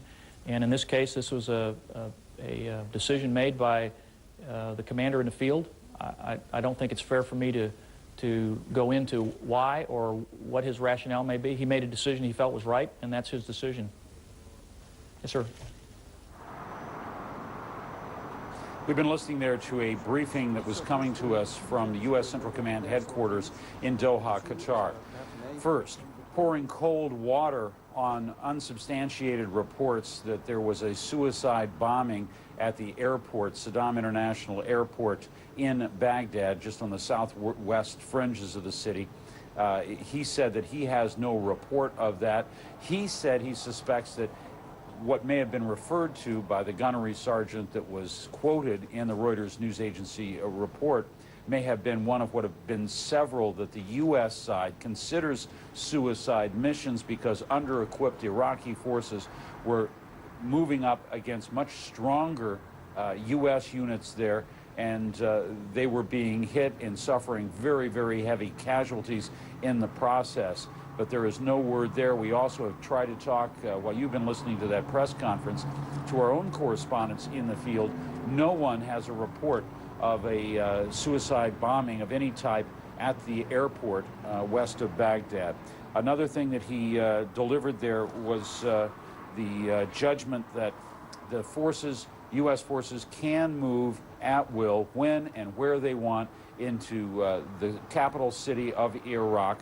But he said the units were just doing probing operations. They've been described by others as reconnaissance missions, and they're then pulling back to the airport area, at least for the 3rd Armored Division and its probes that were conducted this day. Now, at the same time, we must report that Iraqi officials are saying that there have not been any probes into the central area of the cities, showing reporters that live pictures from the capital saying, see, no one is on the streets. The areas that they're showing, not specifically the same areas where the U.S. says that its forces went. There have been independent reports that U.S. forces were in what we could call the central area of Baghdad. Those sources told CNN's Nick Robertson that they observed the forces more than one time. At the same time, clearly, the Iraqi version of events, the U.S. version of events, very much at odds over that airport itself. Iraq says it now controls the airport after repelling the U.S. invaders, in its words. The U.S. says it remains very much in control of that area. We want to go on now to some of the other latest developments. U.S. Central Command in Qatar reporting their operations are far from finished in Baghdad. Coalition commanders report substantial U.S. ground forces entered the Iraqi capital, some even reaching what the coalition spokesman, as I just told you, excuse me, he described as the heart of the city. I think the progress could be characterized as nothing short of superb. A lot was made about, we were out there for 3 or 4 days. As you know, bad weather had challenged us a bit. A lot was made of bringing the supply lines along. I think what we've shown is that the plan was very smoothly executed. Now, sources in Baghdad, as I said, confirmed to CNN that U.S. soldiers did travel inside the Iraqi capital as close to the city center as Saddam Bridge. Now, that's next to Baghdad University. Military officials say U.S. troops have encountered sporadic Iraqi resistance inside Baghdad. Other pool reporters embedded with those units described it as sustained fire on some of those convoys as they moved around. U.S. military officials say they have no information right now concerning all of those media reports that there's been a suicide bombing at or near Baghdad's airport. Those media reports so far have mentioned nothing about possible casualties. Meantime, Iraq's information minister denying, of course, that coalition forces even have control of the airport. This is their vicious attempt today to show the world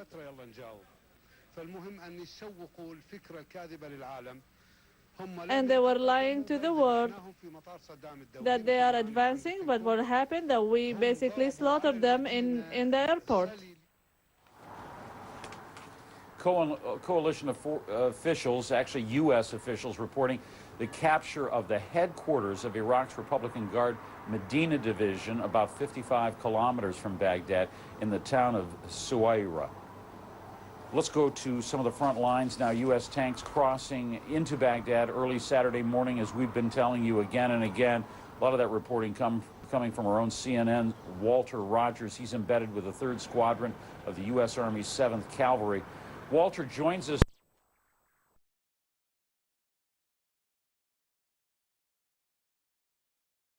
Let's go to Martin right now and find out for sure. Martin? Hello, Jim. I hope you can hear me now. As you know, it's grown dark here, and after darkness, there is not allowed to have any light source that would jeopardize us as well as the Marines who are around us. But the Marines, as you point out quite correctly, have been coming up a different route. The Army have been pressing in from the southwest. The Marines have the eastern part of the section of Baghdad itself, and they already have started making their way into the southern portions of the city, at least the suburbs. And there has been sporadic fighting. Not heavy fighting, not major battles, but sporadic fighting. The 5th Marines traveled this route last night. They had trouble getting rocket-propelled grenades fired at them and also small arms fire. A number of their M1A1 Abrams tanks were actually struck and damaged, and reportedly they suffered a few casualties. Today, it was up to the 1st Battalion, 7th Marines to get into this same exact area where this trouble came from and find out what the problem was and put an end to it. At least that's what the Marines were telling them to do, and that is what they have done. They have pushed into this area and have run across some elements. It could be Republican Guard, perhaps elements of the Baghdad Guard, unclear exactly, or it could be Iraqi regular army forces. They appear to be dug in with bunkers and fortifications. Again, not a heavy fight, not a big one, but it has been supported a number of times by artillery coming from the U.S. Marines. And that would be great as far as artillery could be used to bust up the bunkers. And then the Marines would send in their infantry units, which is what the 1st Battalion, 7th Marines were all about. So it's been ongoing all day. We understand it is still going on tonight. The clear message is get it contained, and that is what they say they are doing. Jim? Are there any questions being raised about the logic of going in first, putting units forward, and then trying to clean up the mess perhaps that is left behind, those pockets of resistance? It seems like a strategy that U.S. British military commanders have been using since they arrived in Iraq.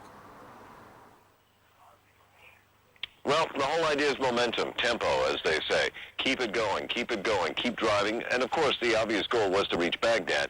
Your battle is not so much with the Iraqi people or even so much with the Iraqi forces, if they don't get in your way. It is with the Iraqi regime. That is the way the U.S. military has always said this war was to be fought. So the battle was get to Baghdad, cut off the head of the snake, and then you believe that everywhere else where there may be some military opposition will eventually fade away, since the very person they were supporting is now gone. As far as the tempo of the U.S. Marines, well, it works on the same way on a smaller scale. Keep driving forward. Keep pushing towards Baghdad. And if you run into interference, don't bog down the main body. Peel off separate units to deal with it. Those that either come behind you or the main element up front can deal with it while others leapfrog ahead. It is all about keeping the Marines moving and keeping Iraqi forces backing on their heels, Jim. There has been a strategy, we have seen it employed, of suicide bombings. At the airport, they had a suicide wave, including what they believe was a truck bomb hurled at them. Has that changed the way forces are moving there? Well, the Marines have always had a very heavy emphasis, no matter what, on force protection, whether you were at the lead element going in and the frontline troops, or whether you were in the back element with the supply group. It's always the philosophy of the Marines that you keep heavily armed forces in all places. That is, every Marine that is out here, whether they are a cook, whether they're a mechanic or whatever, they are a rifleman first, or a riflewoman. And so their element has always been on force security, and even for the rear elements, they keep armored personnel carriers and heavily armed Humvees or Jeeps with the rear element as well, because they know that the supply line is vulnerable, but equally as vital as the frontline fighting troops. Jim. Martin Savage there with U.S. Marines making their way to Baghdad, fighting their way through at times, as he was telling us there, cleaning out pockets of resistance throughout the day. Let's turn now to President George W. Bush's weekly radio address. Mr. Bush says Iraq is nearly free of President Saddam Hussein's grip. And in his words, village by village, city by city, liberation is coming. Let's give that a listen. Good morning. American and coalition forces are steadily advancing against the regime of Saddam Hussein. With each new village they liberate, our forces are learning more about the atrocities of that regime and the deep fear the dictator has instilled in the Iraqi people. Yet no crime of this dying regime will divert us from our mission. We will not stop until Iraq is free. This week, coalition forces have been clearing southern cities and towns of Saddam's death squads and enforcers. Our special forces and army paratroopers, working with Kurdish militia, have opened a northern front against the enemy. In the town of An-Najaf, members of our 101st Airborne Division have been welcomed as liberators. At Al-Nasiriyah, Marines continue to eliminate the enemy while other Army and Marine units have closed in on Baghdad. From the skies above, coalition aircraft and cruise missiles are removing hundreds of military targets from the map. As the fight tightens on the Iraqi regime, some of our enemies have chosen to fill their final days with acts of cowardice and murder. In combat, Saddam's thugs shield themselves with women and children. They have killed Iraqi citizens who welcome coalition troops, and they have forced other Iraqis into battle by threatening to torture or kill their families. They have executed prisoners of war, waged attacks under the white flag of truce, and concealed combat forces in civilian neighborhoods, schools, hospitals, and mosques. In this war, the Iraqi regime is terrorizing its own citizens, doing everything possible to maximize Iraqi civilian casualties, and then to exploit the deaths they have caused for propaganda. These are war criminals, and they'll be treated as war criminals. In stark contrast, the citizens of Iraq are coming to know what kind of people we have sent to liberate them. American forces and our allies are treating innocent civilians with kindness and showing proper respect to the soldiers who surrender. The people of the United States are proud of the honorable conduct of our military, and I am proud to lead such brave and decent Americans. In recent days, we have also brought food and water and medicine to the Iraqi people. We're delivering emergency rations to the hungry. Right now, cargo ships are bound for Iraq, carrying wheat from Oklahoma, Kansas, and Texas, enough to feed 4.5 million Iraqis for 1 month.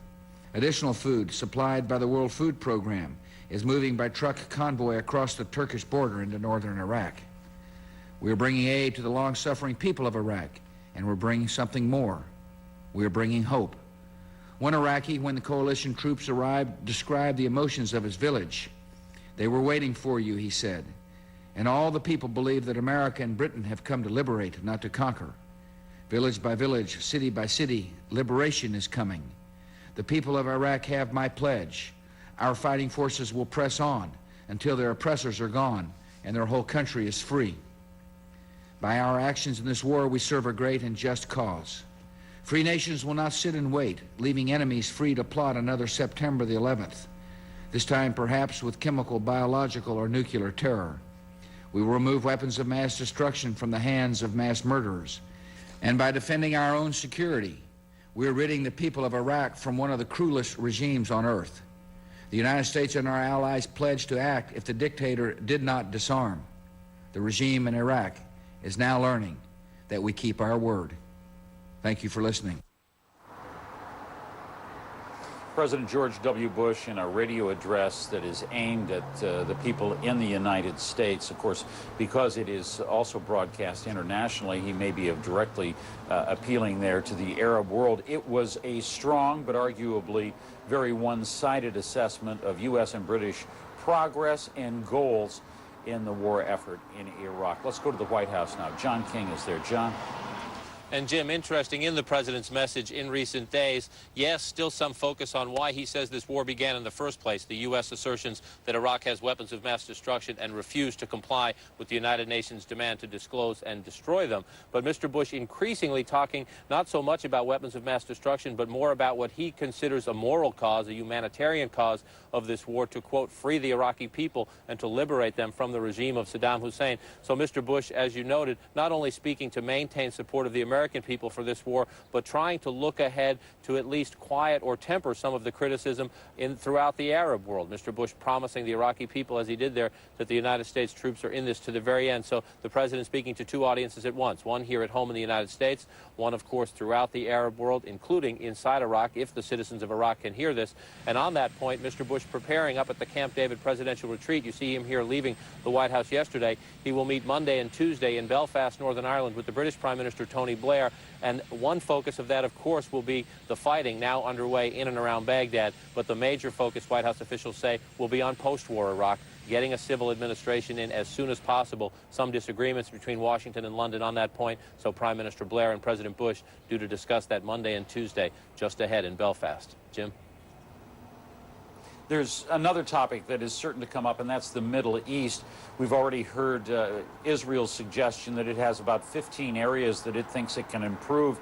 The roadmap that is to be presented to both sides, the Palestinians and the Israelis. The Europeans and Britain adamant no changes in the roadmap, and they appear to be boxing in the U.S. president on that same front. He's not talking much about it. What are they saying behind the scenes?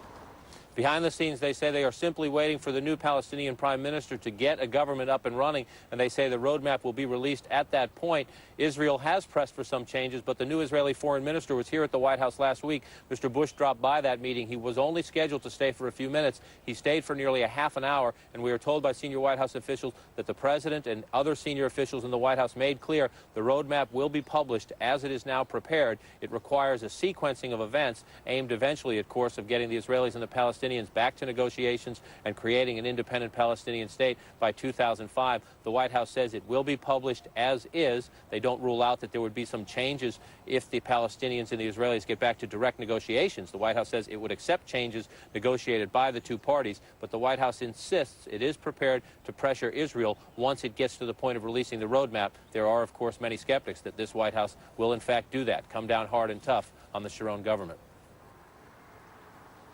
John King reporting there from the White House. CNN's coverage of war in Iraq continues right after this. Stay with us.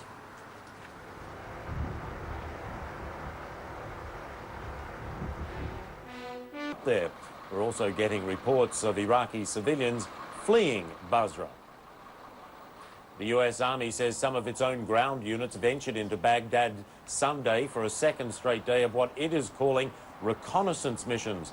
Within the last few minutes, the Associated Press has quoted U.S. Central Command in Qatar as saying that between 2,000 and 3,000 Iraqis were killed when U.S. forces moved through southwestern Baghdad on Saturday. Meanwhile, the U.S. military says its aircraft will now be a continuous presence over the Iraqi capital. A Pentagon spokesman says that a new travel ban imposed on Baghdad by Iraqi authorities will have no impact on coalition operations in the vicinity of the capital. That ban on travel into and out of the city is to run daily from dusk till dawn. Thousands of Iraqis have fled Baghdad, many of them to the northeast, in the wake of the coalition advance to the capital, as well as the continuing air raids, from which there were more bombings in Baghdad on Sunday. Now, in northern Iraq, U.S. Special Forces working with Kurdish fighters called in airstrikes on Iraqi bunker positions. Those positions run along a ridge on the northern front's southeastern edge. Okay, now we're going to go to an interview that we conducted earlier, a briefing on the operation in Basra. Let's listen to that. Correct. We've been trying to put the pressure on Basra all during the last week to create the conditions where we can effectively get into the centre. Earlier this morning, Commander 7 Brigade made the split decision that the conditions were right, and we're now undertaking a brigade operation with 3 battle groups to really establish ourselves much more firmly within Basra.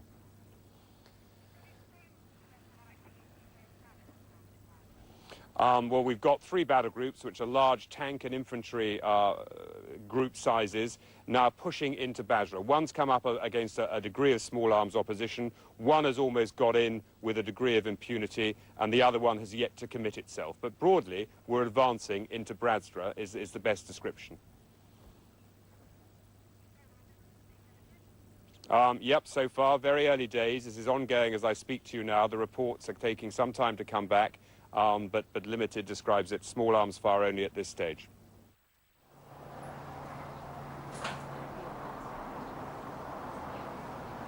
Okay, more ground. Forces from coalition forces are moving towards the Iraqi capital at the moment. CNN's Martin Savage is embedded with a battalion of U.S. Marines. He reports they are nearing Baghdad now from the southeast. The U.S. Marines continue to push up from the southeast into the suburbs of Baghdad. That is a different route and a different sort of fight that the Army has been seeing on the west side. As they move forward, the 5th Marines, about 24, 48 hours ago in this very area, did run into some problems with Iraqi opposition. Now the 1st Battalion, 7th Marines tasked with the same job, following on and clearing out any resistance that they find. That's what they've been doing for the past 24 hours. They're not only doing it with their armored personnel carriers, we understand that there are tanks, there's air support as well, and we certainly know that there has been artillery, a lot of artillery at times, coming from the U.S. Marines in support of the action that's taking place forward. You can see that this column right now has come to a stop. It's not infrequent. You have periods where you move forward, stop, push forward again. It's obviously slow, very careful work when you're in, especially a built-up area like we are now. You also have a mixture of civilian population, because the fact that we know that Iraqi troops have melted away and in some cases may have melded themselves into that population makes it that much more difficult, that much more tense for the forced security of this convoy, trying to pick out who are the innocents and who may not be the innocents. We understand, well, one of the things we did see coming up the road, which is very unusual, a destroyed American M1A1 Abrams tank. Now, had that just been damaged to a point that it couldn't move anymore and that the Marines decided to destroy to make sure it wasn't used by someone else, that's unclear. Or was it destroyed by heavy weaponry of the Iraqis? That also is unclear. Don't know when it was actually hit, and don't know if there were any casualties on board. That usually is a very tough tank to try to take out. Meanwhile, the forces of the Marines continue to drive forward, maybe slowly at times, but the objective is still Baghdad. Martin Savage, CNN with the 1st Battalion, 7th Marines. The Pentagon says those incursions into Baghdad are just the beginning and promises more. Walter Rogers is embedded with the U.S. Army's 3rd Squadron, 7th Cavalry near Baghdad. He recently filed this report. Army sources have told CNN that more armed reconnaissance missions are planned for inside the heart of the Iraqi capital, Baghdad. Yesterday, the previous day, the 2nd Brigade, 3rd Infantry Division rolled reconnaissance tank units through the city. Again, we can expect, according to the Army, more of this kind of U.S. muscle flexing. It's an attempt to show the Iraqis that the old regime has fallen. More importantly, it's an attempt to take out any pockets of resistance that the Iraqis may put up. Not necessarily an indication that the United States is going to occupy Baghdad en masse. What we are seeing, however, are plans that the Army is calling SASO, which is an acronym that stands for Security and Stability Organizations. And the city will be carved up, the areas around the city carved up for specific military units to occupy and try to establish some sort of order and stability for the civilian population. Again, the civilian population here remains wary, although there was an encounter the 7th Cavalry had yesterday with some Iraqi civilians on the outskirts of Baghdad. Those Iraqi civilians kept whispering, "Is he dead yet? Is he dead yet?" It's as if there is a great wellspring, a great reservoir of emotion ready to be released once the Iraqi public is confident that Saddam Hussein is finally gone. Walter Rogers, CNN, with the U.S. Army 7th Cavalry on the outskirts of Baghdad.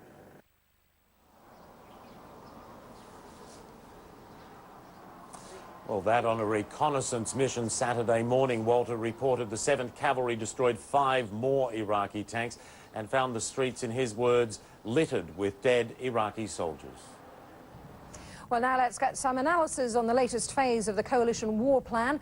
I'm joined by Richard Cobbold from the Royal United Services Institute. Let's just pick up on what the news we've just received, which is that British troops are making quite an advance into Iraq's second city of Basra. Are they employing the same tactics, broadly speaking, as they are in Baghdad? Broadly, but I think there is a distinct difference. That this is really a pretty heavy thrust. It is a brigade group, 3 separate battle groups, each of about, say, 1,000 men, clearly going on different routes, because one has met some resistance, the others have not been any recorded resistance. And I think this is really a build-up from the careful intelligence gathering that's gone on over the last few days. And I think it will be much more significant. It will be the British forces going into Basra. Whether they come out or not, I think, will depend on what they find when they're in there. And of course, the other thing is it gives the beginnings of an opportunity for this uprising of the people in Basra that has been hopeful for so long. Indeed, and earlier in the day, the British Forces spokesperson, Group Captain Al Lockwood, said that the people of Basra had been giving, quote, valuable assistance to the British forces. So something seems to be changing there, at least as far as he's concerned. Yes. I think there have been connections with people in Basra, though it's been a very, very dangerous activity for any individual to do in Basra, because the Fedayeen and the Baathists have been around all the time, and there have equally been reports of very nasty measures taken against people who have been considered to have been cooperating with the coalition forces. So I think that the intelligence will have been gathered together, a picture will have been put together. And, as I say, that there is now an opportunity. Those 5 tanks had been destroyed by the Fidaiyin, and also 1 shuffle had been destroyed. Also 2 tanks, not bulldozer. Shuffle. Yeah. They call it, yeah. Excavator, you call it excavator. And also they call it shuffle.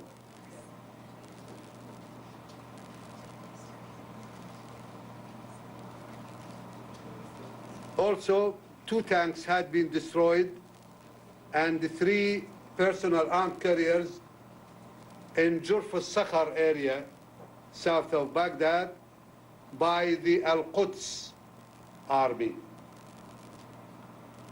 2 tanks had been destroyed in Al-Qurna district in Basra. I explained also in Arabic some details which we have noticed closely, we have observed closely since we pushed them out of Saddam International Airport yesterday. The continuation of the battle showed that when we crushed them in the airport and they retreated back out of the airport, we continued bombarding them, pounding them with missiles and heavy artillery. They withdraw deeper in Abu Ghraib and out of it. When we stopped pounding them, they pushed forward some of their units in certain intervals of time, in certain periods of time, to the front, to the area of Saddam International Airport, only for the sake of propaganda and just hollow, empty. It has no military significance, only to show that they are in the airport area.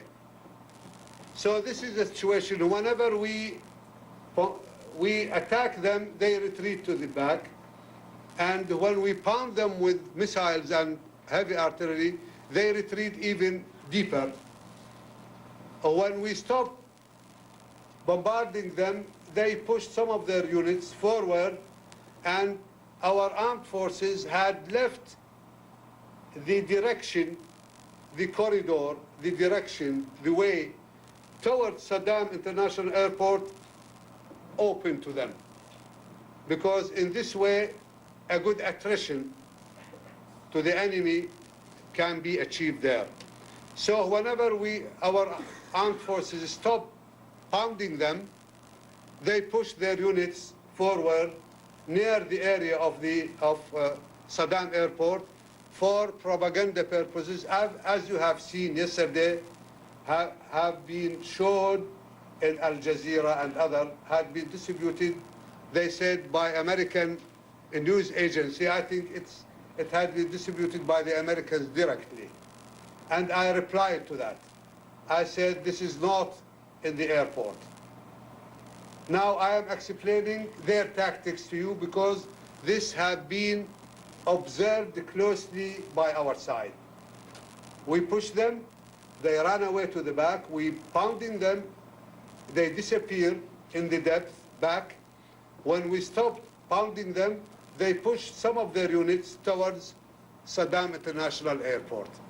We noticed that those units only for be filmed and for propaganda, hollow, empty propaganda purposes. In order to be accurate when we report to you, therefore I am explaining to you all these details.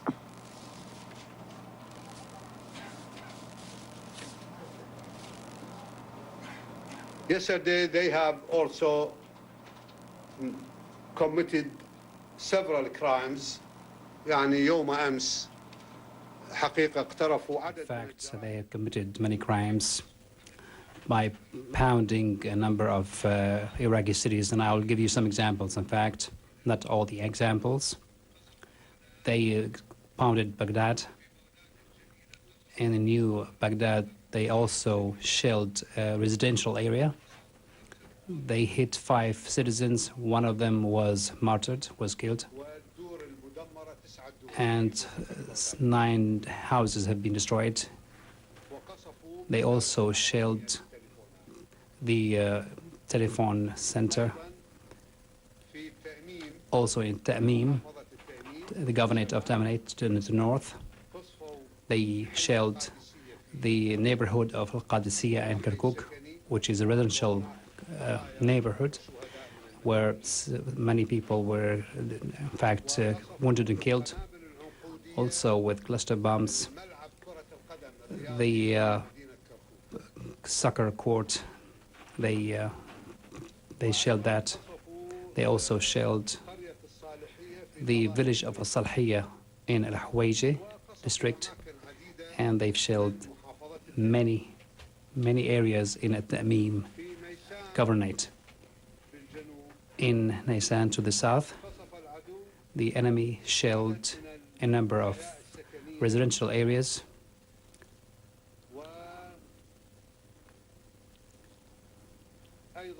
Also, they shelled with cluster bombs the area of Al-Rafi in the district of Kahla, killing and wounding some people. They also shelled the governorate of Naysan, the area of Hussein. The number of civilians wounded were 14 and 2 martyrs. In the governorate of Al-Anbar, they shelled the touristic city and the lake of Al-Habbadi, where 5 people were wounded, civilians, in the touristic city. They also shelled the company of Salah ad-Din in Al-Anbar. That's for hens and eggs. These are just examples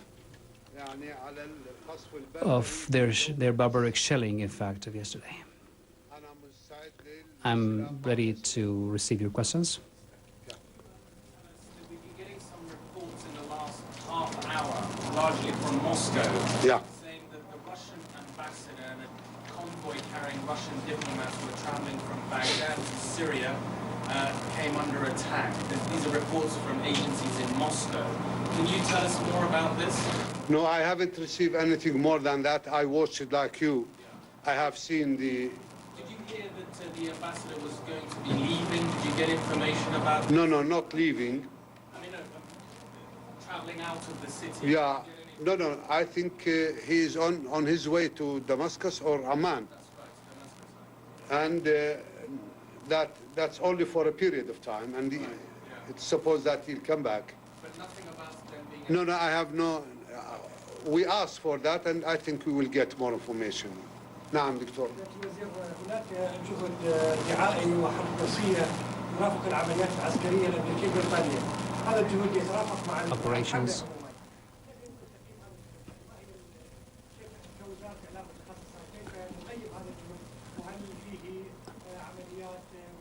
Are there organized operations, military operations? There is great effort on the part of the American and the British rulers. And this effort, I will explain it in my way. It's a kind of psychological war based on, in fact, crushing the morale. And they think that's possible.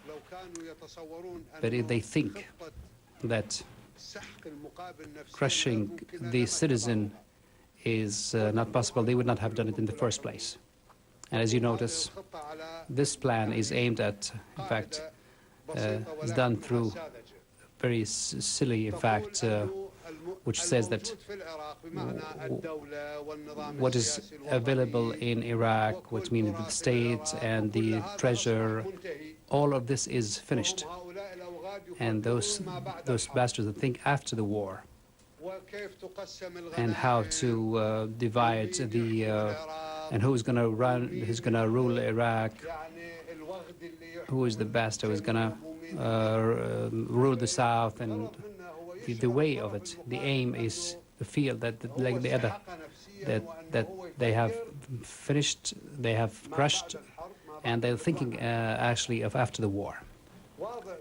It's in their dirty minds that there's an illusion that they will conquer. All right, we've been listening there to Iraqi Information Minister Mohammed Sayed al-Sahaf, and we heard very similar things to what he was saying yesterday, in fact, denying that US troops are at Saddam International Airport, saying that the enemy was destroyed and retreated. He said that they just got close enough to the airport so that they could acquire pictures to then send out for false propaganda.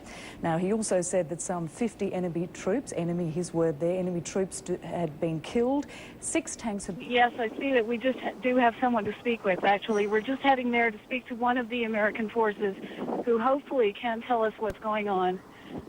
It'll just take a couple of minutes, Michael, to talk to the people here to find out what exactly happened that resulted in what appears to be perhaps the worst friendly fire incident so far. Now, it is a foggy day that may have contributed perhaps to the visibility. The visibility is unusually low. Jane, are you planning to talk to an officer there live? Is that your plan at the moment? And, of course, bearing safety in mind? If you can still hear me, Michael, we're just approaching this position with American soldiers, and I'm just going to ask if there is someone we can talk to talk more on.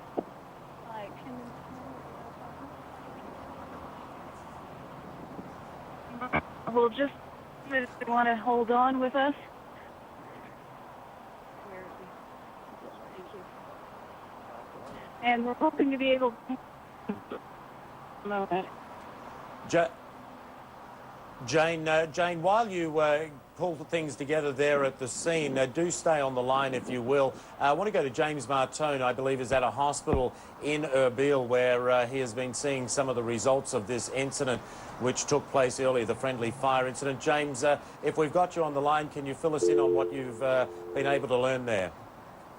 It appears we've lost him. Jane Araf, if you are still with us, I don't know if you've been able to get any more of a sense of what's going on, but also when you're talking about this battle, this frontline battle going on with American planes, tell me, what are they shooting at, and is anyone shooting back?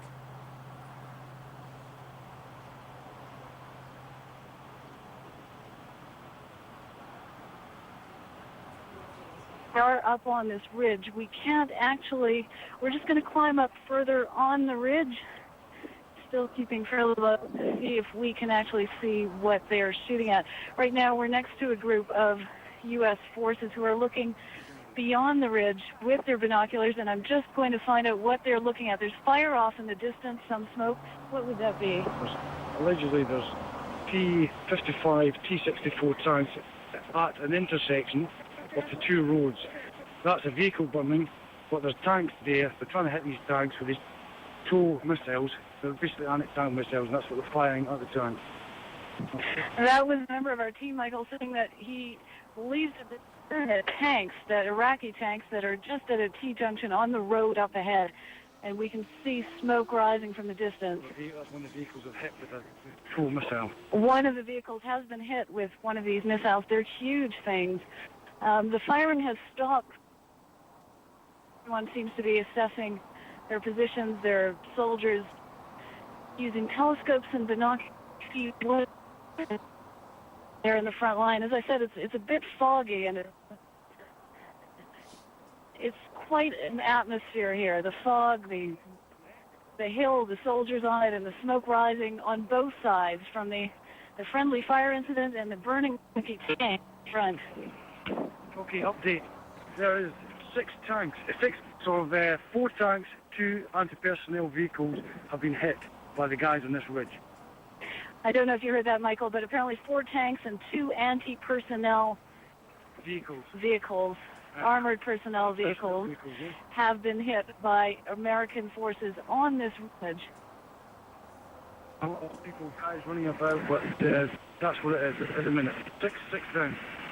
So that was 6 vehicles hit, and that does appear to be the target. Again, this is the front line, relatively close to the city of Erbil. We're still trying, Michael, to find someone who can talk to us on air, one of the American soldiers, to explain what might have happened with the bomb that appears to have dropped on the vehicles. Now, as you mentioned, our James Martone, our colleague, is at that hospital where some of the injured were taken, and we were still seeing ambulances racing from here. Now, this is presumably more than an hour after the incident itself, as well as that shattered vehicle that BBC correspondent John Simpson and his crew was in at the time.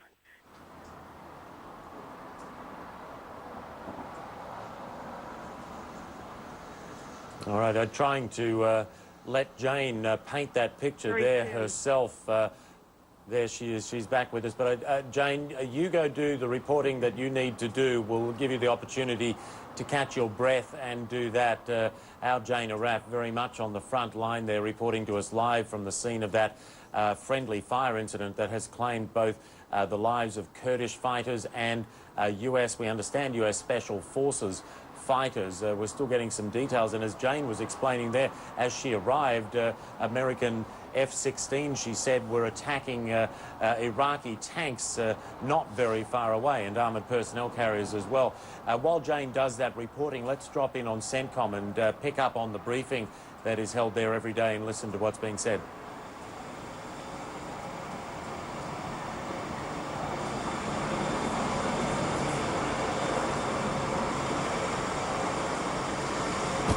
No way I wanted to leave Jane. No way. For some guy at a hospital.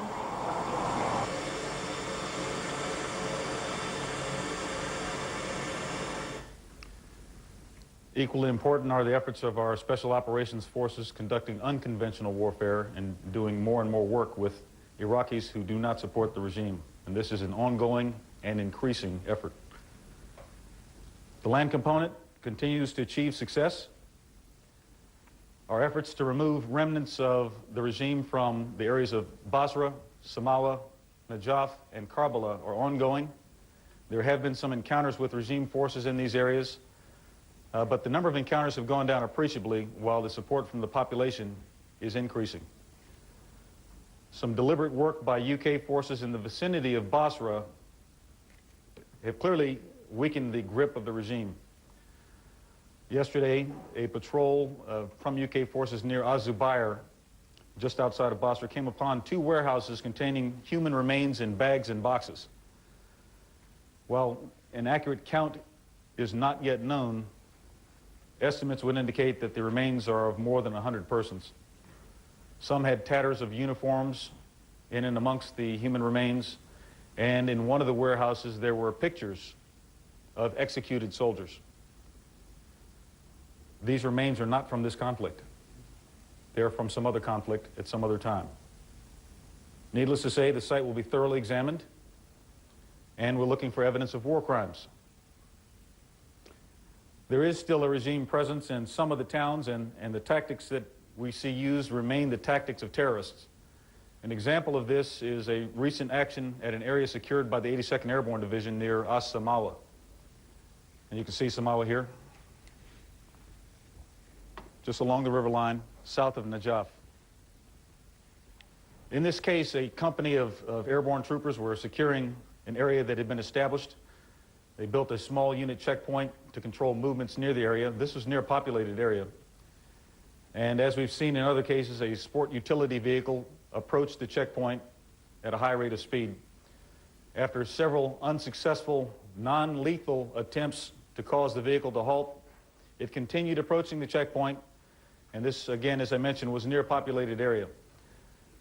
There was a young sergeant in charge at that particular checkpoint, and he saw some objects in the back of this vehicle, ordered one of his gunners to open fire on the threatening vehicle. This is an image of the vehicle from the rear. After the attack, you can see that it's in an urban area with a kid standing on the side of the road. The weapon impacting the vehicle caused the vehicle to have a significant secondary explosion and fireball. Let's go to the next image. The vehicle had been loaded with gas cylinders to be detonated in close proximity to the checkpoint. And finally, from the side, our soldiers and Marines out there, especially our junior leaders, are having to make very, very difficult but instantaneous life and death decisions. And they're the only ones who can make those decisions. They're doing it very well, and they're also doing the best they can to protect the force as well as the Iraqi population. The 2 Corps attack by 5th Corps and 1st MEF continues to isolate Baghdad, denying any reinforcements or any escape by regime military forces. 5th Corps controls the corridor from Karbala to Baghdad in the east. 1st Marine Expeditionary Force controls the corridor from Salman Pak to Baghdad. I mentioned east first, excuse me. 5th Corps is in the west. 1st MEF is in the east. We continue our operations in and around that area and beyond. There was a raid last night by 1st Marine Expeditionary Force. What they raided was a training camp near Salman Pak, and you can see the explosion along on the map near Salman Pak. This raid occurred in response to information that had been gained by coalition forces from some foreign fighters that we encountered from other countries, not Iraq. And we believe that this camp had been used to train these foreign fighters in terror tactics. It is now destroyed. We continue broadcasting nonstop radio over all of Iraq. We do know that radio is the most common and popular medium that is used by the Iraqi population and is consumed by them. A much smaller portion of the population has TV, and an even smaller portion, mostly elites, have access to cable and satellite television. Some of the examples of things we're saying on our broadcast now to the Iraqi people, especially in the radio broadcasts. First, we're telling the Iraqi people for their own safety to stay away from Baghdad International Airport. And this is certainly in direct contrast with what the regime is telling its citizens. We're also explaining the importance of carefully following checkpoint instructions as they approach them. There are checkpoints that they may encounter. If they follow the instructions of the people at the checkpoint, there are not problems. We explain to the Iraqis the types of atrocities and criminal acts that the regime is responsible for. And we're also telling the Iraqi forces that remain, specifically the Special Republican Guard and Special Security Forces, that they should surrender, flee, or fight and face certain destruction. The good news is life is proceeding into a new state of normal in other places, and places where the coalition has driven away the regime. Granted, things that have been stopped by the regime and the hazards of combat are now resuming. So as we stop our combat actions, as we move the regime away, life can continue. This is an example, a school in An-Najaf. We've talked about that location over the last several days. Children are now safely returning to school and have begun school for the first time since before hostilities began.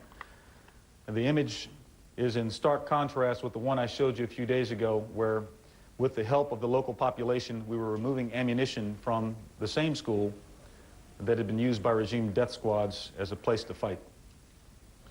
Our civil affairs units that are traveling behind our combat formations are skilled, they're professional, and they're making daily assessments of the needs of the population they encounter, and then they get to work trying to fulfill those needs with the assistance of the population. That's part of the plan. It always has been part of the plan, and their efforts are making a major difference in the lives of newly liberated Iraqis. In some locations, our soldiers are facilitating the delivery of supplies, and that includes things that are already on hand in storage warehouses but weren't delivered by the regime, as this particular image shows. These are school supplies that were in an area near Basra. Our special operations forces moving through the area found this warehouse, discovered what it was, and began pushing them back out to the population. They had already been on hand, and for whatever reason the regime did not see fit to distribute them to the population of Basra. Assisting with much of our humanitarian and civic work are our Free Iraqi Forces team members. They continue to help us communicate and earn a high degree of trust. The teams also coordinate delivery of humanitarian assistance rations and the massive volumes of wheat and grain that are starting to flow in from all over the world. And we have much more of that coming here over the next several weeks, with many different countries making contributions. And those will come in by way of the ports. All right, let's leave the CENTCOM briefing there. A lot of the information being relayed to journalists there in Doha, Qatar, is information that we've already brought to you and stuff that is on the public record. If anything new develops out of that briefing, we will bring it to you. Of course, want to return to the scene of that friendly fire incident now. Actually, first we're going to go near to the scene. The city of Erbil, which is where James Martone is standing by, I understand, at the hospital. Martin, you tell us the story from your perspective. I'm standing in front of the Emergency Surgical Center for War Victims. That is where the Kurdish Peshmerga fighters who were killed in this incident are being treated for. Now, we're told by a senior Kurdish official, Khoshar Zabari, who's a spokesman for the KDP, the Kurdish faction that runs this northern Iraq area. 12 Kurdish Peshmerga fighters died in this incident, which he's calling friendly fire, 45 others injured. Now, the Kurdish official, Mr. Zabari, says that there are U.S. casualties, but they do not have numbers for that. Now, I'm in Erbil in front of this hospital. There are other hospitals, he said, that where both the Kurdish and presumably the Americans involved are injured or killed in this incident are being treated. Interestingly, earlier, a U.S. soldier was walking out of the hospital, and when asked if U.S.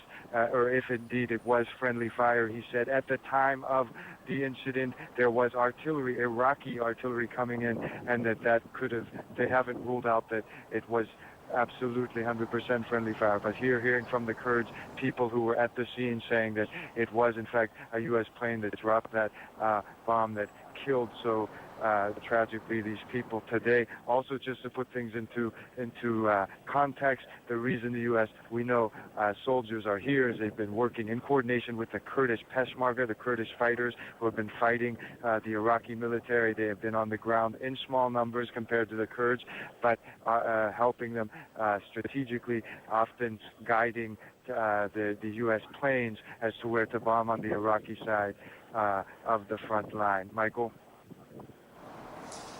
James, in the early fog of information coming out, particularly from the BBC's John Simpson, who was actually on the scene and we understand slightly injured, there was a suggestion of a senior Kurdish official or leader being with that group and perhaps being injured himself. Have you been able to ascertain anything about that? Yes, we can confirm that that official you're talking about, a senior military Kurdish official whose name is Mr. Barzani. He was injured today. He's critically injured, we understand, from this minor press conference that was given by the KDP official. He is now undergoing an operation in this hospital, the Emergency Surgical Center for War Victims, in front of which I'm standing. You mentioned the BBC, our colleagues from the BBC. Also, bad news that John Simpson, who is apparently in this hospital as well, being operated on, slightly injured, but we're hearing that perhaps actually we're hearing that a translator has, their translator has been killed, and that other members of the John Simpson team have been injured. Michael?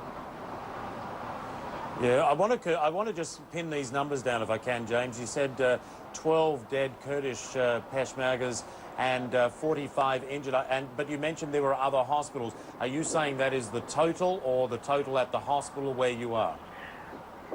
From what we're hearing here on the ground is that is the total. Now, my colleague Jane, who you've been speaking to, who's actually at the site of this tragic incident, is talking about the burnt-out cars. It would seem from her description that possibly more people than that have been injured. Again, the Kurdish spokesman here, Mr. Zabadi, saying that as far as he knows until now, it's 12 dead, 45 injured among the Kurdish fighters. He says there are U.S. casualties, but is not giving figures for that. Michael? And yeah, stay with us, James. Just for the sake of viewers, I'll tell you that Central Command had earlier put out a statement saying that 3 Americans had been killed, 5 wounded. Haven't had an update on that figure since then. But James, are these people there able to tell you what happened, what they were doing? One assumes they were just driving along. What are they telling you? What we're told by the Khoshar Zabari, who is the KDP spokesman who just gave the press conference, is that what happened was there was a convoy of the Peshmerga working alongside the U.S. forces in an area called the Bagi, which is about 40 kilometers from where I am in Erbil, close to what is there, the front line with Iraqi forces, that there was an artillery saying that there has been a battle going on there, and that within this context of the fight, the U.S. pounding the Iraqi side and the Iraqis firing back. There was this, we're hearing from Mr. Zabadi and others who were there, that there was an American plane that dropped the bomb on this convoy that, again, was there working in Kurdish U.S. forces working together. The BBC was there as well, documenting it, and that's in how they got injured. Michael? And James, the types of injuries one assumes many of them would be extremely serious. Is that what hospital officials are saying? Hospital officials are saying it is serious indeed. When you mentioned earlier the senior Kurdish official, whose name is Wajib Arzani, he is, we understand, seriously injured. One could only believe that any injuries sustained by bombing would indeed be, especially as close, we're told, as that bomb came to the convoy, that injuries would be grave. Michael? And James, just do stay with us once again. Getting some conflicting reports now. CENTCOM in Doha, Qatar, is now, who earlier had said that 3 Americans had been killed, American, we believe, special forces, and 5 wounded in this incident. They had said that this was the incident involving U.S. special forces and Kurdish fighters.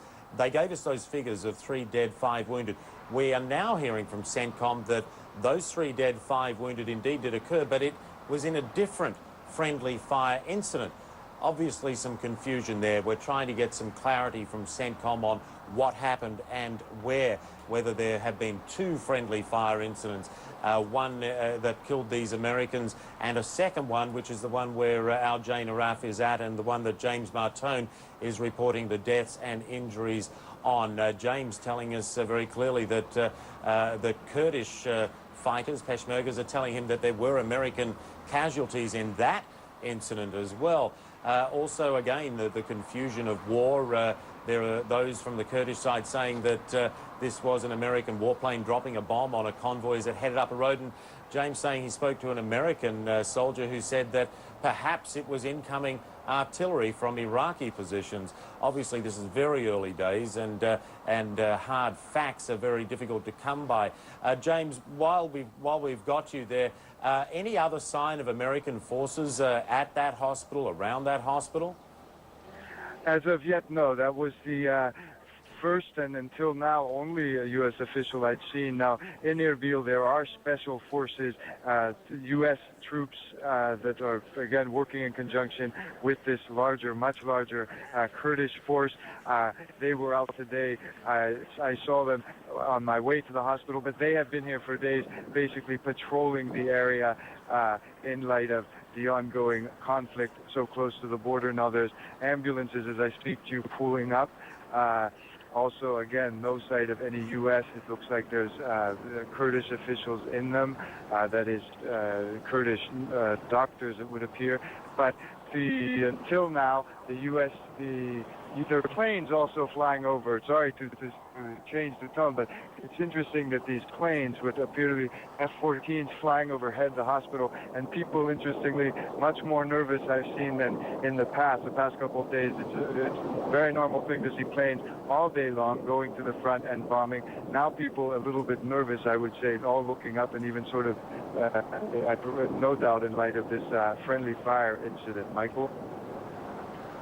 Yeah, James, just before I let you go, I wanted to see if you've got your notebook in front of you. You can confirm the name of the senior Kurdish official who was injured in this incident. If you could give us that, I couldn't quite catch it before. His name is Wajihi Barzani, and he was the senior military official in charge of the Kurdish fighters here, we're told. Wajib Barzani. Yep. Michael? All right, James, thanks very much. I thought you had said that. Of course, Mr. Barzani is indeed a very senior Kurdish official with forces in northern Iraq, and obviously a blow to Peshmergas that he has been injured in what we understand is a friendly fire incident, which has left, as James reported, 12 Peshmergas, Kurdish fighters, dead, 45 wounded, and perhaps more. We'll keep you informed of that and other developments as they come out of the region and out of CENTCOM in Doha as well. That briefing continuing as we speak. Now, as we mentioned a few moments ago, British military forces have meanwhile pushed into Basra. Now, as they do so, humanitarian groups are hoping to begin trucking aid into the city. ITN journalist Julia Bremner filed a report a short time ago. The Red Cross have been putting the pressure on to try and get the British to step up their action here, because the Red Cross are terribly anxious that they can move in, they can go and sort out the hospitals, because of course there have been bombing raids on Basra, even though they haven't been anything like as heavy as Baghdad. There are injured people in there, they don't have any power supply, they have a limited amount of food and water. It's not been a city under siege, so they have been getting some supplies in, but of course they need a huge humanitarian effort now. As soon as the British say that it's safe enough, the Red Cross wants to start bringing in the large quantities of food and fresh water that they need to keep a city of nearly 1.5 million going. Julia Bremner there. Well, in its push into Baghdad Saturday, the US military says it killed a large number of Iraqi soldiers and paramilitary fighters. Coalition Central Command estimates more than 2,000 Iraqi casualties in that one foray, as US tanks rolled into southern parts of the city. Now, Sunday morning, our correspondent Walter Rogers described how the US military has been dealing with the large number of Iraqi casualties. We've seen Iraqi soldiers' bodies lying in the road. The army has tried to get someone to take them away. At one point, the civilian affairs unit had to go out and, with its loudspeaker system, the PSYOPs operators, call out to these villages, call out to the local imam of the local mosque, saying, please collect these bodies. You're welcome to come out and take these bodies, take them away for burial. The worst thing the army could have done, of course, would be to do a mass burial. The army is reasonably politically sensitive. They know that Muslims have to be buried with their heads towards Mecca. But having said that, it would have been a terrible mistake if the army had buried these bodies and not allowed for religious preparation of the Muslim soldiers' bodies here. The coalition's estimate of more than 2,000 Iraqis dead is a fraction of the total Iraqi casualty count 18 days into the war. A British military official said he believed other Iraqi resistors had opted not to fight. There have been a large number of Iraqi casualties. Exact figures have yet to be determined. But more importantly, I think a large number of the Republican Guard have simply thrown down their weapons and gone home. Well, in Kabul, in central Iraq, there has been some fierce close combat between US troops and Iraqi Fedayeen paramilitaries. That after US forces launched a ground and air assault on the city to protect troops and supply lines en route to Baghdad. Well, many of those supply routes to coalition forces stretch for hundreds of miles, making them vulnerable to attack. In southern Iraq, British airborne troops are protecting convoys of supplies headed for the front lines. Soldiers from the 3rd Battalion of British paratroopers are using helicopters to set up what they call flying checkpoints. Saturday, the troops discovered a buried cache of weapons, they said. And in the southern town of Numania, British naval engineers are rebuilding bridges across the Saddam Canal and the Tigris River. Some bridges over the Saddam Canal, destroyed at the start of the war, have been replaced by temporary floating bridges. Well, more on Basra now, where the British Army says its troops have moved into the centre of the city. British commanders, in fact, told journalist David Bowden that they had secured, in his words, a chunk of central Basra. Bowden accompanied a British unit as it probed access routes into the city. Strewn across our path, more than 100 mines, anti-tank and anti-personnel. We're not going any further down this route. Have a look, Mark. The gunner from our Spartan carefully checks under the lead vehicle to see whether it is already into the minefield. It's not. So the convoy takes a new way into town. What we're doing is probing forward on one of the roads, one of the main routes which heads towards Basra. Basically, it's the fringes of Basra and Abu al-Qasim out to our right there. So basically, it's just probing forward and clearing any positions. Most of these positions have already been hit by artillery. But like I say, it's just a case of going forward and seeing if there's any further enemy down. Local residents are conspicuous largely by their absence. There are some, but only the tiny donkey seems impervious to the scenes of devastation all around. One of the vehicles in our convoy spots an Iraqi tank, abandoned but intact, though not for long. 30mm cannon shells burst into the superstructure, and then a Striker edges into position before lifting its firing platform and unleashing a swing-fire, wire-guided anti-tank missile.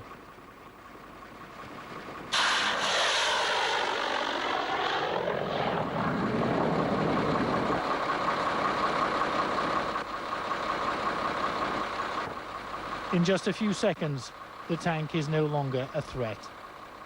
This area is now secured. I suspect now we'll withdraw from this area, hand over any information we've got to the corsairs behind us, and then they'll act on that. They're the ones who do the destroying.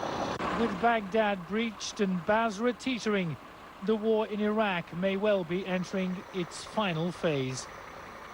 David Bowden with the Welsh cavalry on the outskirts of Basra. Let's return now to the scene of that friendly fire incident that we've been reporting to you. CNN's Jane Araf is at the scene of that incident. She was reporting to us in fairly dramatic fashion, or dramatic events that were occurring as she arrived there. Jane, just recount for us what happened when you got there, what the situation is now, and what you've been able to learn. What's going on now? What's going on now? We're behind a line of special forces. Now, this is the Forward Air Command Post. What they're doing is calling in airstrikes on Iraqi tanks.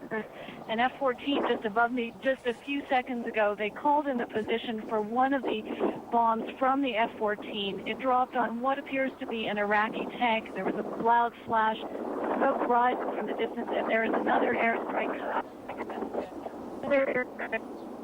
What we're seeing is black billowing clouds of smoke. I don't know if you heard that huge bang, but that is a laser-guided bomb being dropped. A laser targeted being dropped on what appeared to be an Iraqi tank. Now, this is why this coalition convoy that was hit by what appears to be a coalition bomb was headed towards here. This is the front, northern Iraq, part of the front lines. Now, this morning, the soldiers were telling us that they pulled back from the front lines after they saw Iraqi tanks approaching. They didn't have air support at the time. They pulled back. Air support began. Now, while that battle was going on between the Iraqi tanks, the anti-tank missiles that they're launching, the bridge that we're now on. Sorry, we have to get down. 1 second, Michael. Stay with me. While that was going on, they say they heard a loud blast, looked behind them, and it was absolute chaos and carnage, as they say. There were still ambulances speeding from here as we approached, and people talk about everywhere. Right now, they're obviously concentrating on the battle in front of them. Sorry, Michael, I don't know if you can still hear me, but we have to move back just a little bit. But it really is great, and it's a hilltop with wildflowers waving in the wind. Sky with billowing clouds of smoke from the tanks that they've hit. They believe that they've hit at least 4 tanks with the anti-tank missiles and possibly more with the laser-guided bombs. And these soldiers dug in on this hillside. It's a very misty day. The visibility is not very good, which may have contributed to what appears to be possibly the worst friendly fire incident so far. Michael. Okay, Jane, I don't know if you've been able to confirm this, and obviously take great care of yourself, as I know you will, and the crew. We were talking to James Martone in Erbil just a short time ago. He spoke with one American soldier who didn't give him a lot of information, but said it could have been Iraqi artillery coming in. Are the people you're speaking with saying it was coming from a U.S. plane? They don't know. They were on the ground, some of them just feet either ahead or behind the bomb. They narrowly escaped death themselves. They just don't know where it came from. I have to say the assumption is that it was friendly fire. That's an assumption that appears to be made here on the ground. As they put it, these kind of things happen, as horrifying and horrible as they are. I mean, these people here, obviously, if they had time to reflect, would be traumatized by it, but right now they're completely focused on the mission at hand, which is pulling in these planes for airstrikes. You know, the range of Iraqi tanks that had been coming at them, forcing the coalition forces to retreat. Now, they are holding this ridge, and they are continuing to call in these airstrikes. So we're going to see more bombing here and possibly more anti-tank missiles launched from this ridge before the day is out. As for the friendly fire incident, it's kind of amazing that they are able to put that behind them for now and focus completely on what's going on, which really is an attempt to hold this front line and make sure they don't get killed themselves. Michael? Jane, you're obviously painting a very dramatic picture for us here. I wonder if you could give us a sense of the topography of where you are. Are you on the road or are you on the ridgeline itself? And how many tanks are involved here from the Iraqi side, as best as you can tell? We're on a main road. That incident happened with the coalition forces, the Peshmerga, the Kurdish forces, as well as U.S. troops who are traveling down that road, apparently to the assistance of special forces here on this ridge. So it's just on the side of a main road. And it is a main road from the major the northern Iraqi city of Erbil, that Kurdish city. Now, where they're on, they're dug into the hilltop here. Which provides cover, obviously.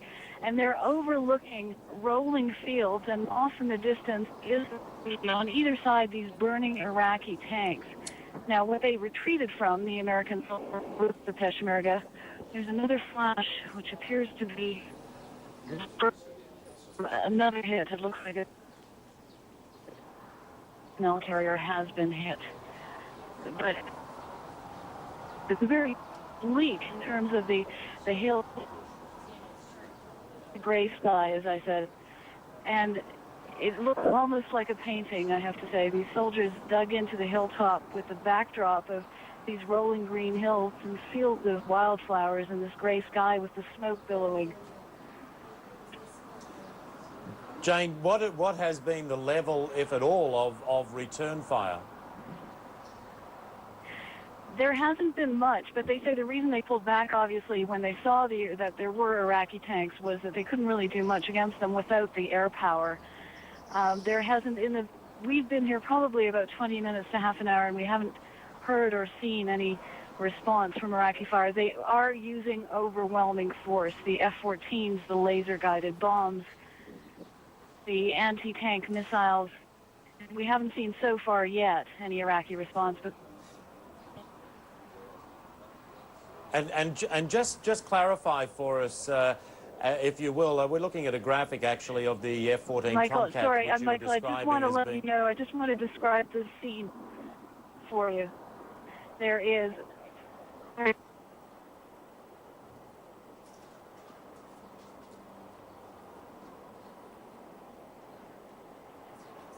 Lost you for a second there, Jane. You still there? If so, start again if you would. Michael, I just wanted to let you know what's happening now. They've called and off into the distance towards the clouds of billowing smoke and flames. We can actually see flames from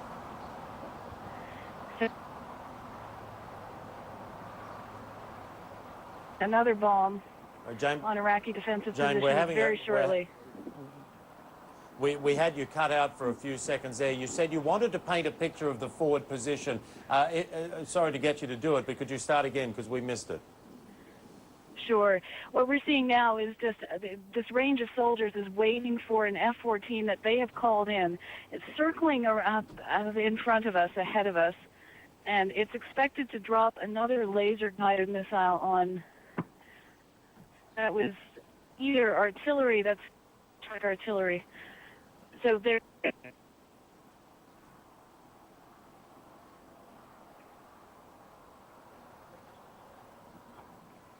It appears to be ammunition exploding from the tanks. The sounds of bursts of explosions we're hearing off in the distance. But these soldiers up here on the ridge are looking through their binoculars and their gun sights towards these billowing clouds of smoke. They've just called in another airstrike. So this F-14 is circling around us, and it's expected to drop in just a few seconds another bomb on those Iraqi positions.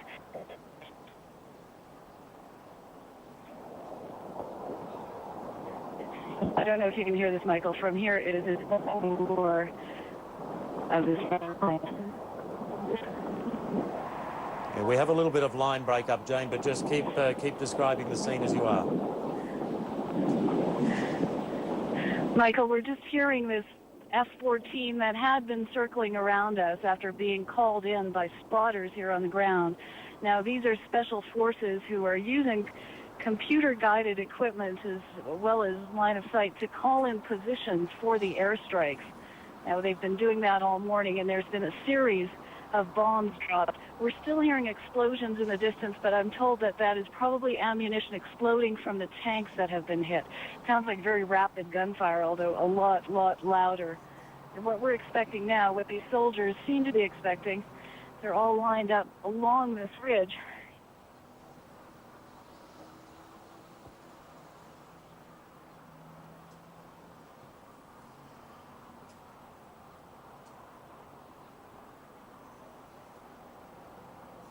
All right, Jane, you still with us?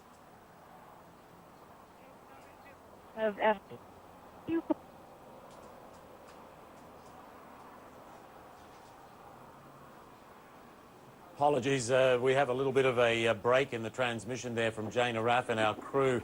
I think we have her back now. Jane, can you hear me? I can, Michael, we're back. Okay, obviously a very dramatic battle unfolding there. It sounds as though fairly one-sided at this time. Jane, without giving away anything that you're not meant to, what is the makeup of the group that you're with? You're with Kurdish and US forces, is that right, without overstepping the marks? We are there. Away from hearing a very loud explosion. This F-14, it's almost deafening over our heads. It is coming in and it's going to drop a laser-guided bomb on the Iraqi defensive positions. Oh gosh, there it is. It's from this vantage point, it's obviously much different than what... I don't know if you heard that, Michael. That was a huge explosion. And from this vantage point, obviously much different from those people on the receiving end. There was a huge whoop that went up by the American soldiers.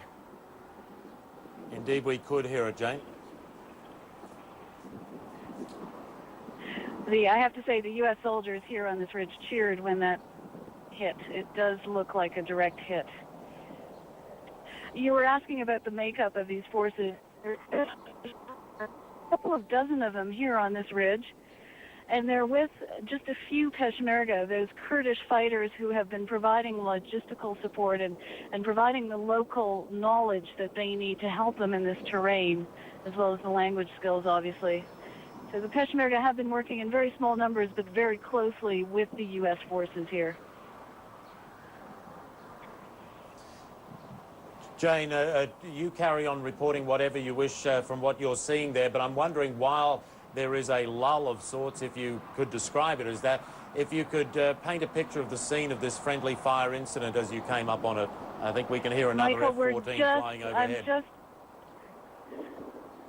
I'm just going to pause for just 1 second to go closer to the ridge where the forces are to find out what's happening, because we are hearing what appears to be another F-14.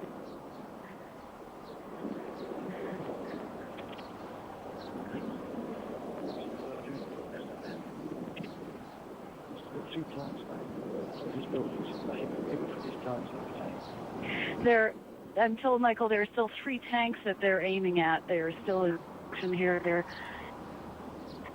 in the airstrikes, trying to get the remaining Iraqi forces that are behind that front line they were forced to retreat from. Now, you've been asking about the friendly fire incident, and again, that appears to have happened this morning as these coalition forces, which was made up of U.S. soldiers with Kurdish forces, were advancing towards what had been the front line. And people I spoke to here, some of the soldiers traveling just ahead of them, said that there was just a huge bang, and they looked behind, and it was absolute chaos. And they talked about vehicle parts and body parts being strewn all over. And indeed, we saw ambulances racing from the scene probably more than an hour after it happened. They say they just don't know what happened. Clearly here on the ground, they can't give a reason for what happened and why, but they say they just don't know. All right, Jane Araf, some terrific and compelling reporting from you. Do stay safe. I don't need to tell you that.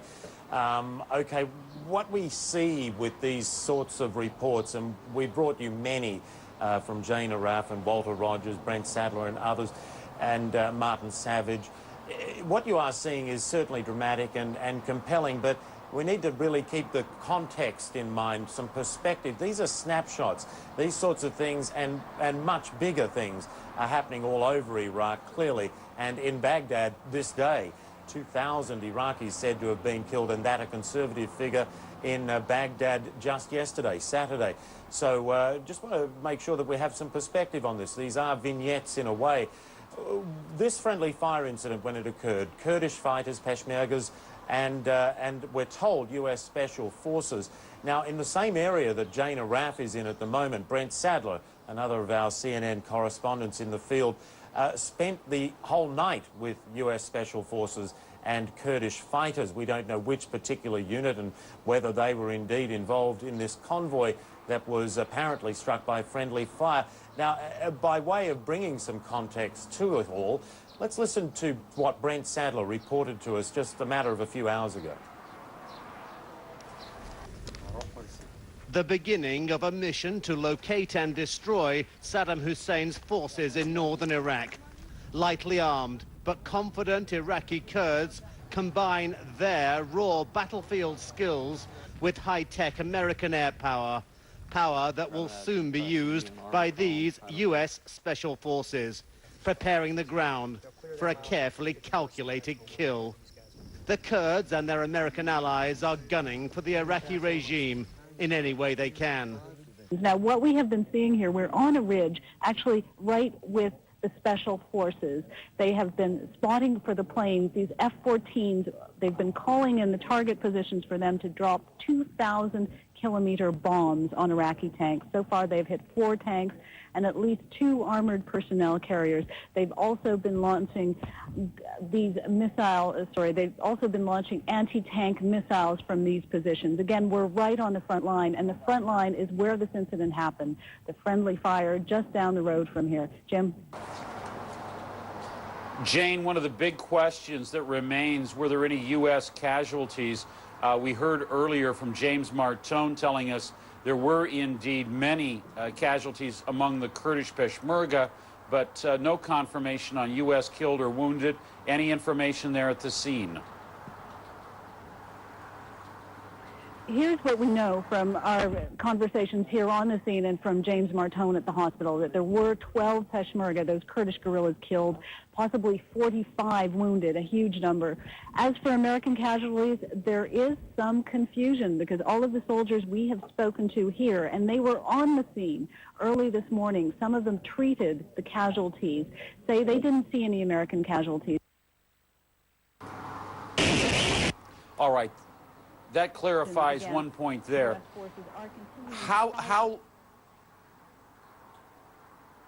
Go ahead, Jane. Describe the battle scene that's there. Tanks that were fired on, and what we're seeing now are spotters, these soldiers behind us with binoculars trained on that ridge to try to identify targets and see what's happening just down the road. I'm sorry, getting back to the American casualties. The soldiers here who treated the wounded said they didn't know of any Americans who had been wounded, but one of the casualties was actually a senior Kurdish commander. His name was Wajid Barzani, and he's the younger brother of the head of the KDP, the Kurdish Democratic Party, which controls this region. He normally, being a very senior commander, would normally travel with American forces, and they may have been in a separate car. Again, we don't know for sure, but the soldiers here who did treat the wounded said they didn't see any American casualties. Jim? The battle that's going on right now, and as I look at it, you've got Jim, a good... on this line. I'm not sure if you can still hear me. All right, I can still hear you fine, Jane. If you can hear me, I know it's a difficult situation there. Still many hours of daylight. Go ahead and just describe the scene there. Jane? Tell you more about what's going on here. As I said, it is a lull, but just a short while ago, incredibly dramatic scenes of these bombs hitting, these huge flashes of light and smoke billowing from these tanks. Now, these American forces had been further ahead down this road, but they retreated when they saw the Iraqi tanks this morning. They said they didn't have air power at the time. They called in the air power, they called in air strikes, and advanced forward again. And for hours, we've been seeing scattered airstrikes from the F-14s dropping these 2,000-kilometer bombs on the Iraqi defensive positions. Earlier, they were targeting anti-tank missiles, and the battle is continuing. They say they're going to try to move forward now that they've taken out a lot of those Iraqi tanks. Sorry, Jim, we still don't have that audio. All right, that was Jane Araf reporting to us from northern Iraq, both at the scene of an ongoing battle of air power being called in against Iraqi tanks and armor. At the same time, the same scene as an earlier apparent friendly fire incident in which a U.S. warplane struck a convoy that carried both U.S. and Kurdish Peshmerga fighters in it. As she reported, one senior military man, Wajid Barzani of the Kurdish Democratic Party, severely wounded in that. We've heard from the hospital, and we've heard from James Martone, who's there. At least 12 of the Peshmerga fighters, more than 40 others were killed, more than 40 others were wounded. I'm Jim Clancy. You're watching CNN's coverage of the war in Iraq.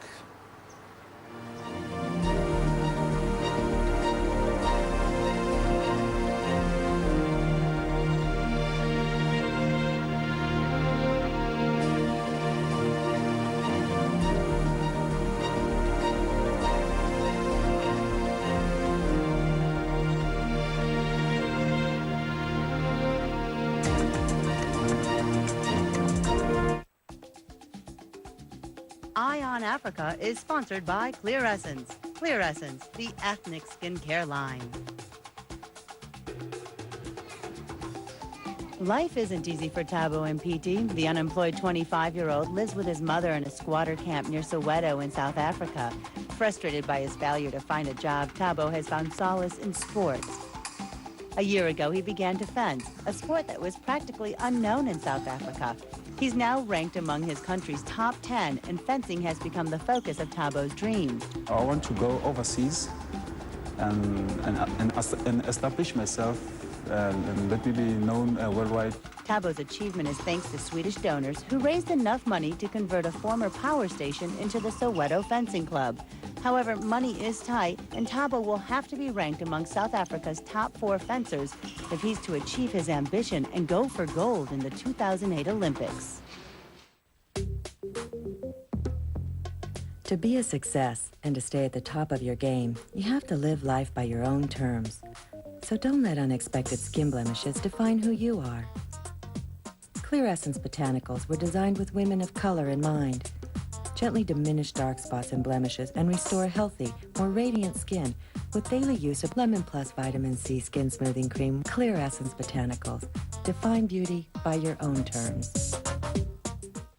War in Iraq, a volatile business world, and CNN is there with expert analysis on how global events affect your country, your economy, your money, from opening bell to closing numbers.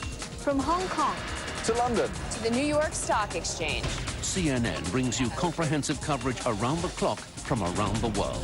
when money is made and lost, Be the first to know.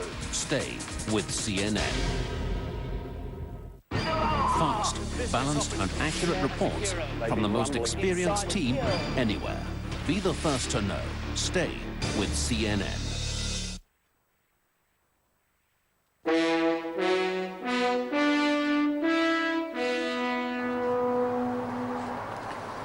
Checking the latest developments now, U.S. Army officials say their forces have now completely encircled Baghdad.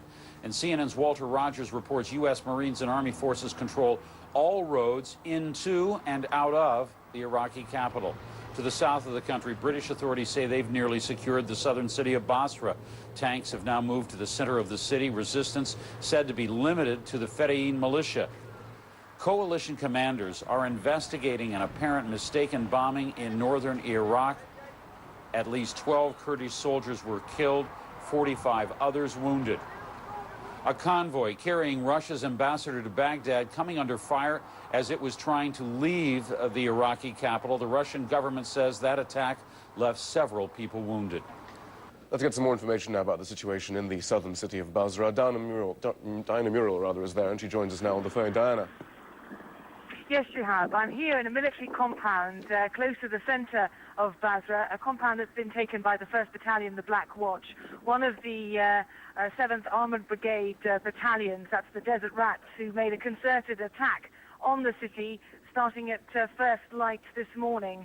The Scots Dragoon Guards and the Royal Fusiliers also took sectors of southern Basra. I moved forward with the 1st Battalion Black Watch. As we came across the bridge towards a shantytown district in the south of the city, we were met with mortar attacks and with militia firing AK-47s and rocket-propelled grenades. This had been anticipated, of course, by the British, and they pushed across the bridge and fanned out on either side.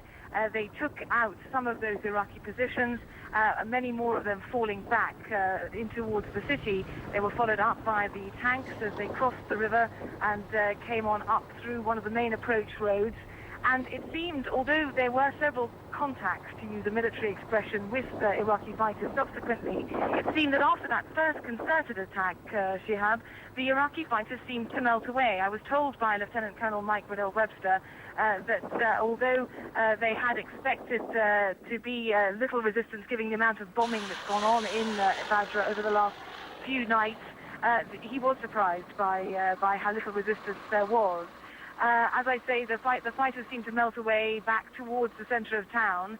There was an artillery bombardment on one military compound which contained Iraqi tanks, which were destroyed. And there were several other engagements as the tanks came closer to the center of the city.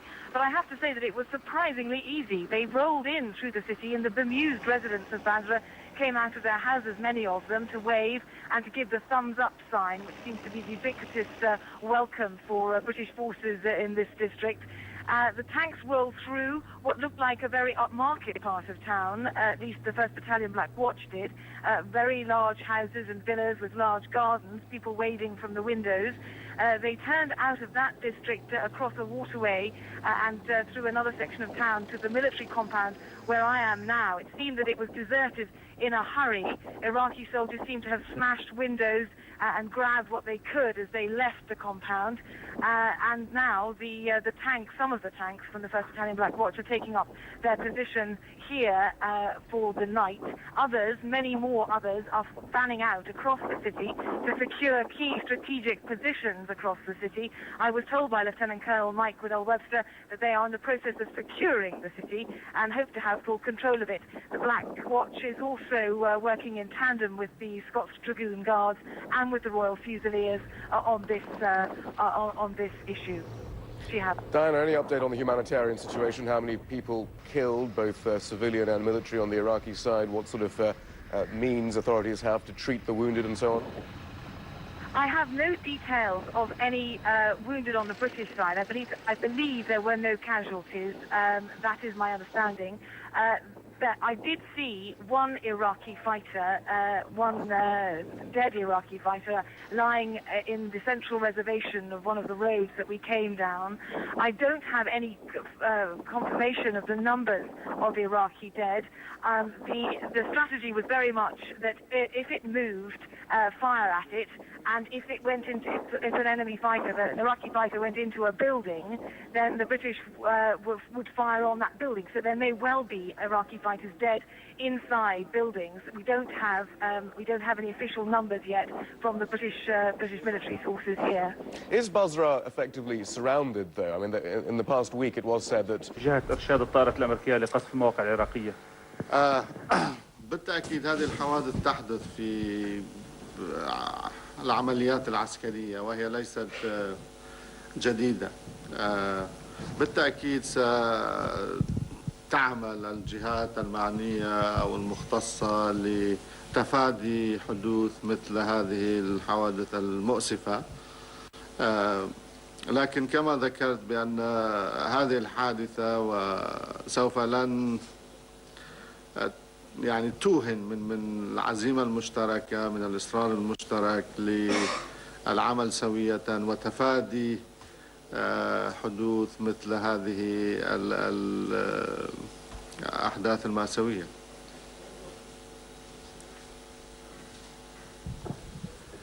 Yes, now with the James from CNN, James Martin from CNN. With Mr. Barzani now on his way to Germany, injured, senior commander of the KDP forces, what do you think how will that affect the Peshmerga forces on the ground in terms of operations? Well, he's one of the commanders. It's true. He was effective commander, in fact, but he is one of the commanders, not the only commanders. The KDP has many such commanders of that quality, and even more professional maybe. So definitely it will not affect the overall operation or the planning that we are having now with the coalition forces. We hope that he will recover. Definitely it will have an effect on the people he was commanding, because he was very much liked. He was young, dedicated, and motivated also. But I mean, we take it, this is a war situation, and these things can happen. Ivan Watson, National Public Radio. Can you tell us where else there have been these limited, targeted operations? What territory has been taken? And are the U.S. Special Forces and the air support, are they always alongside the Peshmergas? This recent operation and movement or propping up of the front line has taken place in the Hook, in Faida, in Dumais, in Ain Sifni, in Bardarash, today in south, near Guer. And the pattern is, yes, I mean, our forces work closely with U.S. Special Ops teams, TSF teams, and air support is called upon for air power support, for target identification, for operational thing. It has happened many times before. Michael. Michael Howard from The Guardian. Could you just clarify the number of killed, 18? Does that include the translator for the BBC? Yes, I forget to mention that, in fact. I mean, with this force moving, there was a BBC team, John Snow and his team, John Simpson, I'm sorry, and 3 or 4 members of the team.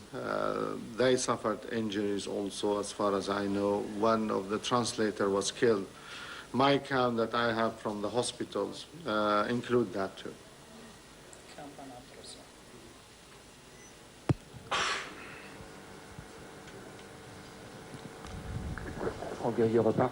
Is it the first incident of this kind?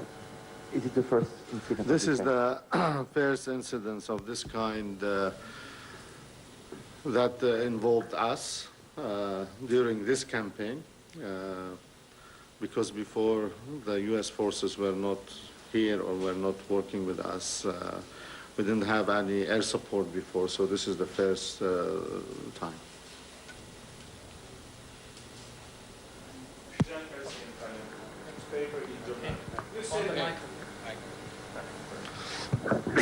Gianni Calessin, Italian journalist, Il Giornale.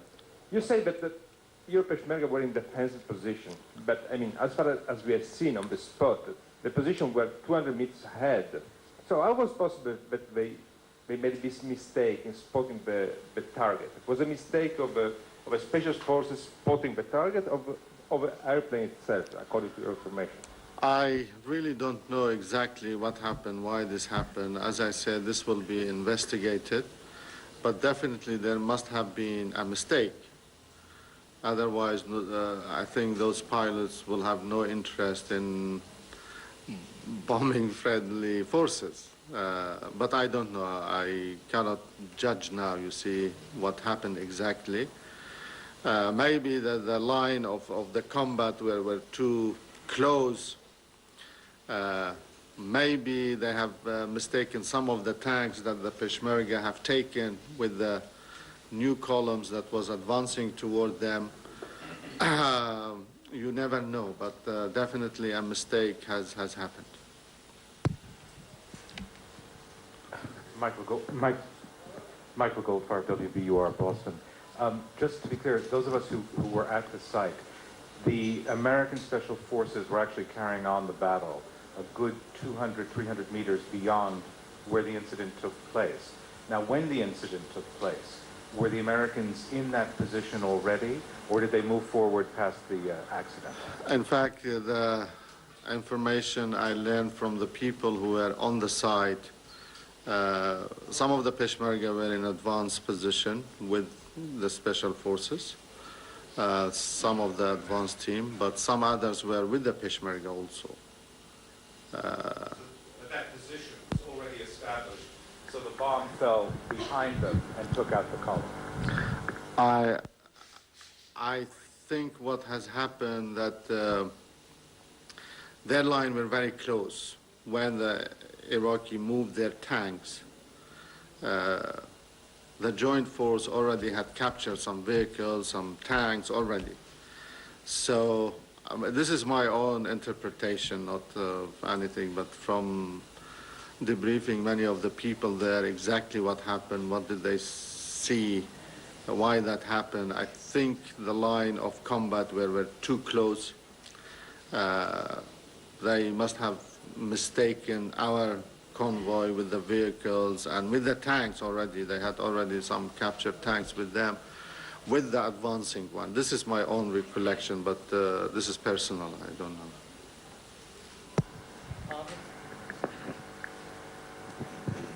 Harvey Morris, Financial Times. Can you tell us how many bombs were dropped in the incident and what sort of planes you think were involved? And also, could I just ask you, will this incident cause any re-evaluation of this tactic of moving in very rapidly as Iraqi forces retreat? As for the type of plane, really, I can't say, because I wasn't there. Those who were there, could say, but definitely they were, bombers or fighter plane. You see, not B-52, definitely. How many bombs, I honestly don't know, but I think they fired, a number of missiles. Whether this will mean to reappraise or reevaluate this tactic, really this is the standard tactic that have been used here on this front. Using a small number of special operation forces. Now we have the paratroopers, but working with the Kurdish Peshmerga as a support, as a backup, as foot soldiers. That has been the standard practice so far. But whether this will be reassessed or no, this is my command, and the U.S. commanders here have to address. It's not for me really to give you a definitive answer. Sami? سامي شورش إذاعة أوروبا الحرة. Did that affect the progress of the operations on the front? Have the operations stopped? Has the accident affected the psychology and the morale of the Peshmerga? Of course, such incidents have impact. It was painful. Most of the command personnel that were there, they were in that group. But that does not mean that there will be no other commanders on the field to continue the work, the military work. There are many commanders who can rise up to the same tasks and responsibilities. Last 2 questions, please. Okay. Please. Hi, Sandro Contenta, Toronto Star of Canada. I understand the method that you're using in the Northern Front. What I'm less clear about is the point of it. What is the goal of these operations? Are you trying to cut off roads to Kirkuk and Mosul? Are you trying to capture Kirkuk and Mosul? Are you trying to just push the Iraqi army towards Kirkuk and Mosul? What's the point? Well, the point, the Iraqi army has a large force in the north. Almost within the regular army, half of the Iraqi forces are poised against the Northern Front. These forces are pinned down, these forces are harassed, these forces are attacked. It's part of the overall war strategy to degrade these forces. So the strategy is to push them as much as it can be done. What follows, still we are not there, so we are still in that stage really to undermine them, degrade them, and push them. That is the pattern of the current strategy. Last question, please. تفضلي. Was this day the first day in opening the front of the north? Can we consider that you today embarked on fighting on different axes and that you are now starting the north front? And has there been a confusion that gave the initiative back to the Iraqi army? No, the matter is not such. The north front, as we said and reiterated before many times, it's been there. But the nature of the operations, the military operations, differ completely from other fronts in the south or the west. We said before, and maybe we were misunderstood, that officially the Northern Front was not open. The Kuwaitis interpreted that as there was no Northern Front. Of course there was, but the nature of the military operation and activities is different than from the other fronts that are clearly more open. There are military operations that are joint between us and the coalition forces on that front. More than one time we explained to you that there are seen operations and some maybe unseen operations that are deep or behind the lines. Does that mean that are these operations? Until now we have not carried out any offensive, wide, broad military operations. No. What is happening is that the Iraqi forces, under this pressure of the fire, intense fire and continuous pressure, they are retreating, they're withdrawing. And naturally and logically, we need to capitalize on this withdrawal and prevent them to come back and regain positions. That's what's going on. It's not that we decided to carry out or embark on offensive, large-scale offensive operations. For example, today's incident affected limited troops. It wasn't a large number of troops from the Peshmerga. It was a limited number, a couple of hundreds only. So to answer your question, the North Front is present, it's in existence, and it is open, practically open, but the nature, its nature is different from other fronts. And during the last few days, many withdrawals, many serious withdrawals from the Iraqis, from the demarcation lines, happened towards the cities, towards the back, and that's why we're exploiting that, and is exploited by the coalition forces as well.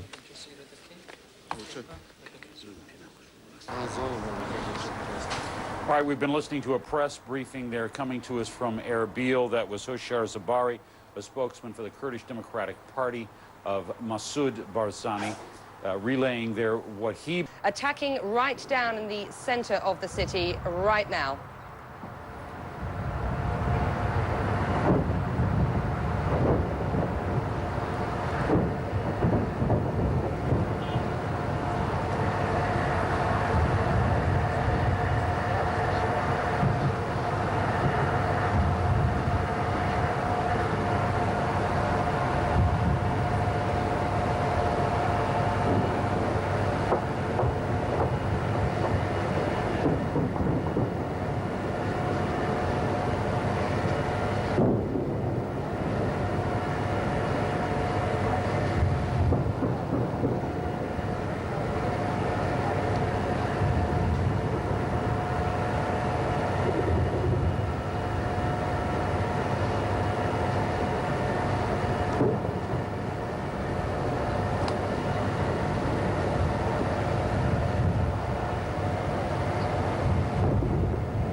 You're watching live pictures of the morning in Baghdad at 8:38 in the morning. Reuters reporting a column of U.S. tanks and armored vehicles have launched an attack on central Baghdad. That's according to a U.S. officer reported by Reuters. You're watching unmanned drones over the... I'm sorry, these in fact not the unmanned drones. You're watching a picture of what we believe is an A-10 Warthog plane over the skies of Baghdad this Monday morning. Major Michael Birmingham, the Chief Public Affairs Officer for the U.S. 3rd Infantry, said, "We're attacking right down in the center of the city right now," and that's what you appear to be hearing as we watch these live pictures. You can see missiles on the wing of that plane as it flies over the city of Baghdad this morning. Reuters also reporting that U.S. tanks and artillery have begun firing at a presidential palace east of Baghdad's international airport. That according to U.S. military sources. A Reuters correspondent at the airport reports to have heard the shelling and artillery fire begin after a convoy of tanks and armored vehicles drove out of the airport southwest of the city centre in the direction of the palace. So two separate incidents appear to be going on in this conflict at present.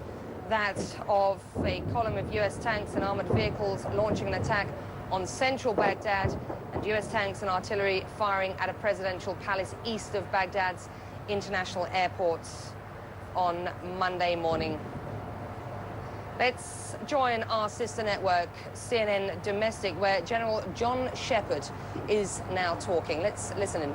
Camera has turned. We're seeing this black smoke somewhere not too far away on the horizon. Not clear exactly what that is either.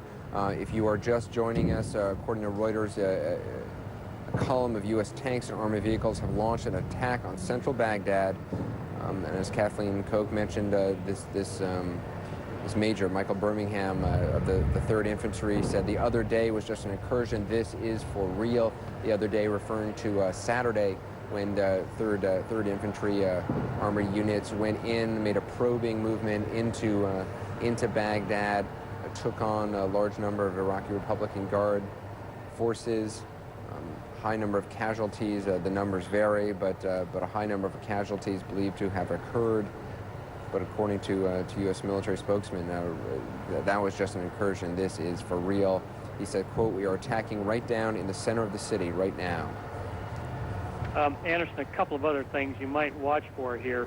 It wouldn't surprise me to see missiles fired at the aircraft. They would normally be, probably in this case, shoulder-fired missiles, SA-7s, SA-9s, SA-14s. And if that's the case, you would see the aircraft dropping flares to decoy those missiles. If any radar-guided surface-to-air missile came up, you'd likely see another aircraft not on the screen fire a homing anti-radiation missile at it. And also this aircraft has electronic countermeasures pods to decoy the missiles. And I'm hearing tank fire in the background.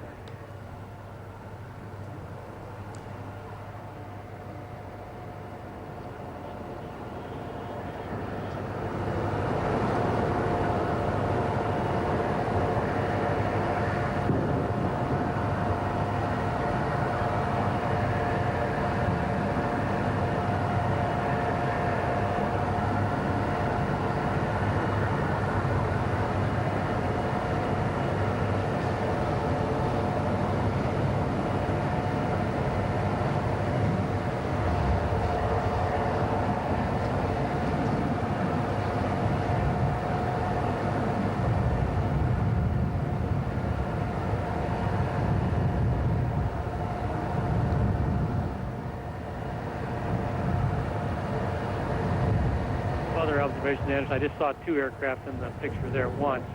A couple of other things to think about. This is exactly the situation that we saw yesterday, in which an unfortunate mistake was made, and United States airplanes dropped on the Kurdish allies in northern Iraq. When you are close combat with enemy forces close to allied forces, you've got to make sure you have a forward air controller marking those targets, and there's no misunderstanding. Something went wrong up there. It's very dangerous anytime you employ aircraft close to coalition fighters. You have to be under control of a forward air controller and be very, very careful not to hit our own troops. We're also joining.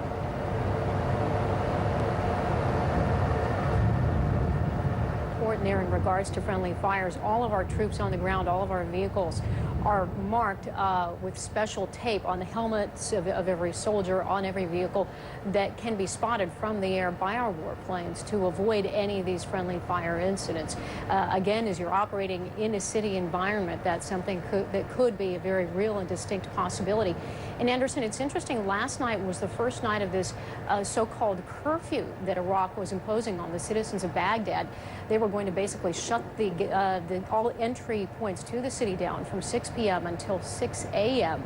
Obviously not so much to keep U.S. forces out, but to keep the citizens of Baghdad from fleeing. And the Pentagon response to that, obviously they didn't think too much of it. They said at that point that we will operate where we want, when we want, as we want, curfew or no curfew.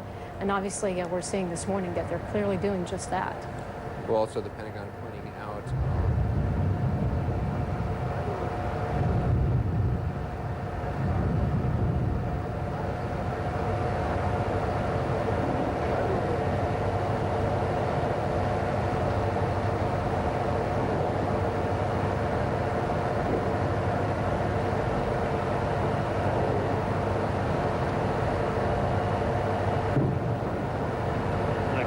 things to consider. As I look at the sky conditions here, it's typical over a battlefield. You have lots of haze, lots of smoke on the ground. As the aircraft circle, the battle changes, vehicles move on the ground. And as Kathleen said, there are various ways of them distinguishing our vehicles from other vehicles. It's changed on a regular basis so that you don't, so the enemy doesn't basically catch on. But it's very, very difficult for a pilot operating at altitude because he has to have standoff to employ his weapon. Very difficult for him to distinguish between vehicles. You have to be very careful, and a forward air controller has to mark target. The pilot has to acknowledge he has it. The forward air controller has to clear him on each pass to make sure he's aimed at an enemy and not at our own airplanes. And even then, we saw yesterday, mistakes can be made. General Sheriff.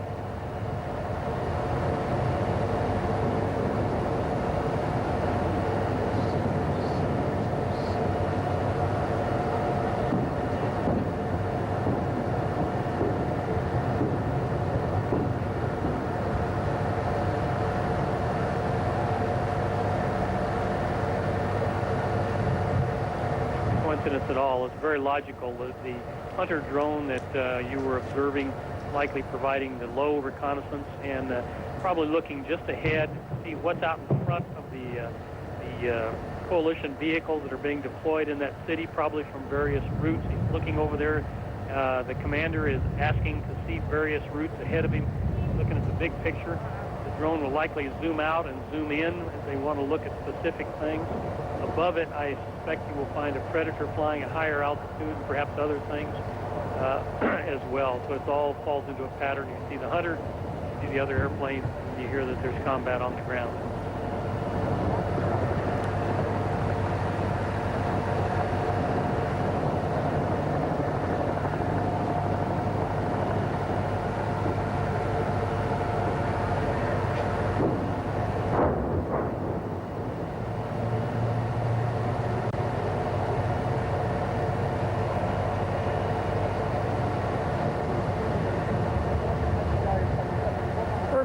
Basically what they announced yesterday was that they were starting something called close urban air support, where there would be 2 U.S. warplanes in the skies over Baghdad 24/7, on the lookout not only for targets of opportunity, but up there because of moments just like this, we would be beginning to have U.S. forces operating on the ground within city confines, and they wanted to make sure that there were U.S. warplanes there ready at any moment to intervene if U.S. ground forces got into trouble, and indeed to call in aerial reinforcements, as many as 6 other aircraft to come in, F-16s, whatever was needed to support those forces on the ground. So this is a strategy that they had been fine-tuning and are now deploying.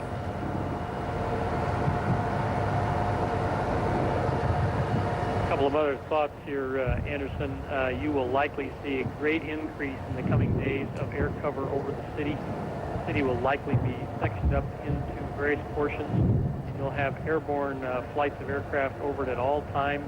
Same thing, the roads north, south, east, west will be sectioned out, and various sections of the road will be assigned to an airplane, to a flight of airplanes that will watch that section of the road. You will also likely have forward air controllers at various key points, so that you really have an air occupation growing over the entire country. You've seen the Northern Watch and Southern Watch no-fly zones, and now you can basically have airplanes on call with controllers on the ground and radar airplanes such as the J-Stars that looks for movement of big columns, looking over the entire country. Basically, it's an air occupation.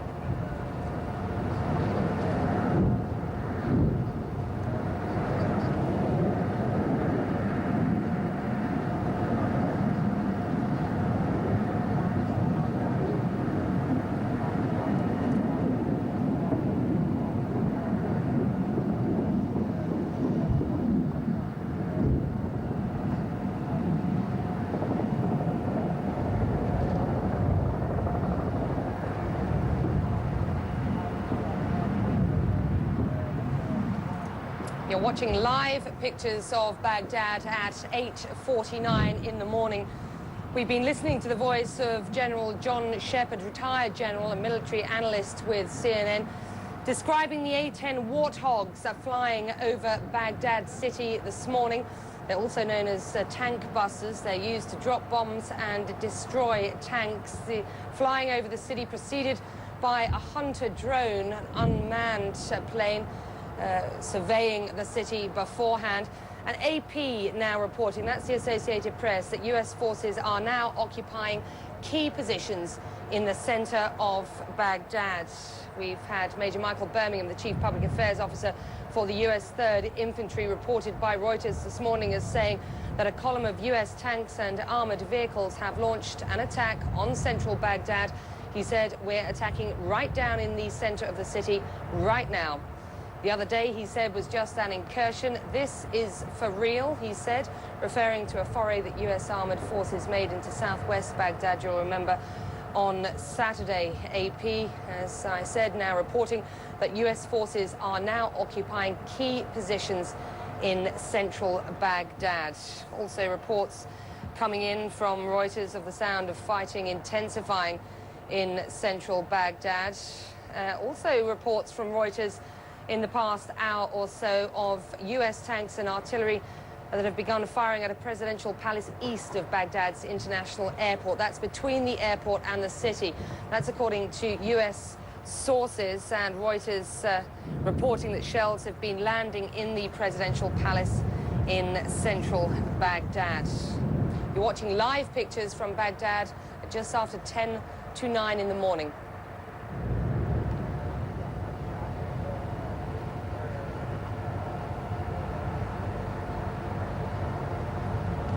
City. We did not do close air support over Belgrade during the Kosovo campaign. Large city.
Difficult because there are several things on your mind. One is not getting shot down, particularly over a heavy air defense environment like Baghdad has been.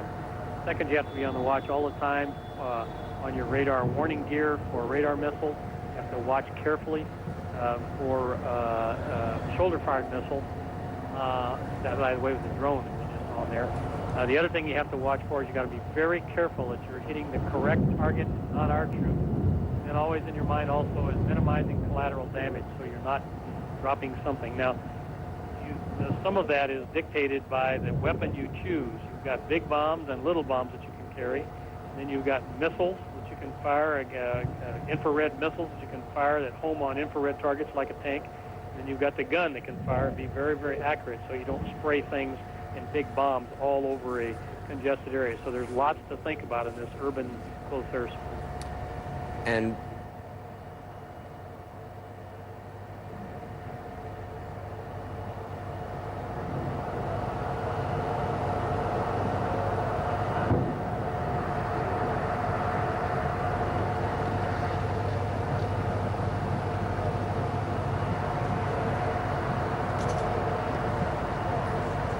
You've been listening to the voice of retired General Don Shepard, and let's bring you up to date on exactly what's going on. It's 5 to 9 in Baghdad. You're watching live pictures as both Reuters and AP now report that U.S. troops have seized key buildings in the center of the Iraqi capital on Monday. That includes a major presidential palace, and AP reporting that the information ministry has also been seized. Reporters for AP saw the tanks roll into the heart of Baghdad on the western side of the Tigris River, which divides the city. AP also suggesting that U.S. troops have occupied the Al Rashid Hotel. We've been watching live picture of Baghdad as A-10 Warthog planes, also known as tank busters, are being used to drop bombs and destroy tanks. They've been flying over the city. They've been preceded by a Hunter drone, a surveillance plane, an unmanned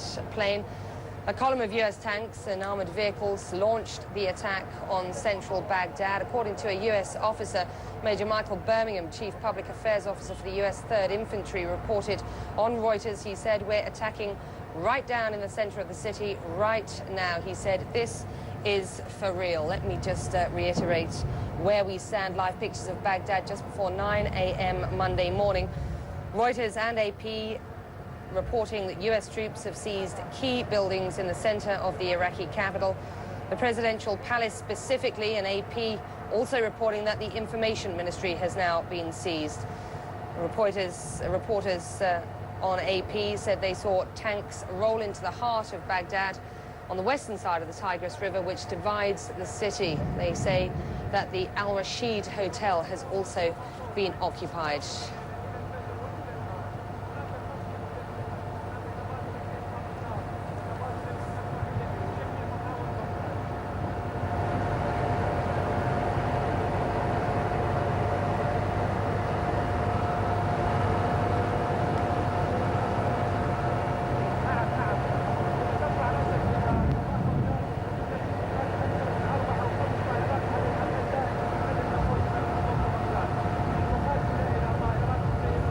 Very likely to start out with two in an operation like this. You probably have others on call if needed, several flights. The flights can stay on station a certain period of time. Those airplanes could have come out of the Talil airport that we've been talking about, that's used as a forward operating point. That would give them more orbit time over a target. Normally when these guys, we've been watching roll out of gas, you could see others come in from holding patterns, and there are other airplanes that you don't see airborne for sure that are supporting all this in case General Shepard.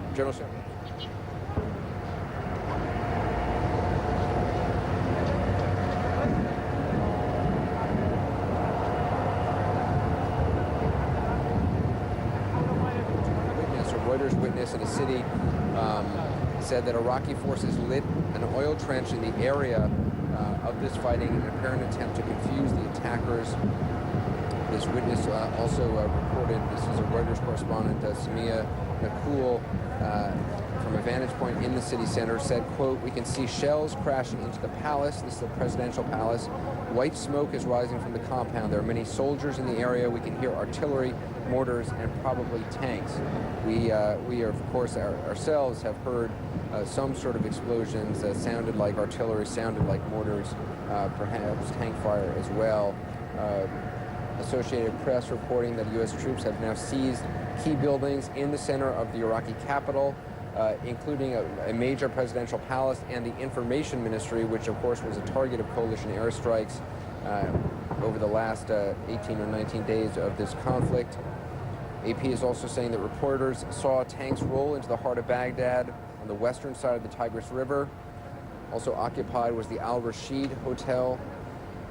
Apparently, U.S. troops, again, we've said that U.S. troops occupying the presidential palace as well as the Iraqi information ministry. These reports are just coming in bits and pieces, trying to bring them to you as quickly and as in an organized fashion as possible.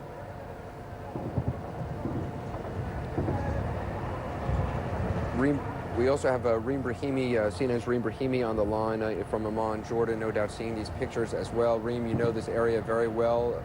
Oh, she's not seeing these pictures yet. Reem, you've heard these reports. According to the Associated Press, U.S. troops occupied key positions not only a major presidential palace, but also the Iraqi Information Ministry. Certainly a major development. A very, very major development indeed, Bill. Those reports of armored columns coming into central Baghdad, occupying those key areas. Now that area, from what I've told, I've been speaking to people in Baghdad, this area is full of government buildings.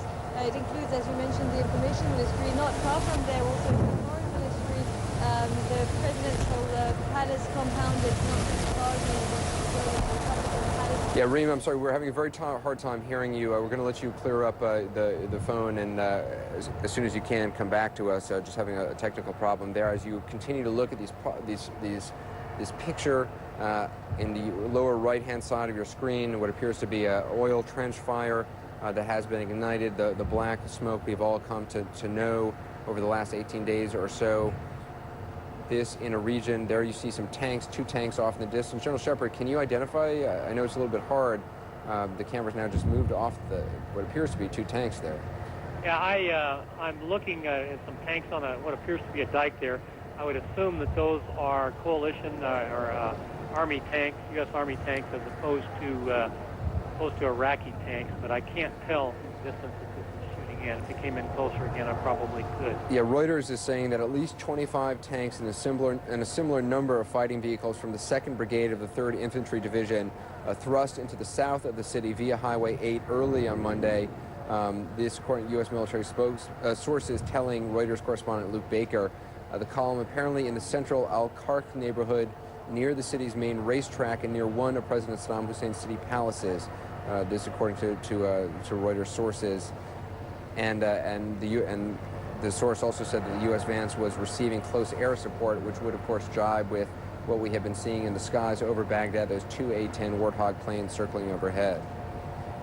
Yeah, all of this is correct. That Highway 8 goes down to Hila and then bends out toward the airport, becomes Airport Road from south, and then turns west to go to the airport. The Tigris River runs north-south through the city, and there's a big thumb that comes out and points toward Highway 8. Baghdad University is on that thumb. The Ministry of Information, if that is correct, and that's what's being hit, is on the west bank of the Tigris River and just inboard or just west of the river across the Sinak Bridge. There's about 4 major bridges there in downtown Baghdad, the Al-Jumariya, the Sinak, the Al-Harar, and the Shuhada bridges. There are 4 main bridges right there that cross into the governmental area.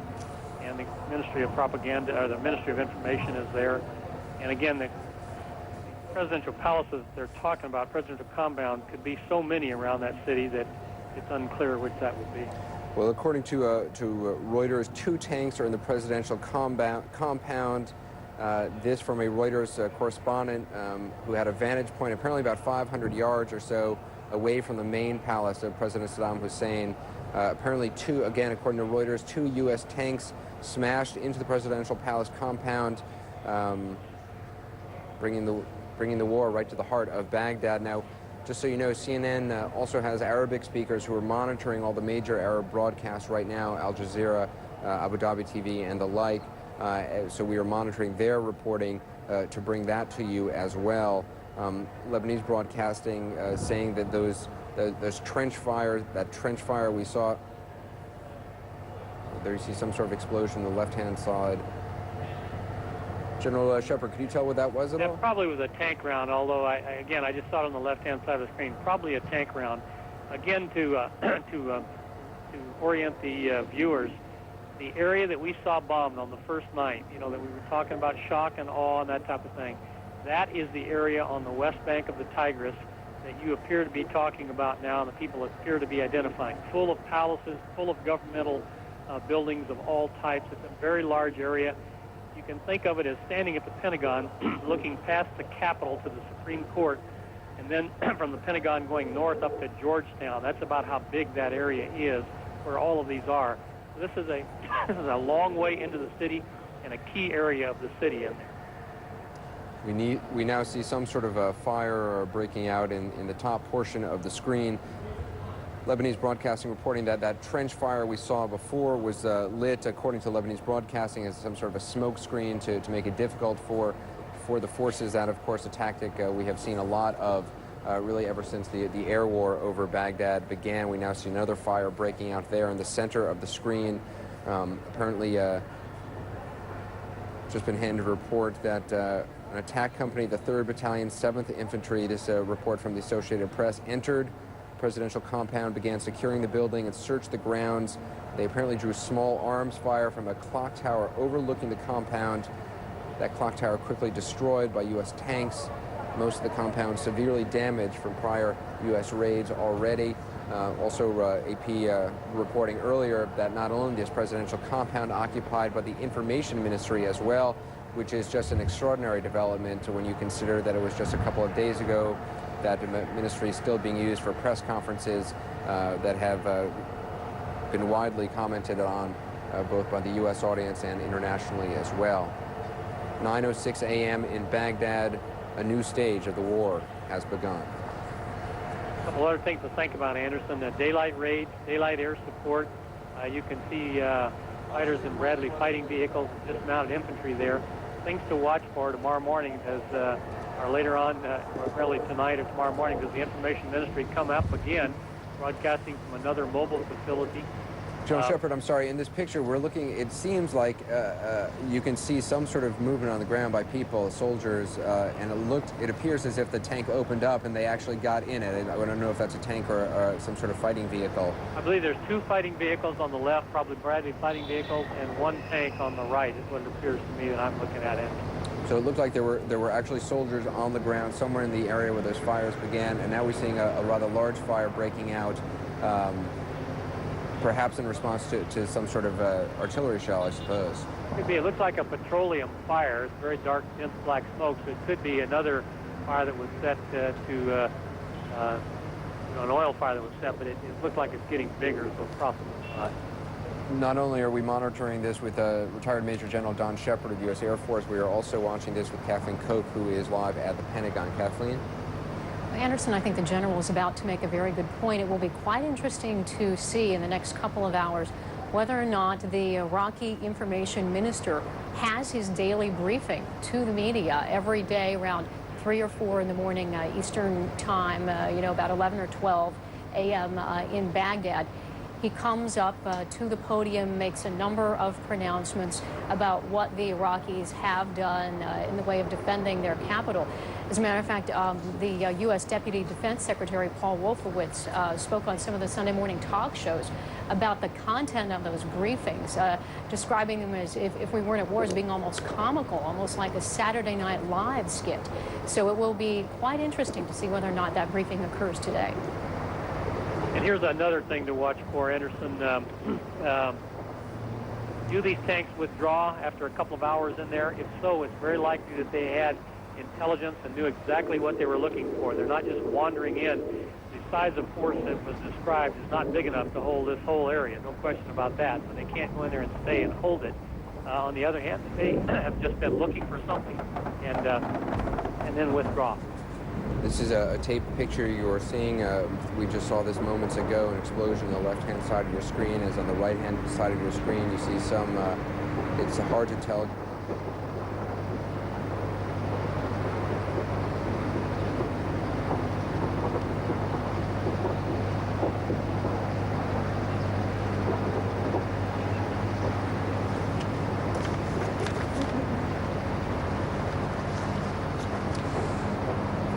You're watching live pictures of Baghdad. You've been listening to our domestic service and the voice of retired General Don Shepard. There's been A-10 Warthog planes, also known as tank buses, over the city of Baghdad in the past hour, preceded by a Hunter drone.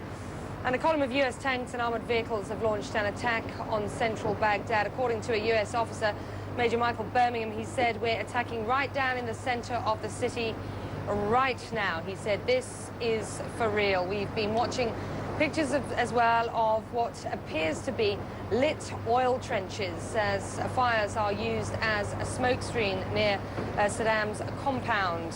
Now, U.S. forces have taken up positions deep inside Baghdad's presidential palace.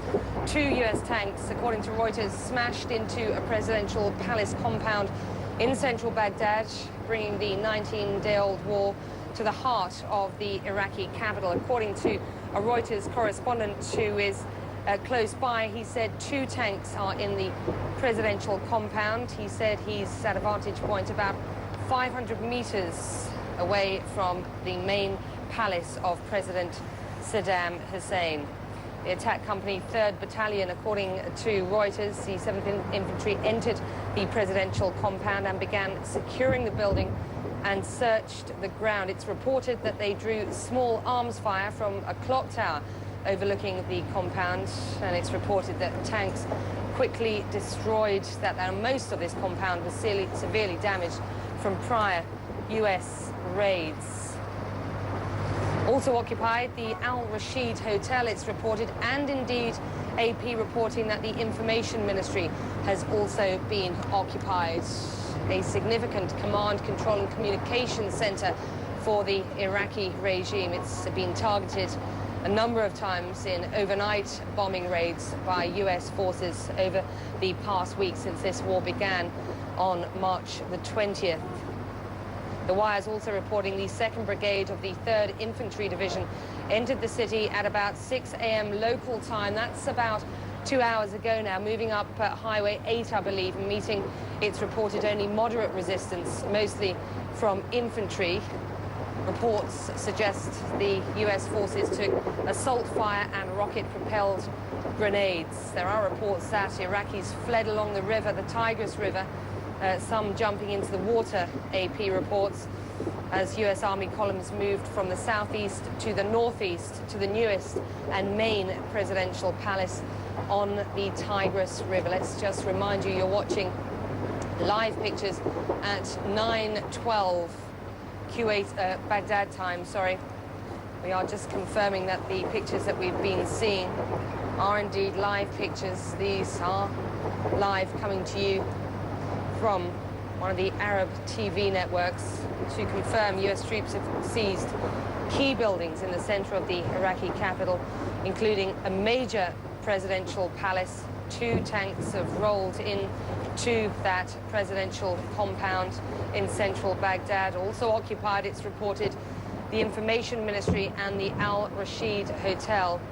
Reporters, it's said, saw the tanks roll into the heart of Baghdad on the western side of the Tigris River.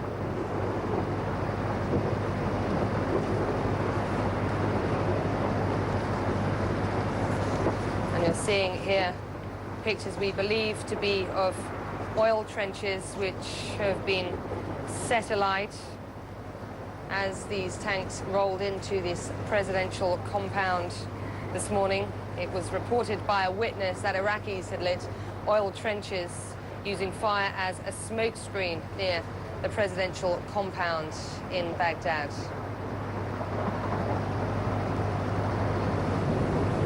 This, of course, on the banks of the Tigris River, and we are monitoring reports both from the Associated Press and Reuters, as well as we have Arab speakers here at CNN monitoring all the different Arab broadcasts, bringing you this information as close as we can, trying to get a sense of exactly what is going on the ground. What we do know is this: column of U.S. tanks and APCs, armored personnel vehicles, moved into central Baghdad. Don't know exactly when the operation began, but we do know that at this point, according to both Reuters and the Associated Press, the armored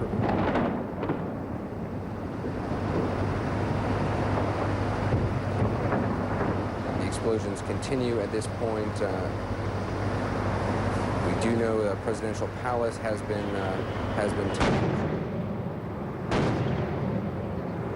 Tank round.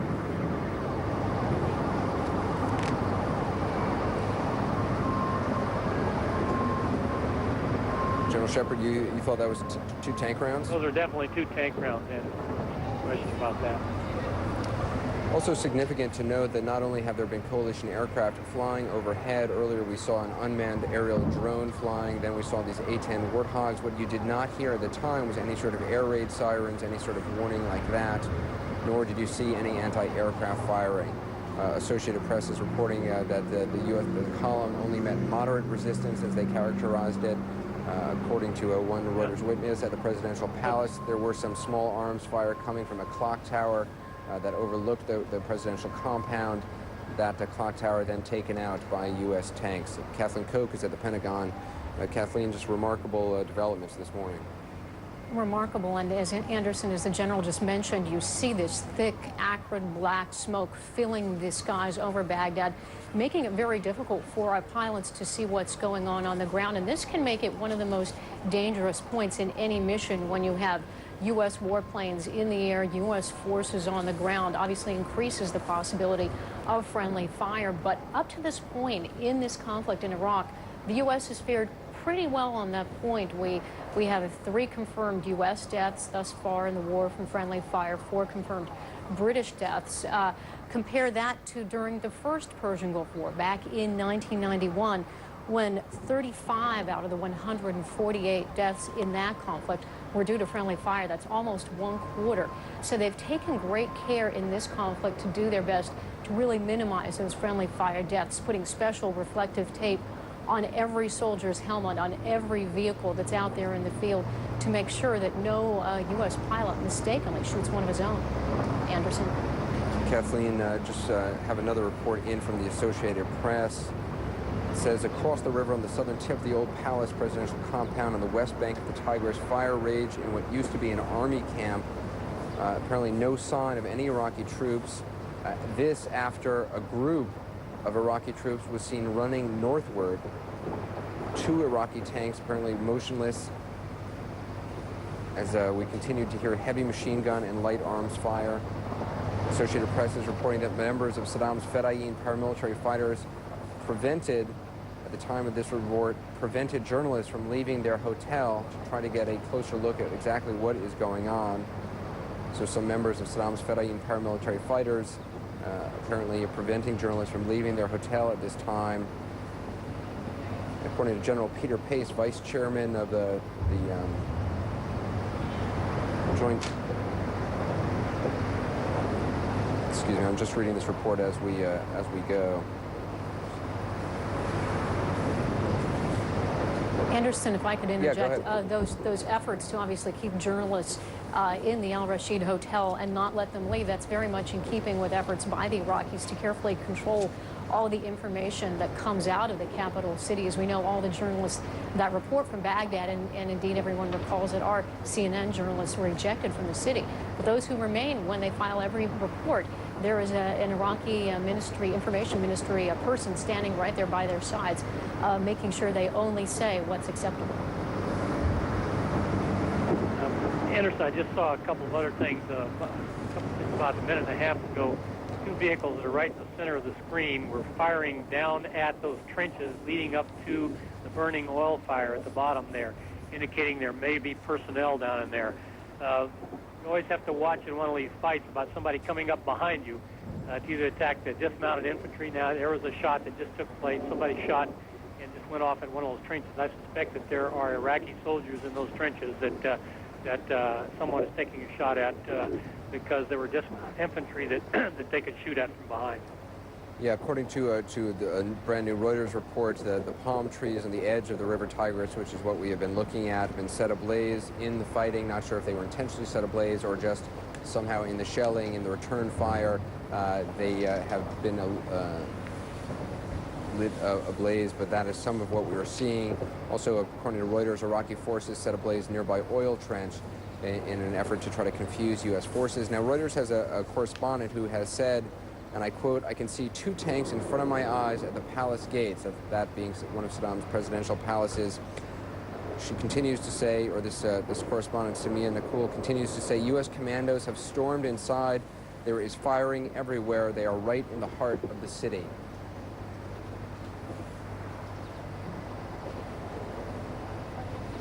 And now on the left-hand side of the screen, the shot from downtown Baghdad, you can see some of the smoke starting to waft into downtown part of Baghdad.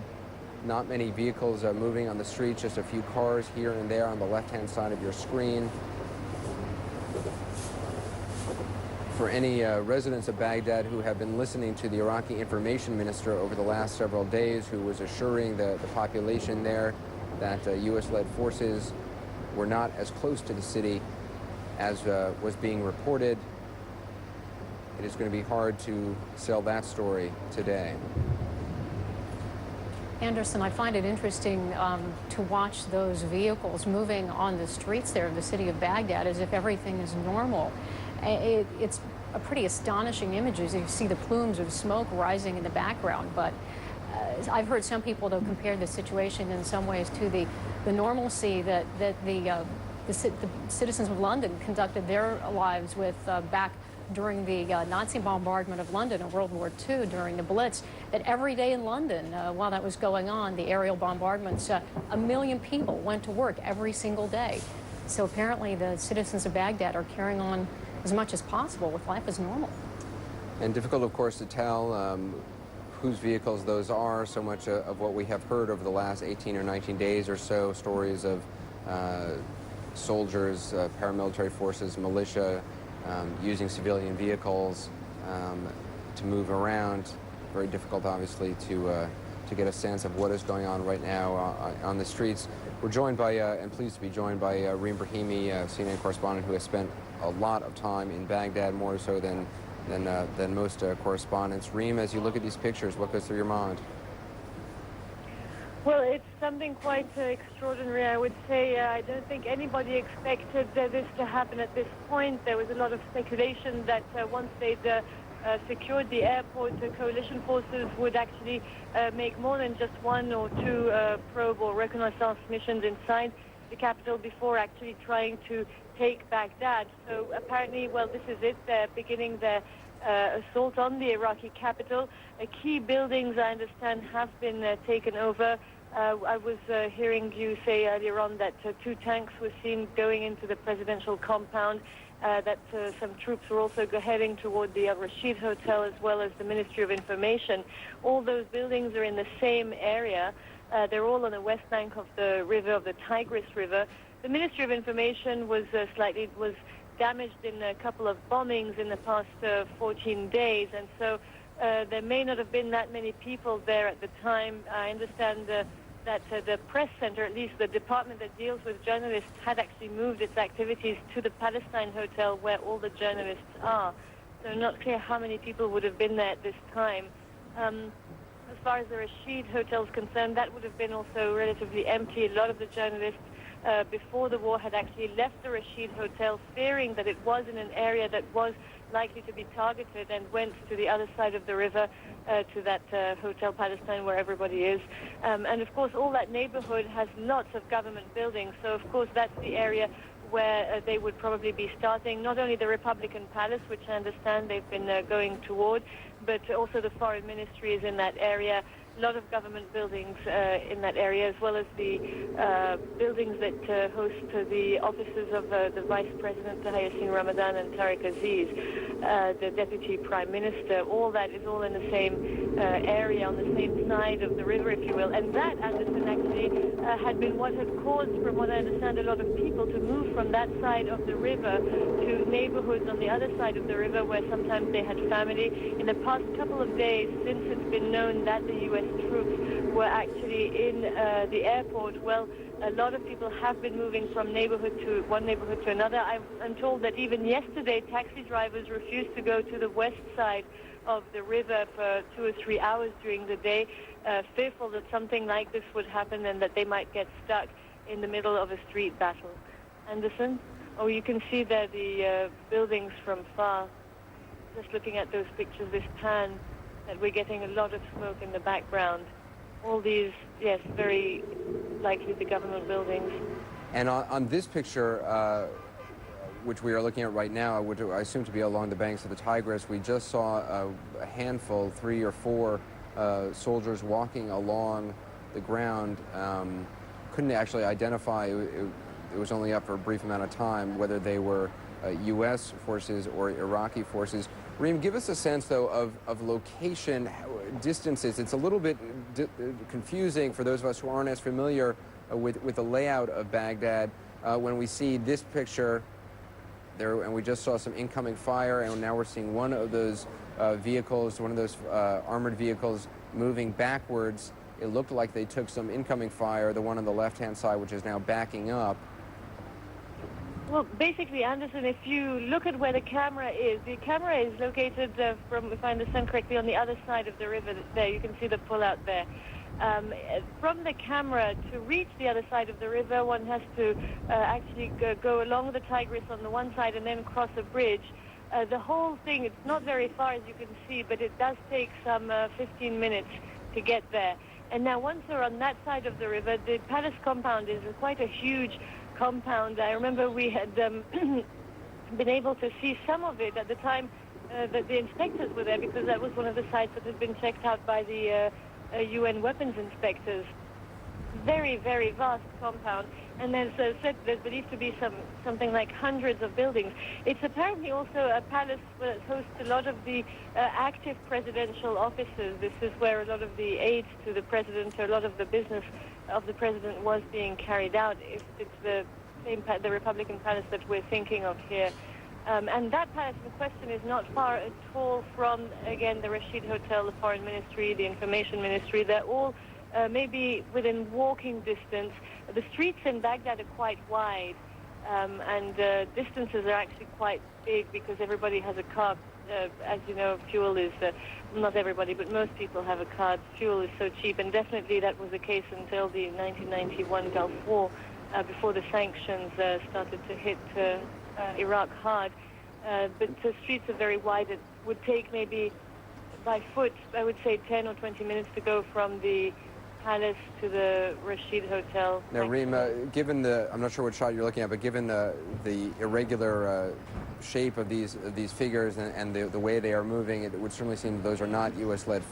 Those are not U.S. forces, whether they are military. They don't seem equipped like U.S. forces, but we might, again, it is from a distance.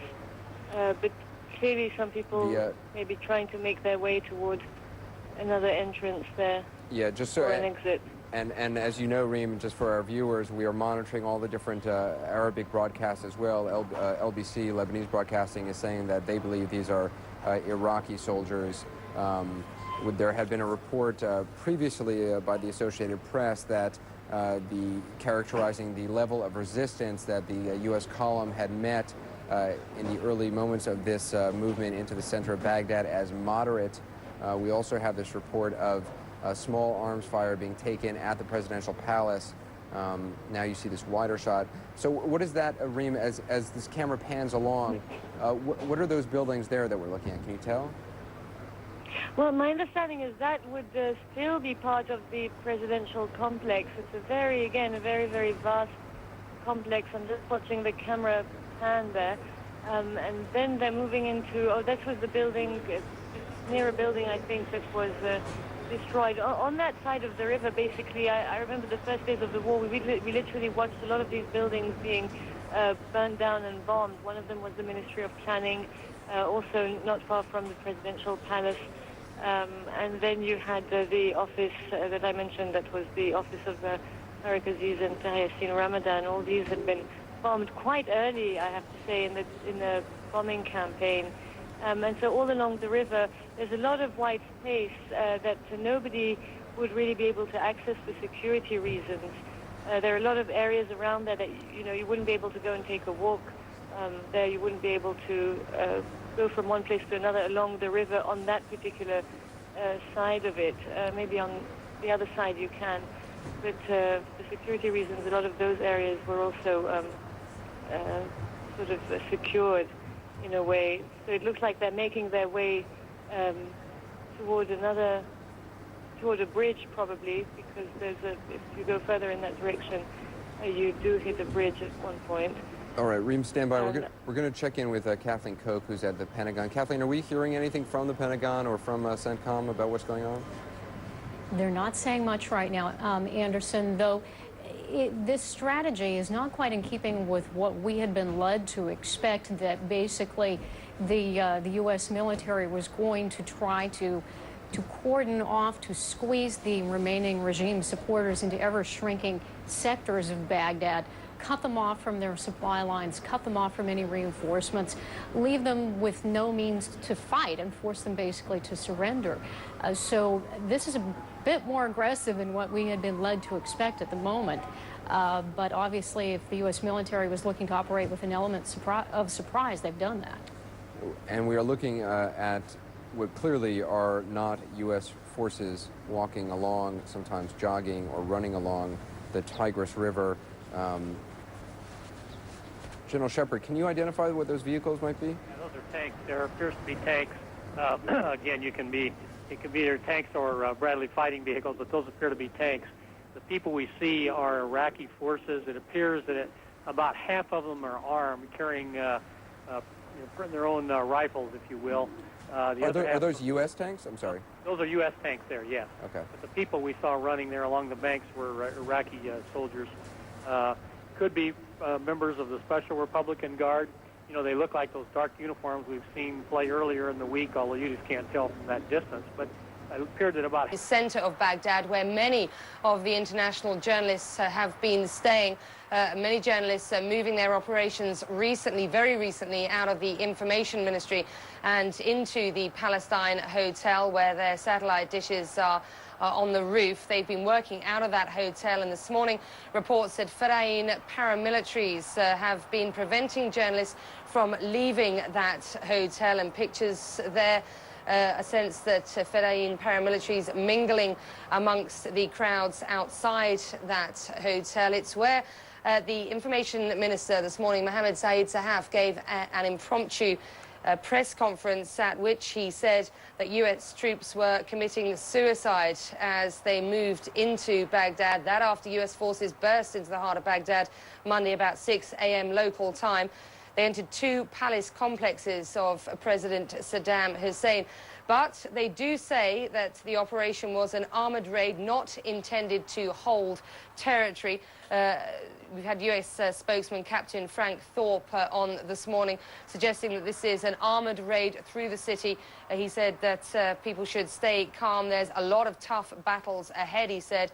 This is just an effort to bring regimes. I said Iraq has said this morning that the invaders, as they call the U.S. troops who are in Baghdad, were, quote, committing suicide on the gates of the capital.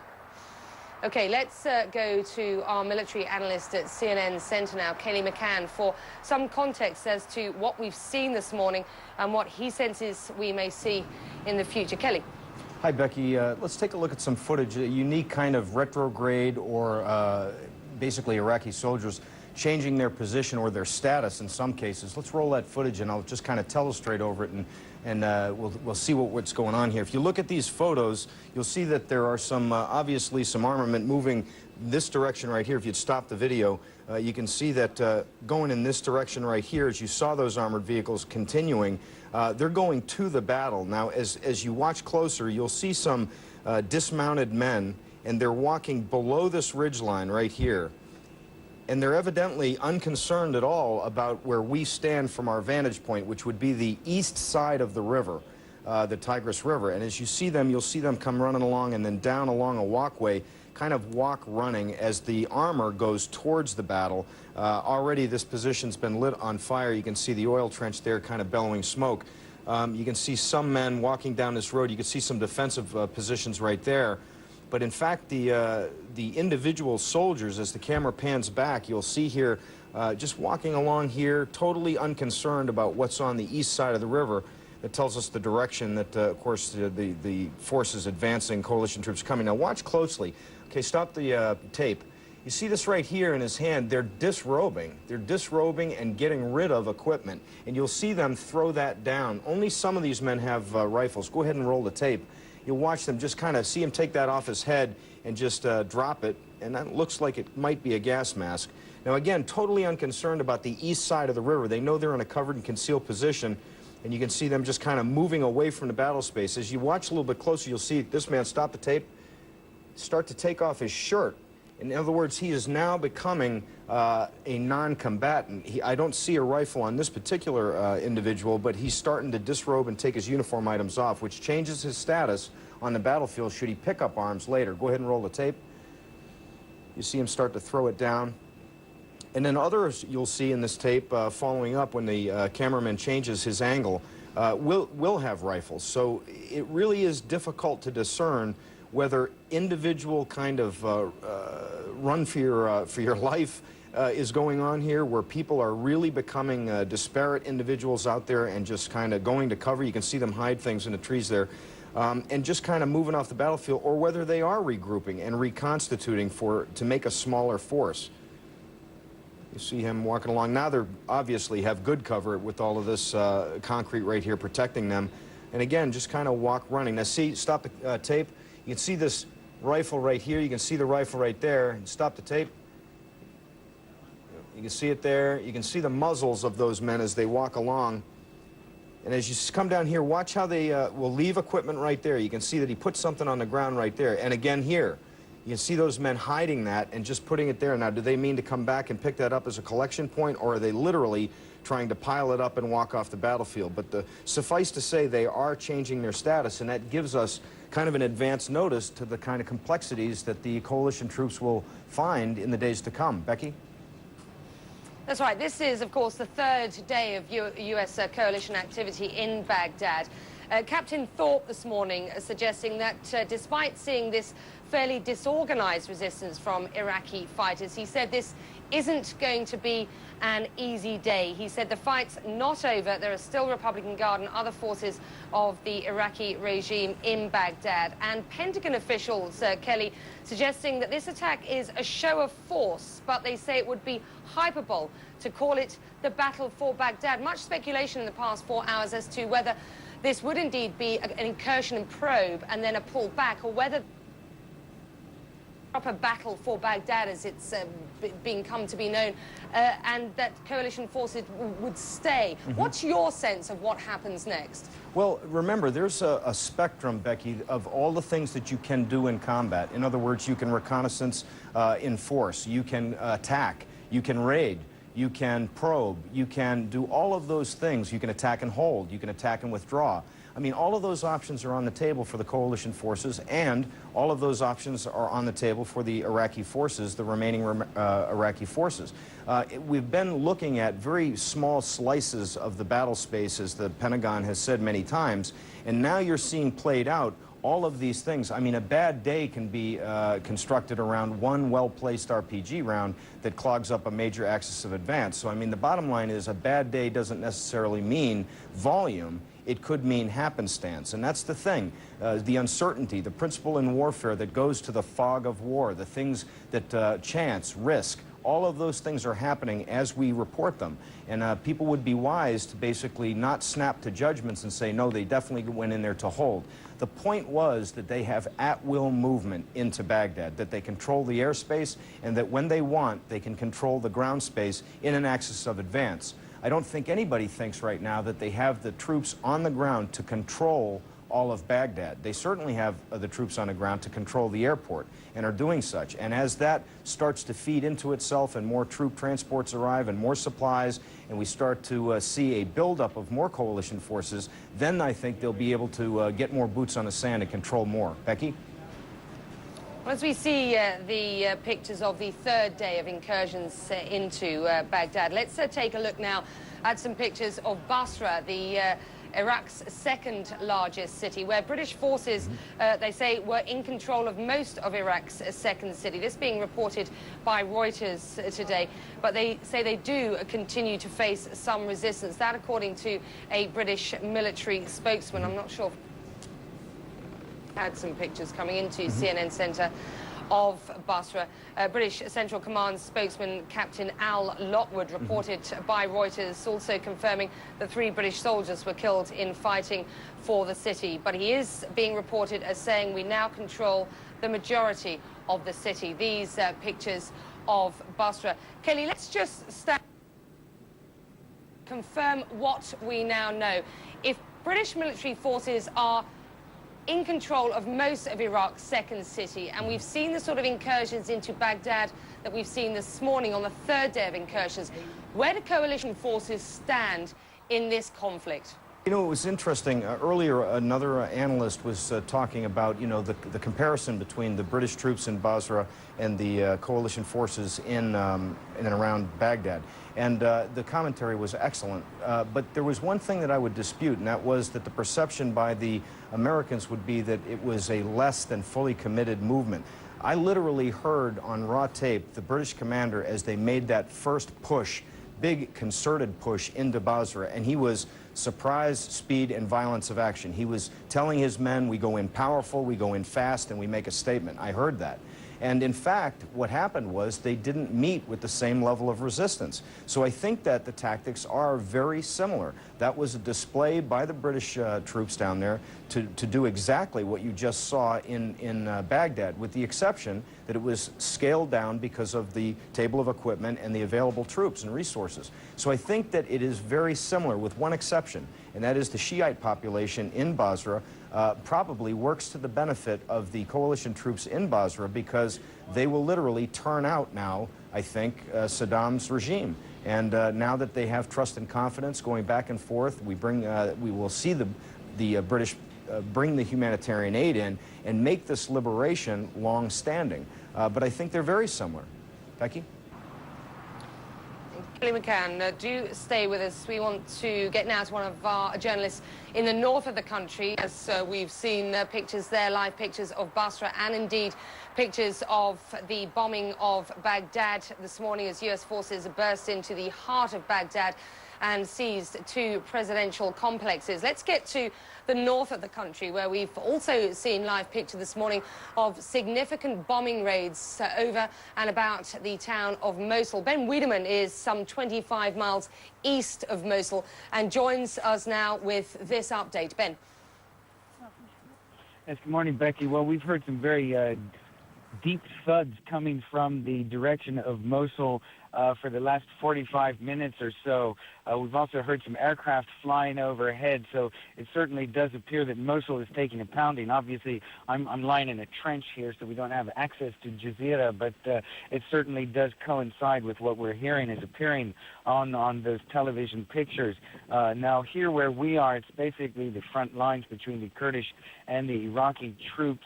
Now, we did hear from eyewitnesses that there was some fairly intense bombardment of those Iraqi frontline positions during the night. One witness telling me he saw 30 to 40 bombs falling on the Iraqis. Now, despite that pounding, the Iraqis are certainly not out of this one.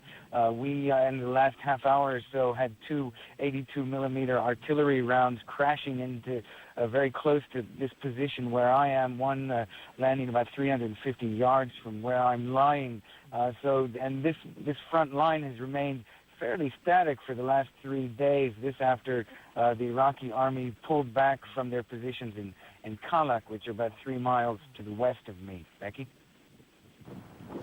What's your sense, then, of strategy so far as the northern front is concerned going forward, Ben? There doesn't really seem to be a coherent strategy of going forward. What the strategy appears to me to be is that the U.S. coalition aircraft are bombing strategic and political targets in Mosul and Kirkuk and really wearing down the Iraqi frontline positions to the point where they pull back. It's just piecemeal pullbacks, 3 miles here, 3 miles there, and the Kurds will move in and take it. But the Kurds simply do not possess the kind of heavy hardware necessary to take on the Iraqi army on the ground and to keep the positions that they're able to take over from the Iraqis. The Iraqis, despite the pounding they've received, they have heavy artillery in this area. They have tanks. The Kurds have virtually nothing beyond light machine guns, some rocket-propelled grenades, some light artillery, but without the support of the U.S. aircraft, the bombing, they really don't have the wherewithal to make a concerted push in the direction of the major cities of the north. Becky? Ben, is your sense in the north is reactive rather than proactive? I'm trying to get a sense of what sort of command and control, what sort of communications the regime has with its forces in the north. Is this just reaction to the air cover and the ground forces of the coalition forces as they push?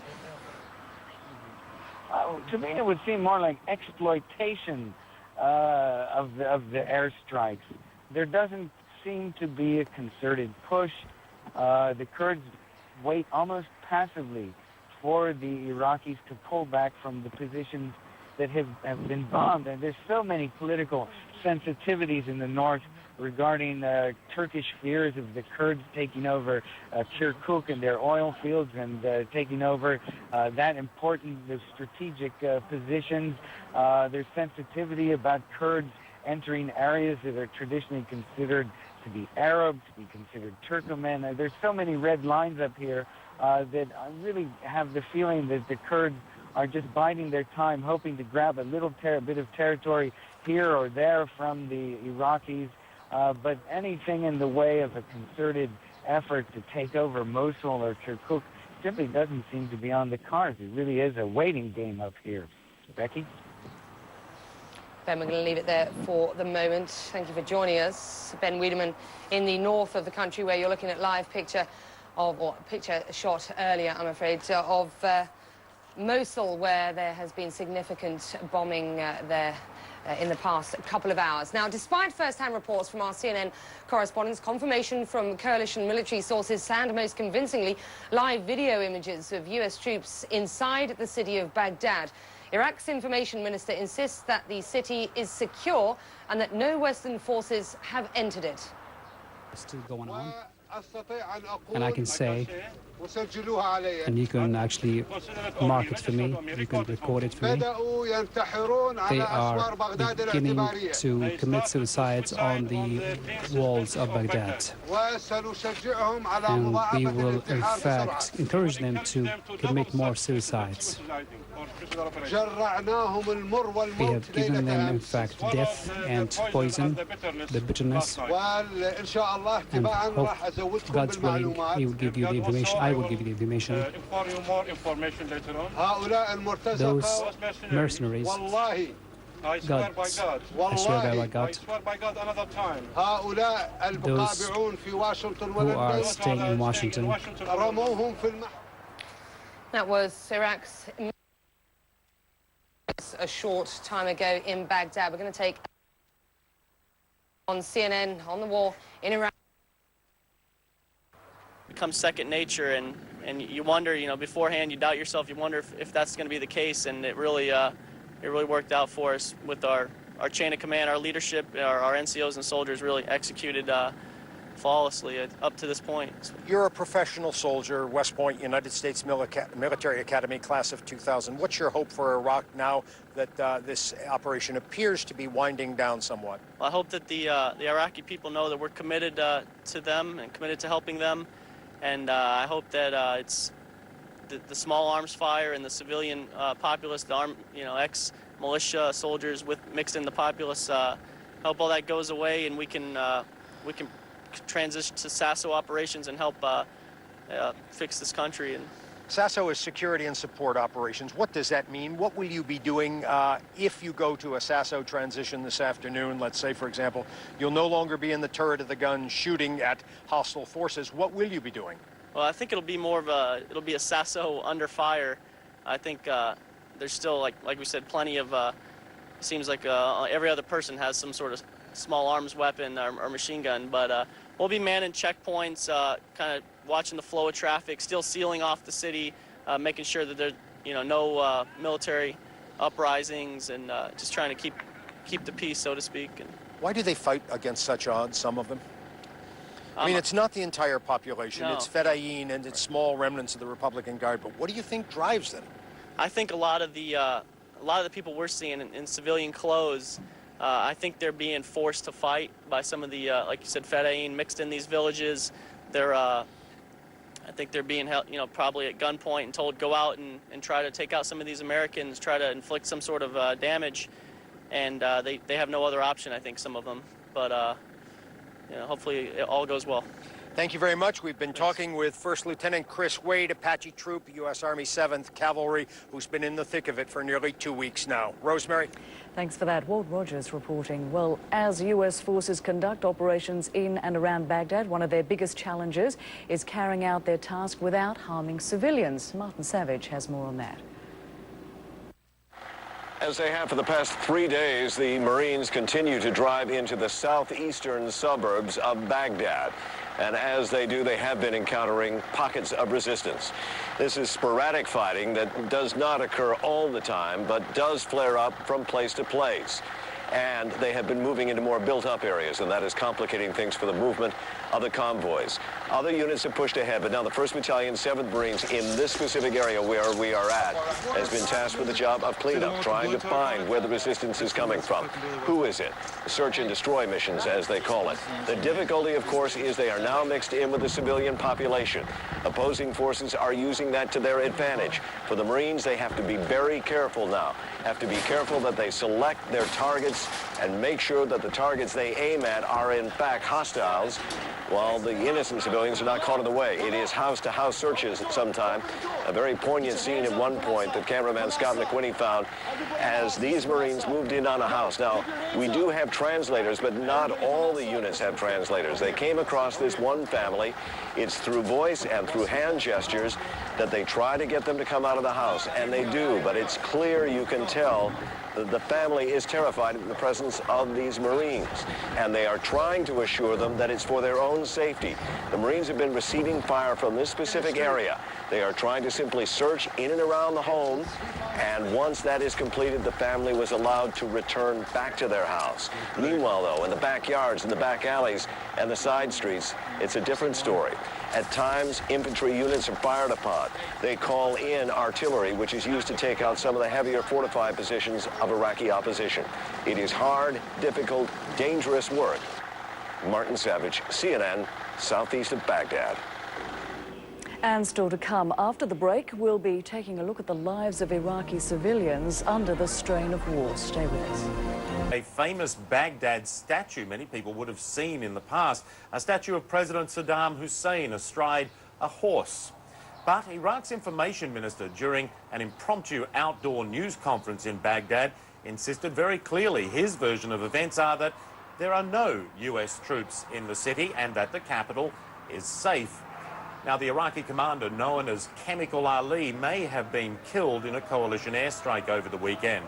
British field officers say the body of General Ali Hassan al-Majid was found along with that of his bodyguard and the head of Iraqi intelligence in Basra. But Group Captain Al Lockwood, a British military spokesman, says that that report has not yet been confirmed right through the chain of command. Well, it appears that the northern Iraqi city of Mosul has also been under attack by coalition air raids. A number of explosions have been heard there. You can see one of them. Smoke and fire has been seen as well. That, we're told, an ammunition jump being exploded there. Well, for more on the coalition offensive in Baghdad, I'm joined now by military analyst Dan Plesh. He's a senior research fellow at the Royal United Services Institute. Fanula, back to you with that. All right, thanks indeed, Michael. 24 hours ago, we were talking about, or at least the Americans were talking about making probes into the centre of Baghdad. I mean, that has certainly changed now. Well, this has been a much larger scale raid. 2 days ago, there were 2 battalion groups involved from the 1st and 2nd Brigades. Today, it's been a larger force, almost brigade size, task force, going well into towards the city centre, up towards the presidential palaces, Baghdad's 2nd airport, the military Rashid airport. But they do seem to have, as it were, come in, made a great show of force, destroyed and occupied part of the palaces, but then perhaps pulled back again. There are many miles of suburbs that they've had to pass through, much of which they found surprisingly heavily defended, and they won't want to stay in the centre of Baghdad until they're clear that the territory behind them is relatively free of Iraqi forces. What's the purpose of making forays like that into the centre of Baghdad? To gain intelligence as much as anything else? Well, partly to gain intelligence, partly as a show of force to the regime. And one can see a relatively similar pattern where the British over the last week or two made probing raids on a smaller scale, and then when they found the time was right, they went fully into the city centre with a large formation, as we heard this morning. This is in Basra? In Basra, yes. That British incursion may be not so much a model, but an indicator of the way in which the US may go into Baghdad, that is, continuing to make incursions, those incursions being followed up when the commanders consider it secure to do so. But there's also another battle in Baghdad that we're hearing less about, which is the Marines coming in from the southeast. There are reports that they've had very heavy fighting, relatively speaking, in this conflict. One armoured vehicle being destroyed and a number of Marines killed and injured on the river tributary of the Tigris coming into Baghdad from the southeast. So they're getting a lot of grief there on that particular side of Baghdad. Yes. But overall, would you say, as some commentators are suggesting, that the end game is near now, that a victory for the Allies is imminent? I think it's not particularly useful to make this sort of speculation when, as it were, it's all not over till the fat lady sings, and that's, I think, a ways off yet. The Marines have faced destroyed or damaged bridges on their approach to the city from the east, and on the west we haven't seen the US attempt to take bridges into the old city north of the river. And I think once, as it were, the Marines and the US find themselves joining hands in the north of the city, having crossed both bridges, then we might be able to raise that point. But still, there's the question of what fighting will be going on and what shooting will face US forces once they actually start getting out of their vehicles. At the moment, what we're seeing is armoured incursions under pretty heavy protection, and an awful lot of people in Baghdad have AK-47s and light weapons. Dan Plash, thank you very much. Thank you, Fenella. Fierce fighting. British commanders say their forces have pushed even deeper into Basra, the southern city, Iraq's second largest.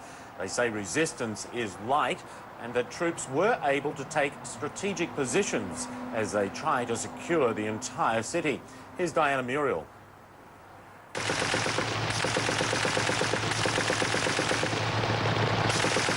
A probe that became the big push. It was the break the British had been looking for. Bombing raids had successfully wiped out senior Ba'ath Party leaders, paving the way for a successful attack. Well, we've been on the Chateau Basra for a number of days now and have been probing periodically. Units attached to the 1st Battalion, the Black Watch, began their assault at first light Sunday, pushing northwards over a bridge to a shantytown district of southern Basra. Here, Fedayeen, loyal to Saddam Hussein, fired AK-47s, rocket-propelled grenades and mortars.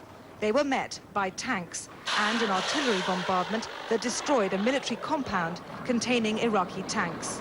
It wasn't long before the Iraqi fighters melted away, the British pressing home their advantage into the heart of the city. Many residents came out to wave. Others looked on bemused as the tanks rolled by. There was even time to take a sideswipe at Saddam. Specialist armoured vehicles from 2-6 Armoured Engineer Squadron destroyed a bronze statue of the Iraqi leader. He offered more resistance than many of his fighters. By mid-afternoon, the British had secured most of the city. I think that the level of resistance was what I hoped it would be. Clearly we'd prepared for more, but it's been possible to break through the outer crust and get into the middle, and that's great. Now, British forces are fanning out through the city to hold key strategic positions and maintain the pressure on any Iraqi fighters that may remain. The battle for Basra may have turned out to be a skirmish, but no one here really believes the fighting is all over. Diana Muriel, CNN, Basra, southern Iraq.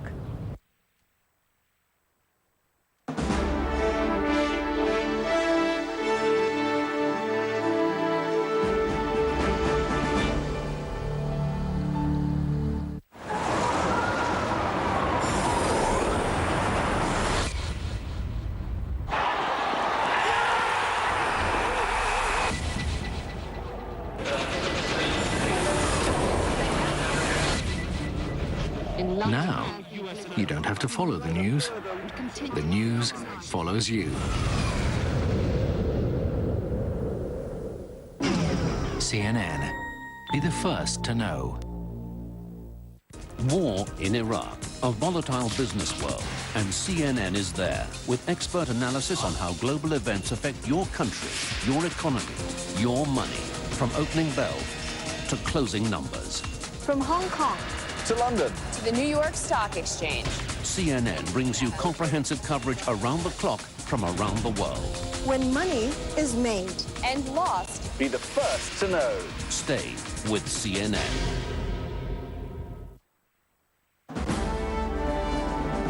This is CNN.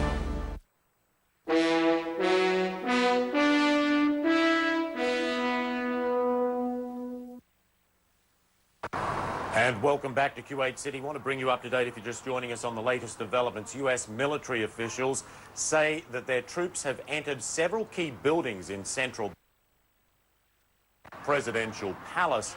Coalition Central Command reports a US army tanks 40 into the city centre early Monday, and US Marines entered from the south.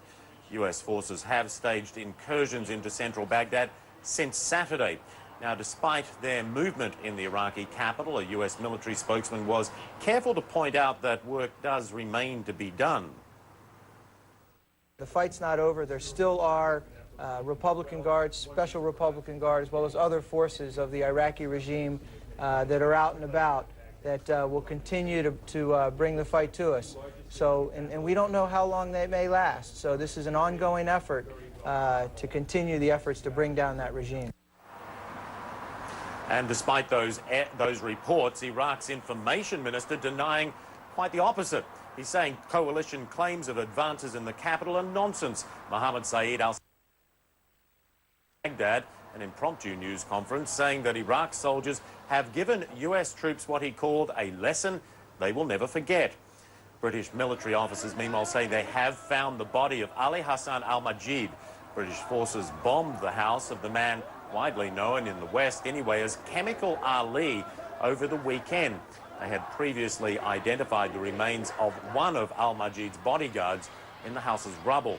Al-Majid received that nickname Chemical Ali for his alleged role in the gassing in 1988.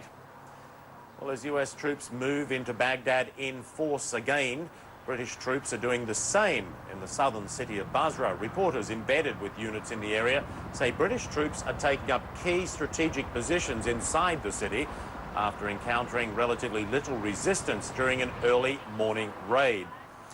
Well, just before the break, we heard a report from our Diana Muriel in Basra. She joins us now live. Diana, I'm wondering, first of all, if you can clarify the reports about the so-called Chemical Ali. Are you hearing confirmation on the ground there yourself? That's right, we are, Michael. What happened was there was a briefing on Saturday night by senior British military personnel who confirmed that there had been a JDAM, a huge bombing raid, aerial bombing raid on a building in the centre of Basra 2 nights before. In that building, a meeting appears to have been taking place between senior Ba'ath Party activists in Basra, close members of Saddam's family. 3 of his cousins are supposed to have been present, and they also found in the rubble after that explosion the bodyguard, as you said, of Chemical Ali. But it was not confirmed at that time whether or not he himself had been in that raid. I had a further briefing yesterday evening, Sunday evening, late. From, again, senior British military sources, the commanding officer of 26 Armoured Engineer Squadron, John Acornley, who told me that, indeed, it had been confirmed now by British military sources that the body of Chemical Ali himself had also been found in the rubble after that explosion. Michael.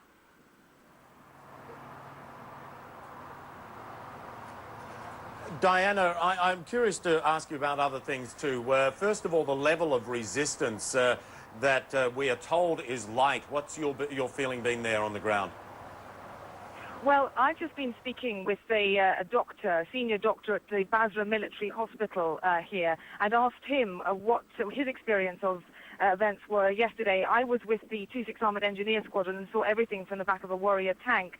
And they tallied. He said that the initial engagement with the British forces had simply evaporated. The soldiers that were in the Basra military hospital simply got up and left early in the morning as the reports came in that the British were mounting a full-scale concerted attack on the city, and that the other soldiers and militia seemed to abandon their posts and flee. He said that there may well be some elements of militia left in Basra. He described Arab militia and wouldn't specify who he meant by that.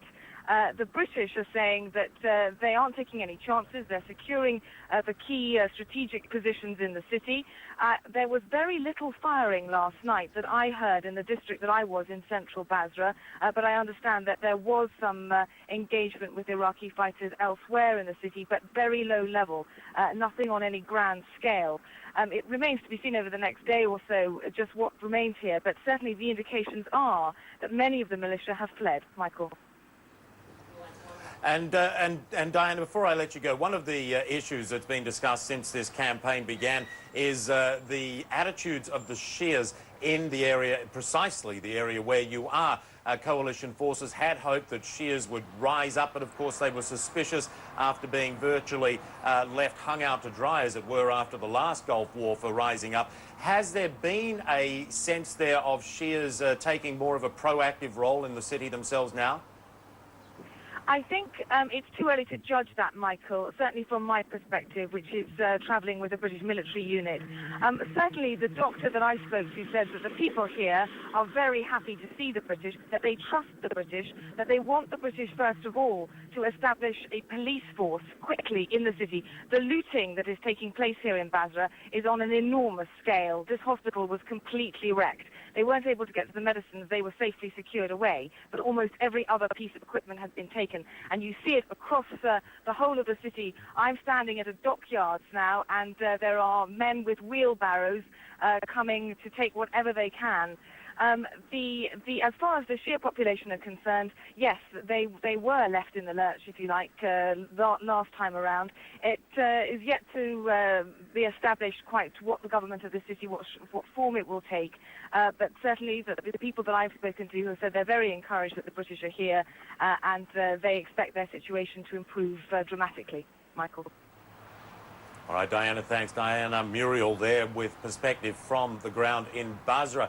Now let's get some perspective on the unfolding situation in Baghdad. For an update, correspondent Reem Brahimi. Back, they seem to be fighting a bit more. Also to the south of Baghdad, a report that a column of American armored personnel carriers was hit. Can you elaborate on either one of those?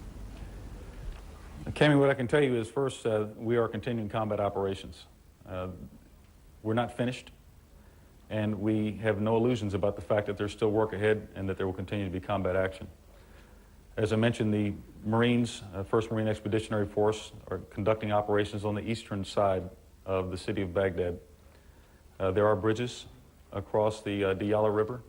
We know that one of those bridges was destroyed by Iraqi forces, and they also have positioned artillery on the other side of the river. So there's combat action that occurs in that area. I don't want to characterize any more specifically since operations are ongoing as to what will happen next or where we currently are located. Similarly, there are places and pockets of resistance in the surrounding Baghdad areas and in some of the towns we've already passed through, as Kabul as an example, where we still have combat action occurring. And as I mentioned up front, the regime does still have some military capability. It also has some limited command and control capability over small units in certain areas. What we're not seeing is an overarching structure of control. We believe that's been significantly degraded, but that doesn't mean that there's an elimination completely of all threats. And so we continue with our efforts to find those, remove those, and proceed to a condition where the regime is gone and there's no longer any threats to us or to the Iraqi people. Yes, let me go to this side, please, Hassan. Hassan Rashidi from Al Jazeera. General, what is the situation now in the Mosul, and what's your target in this city? We are continuing operations in the north near Mosul. Our efforts are right now to isolate regime forces in and around Mosul. We believe at this point we've had some success in causing some paramilitaries to leave that area, and that leaves some Ba'ath Party enforcers, is probably the best way to describe them, in that area. So it is not yet completely stable. We have not conducted significant combat operations into that area, but we continue to focus targeting on forces that are in the Mosul region, as well as other places along what has been described as the Green Line. Those operations continue at this time. Tom? Yes, Tom here with CNN.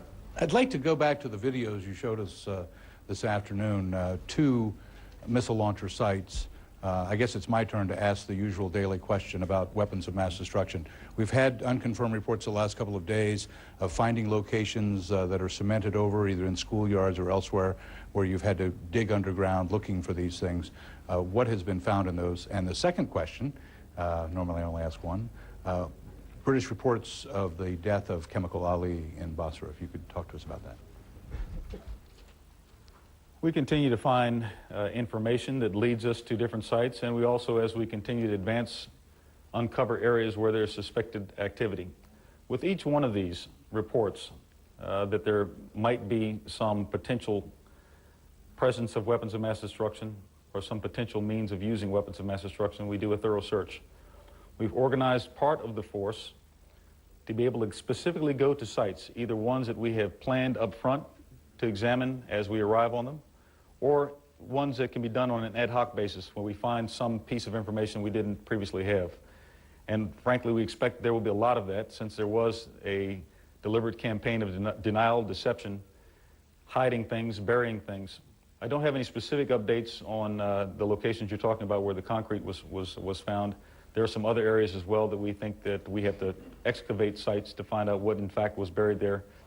As more information comes available, then we'll certainly report that, but we don't have any extraordinary finds at this point while we're still looking. As to the reports, I don't have any confirmed reports on the condition of the man referred to as Chemical Ali. We continue on the right here. Yes, please, Jeff. General Jeff Mead from Sky News. Can you give us a sense of your emotion, how you felt when you saw that footage of tanks right into Baghdad, right by the river in the parade ground? What sense does that give you? And also, militarily, how do you assess that operation, its character, and how do you plan to develop on it? Well, first, from here, we also get to experience things at a distance, and the great value of embedded reporters is that you can see things that are happening the same way as they are in the eyes of the soldiers that are out there. I think most of the story was told by the soldiers who were involved in that. The term I used a few days ago was cautious optimism. And so while that increases the optimism and reinforces the reality of our ability to conduct operations even into the heart of the regime, where the regime does not have control, it also reminds us that there's still a great deal of hazard out there. These are personal friends of mine that conducted that operation, people that I've served with, and I was delighted for their success, and we certainly wish them continued success and protection in the coming days.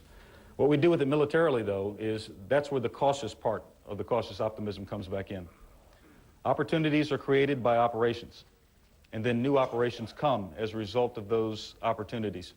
So there will be things that come as a result of what you saw today. We're not going to specify what those are. We'll see them as they unfold. Many of them are tactical decisions made by commanders down on the ground where they see another opportunity to put the regime at greater risk, take away its ability to control, and remove the mechanisms by which the regime either oppresses people or conducts military operations. And so that's what we think we'll see here over the coming days, not just in Baghdad, but in all of the areas throughout the country. Come to the left side. Yes, sir, please. General Paul Adams of the BBC. Last time I checked, just as we were coming into the briefing this afternoon, it seemed as though American forces were still at one of the presidential palaces and didn't show any signs of moving out. Is it your intention that some of those forces will remain where they are through the day and perhaps beyond? Well, I think these are tactical decisions that will be made out there, Paul. Again, there's opportunities that come from each action that's taken, and then the commanders on the ground will decide whether there's something new that needs to happen. So they'll make the decisions on what parts of Baghdad they wish to retain control of, where they want to conduct operations out of, whether they want to move to a different location. exert greater authority in different places, or simply go directly to where they happen to have intelligence on where any regime forces might be located. And so I can't characterize exactly what the intentions are for the tactical commanders on the ground. The more important thing for us at this level is it reinforces, again, the reality that we will and will continue to conduct operations at a time and place of our choosing, and that the regime does not have the means of preventing that.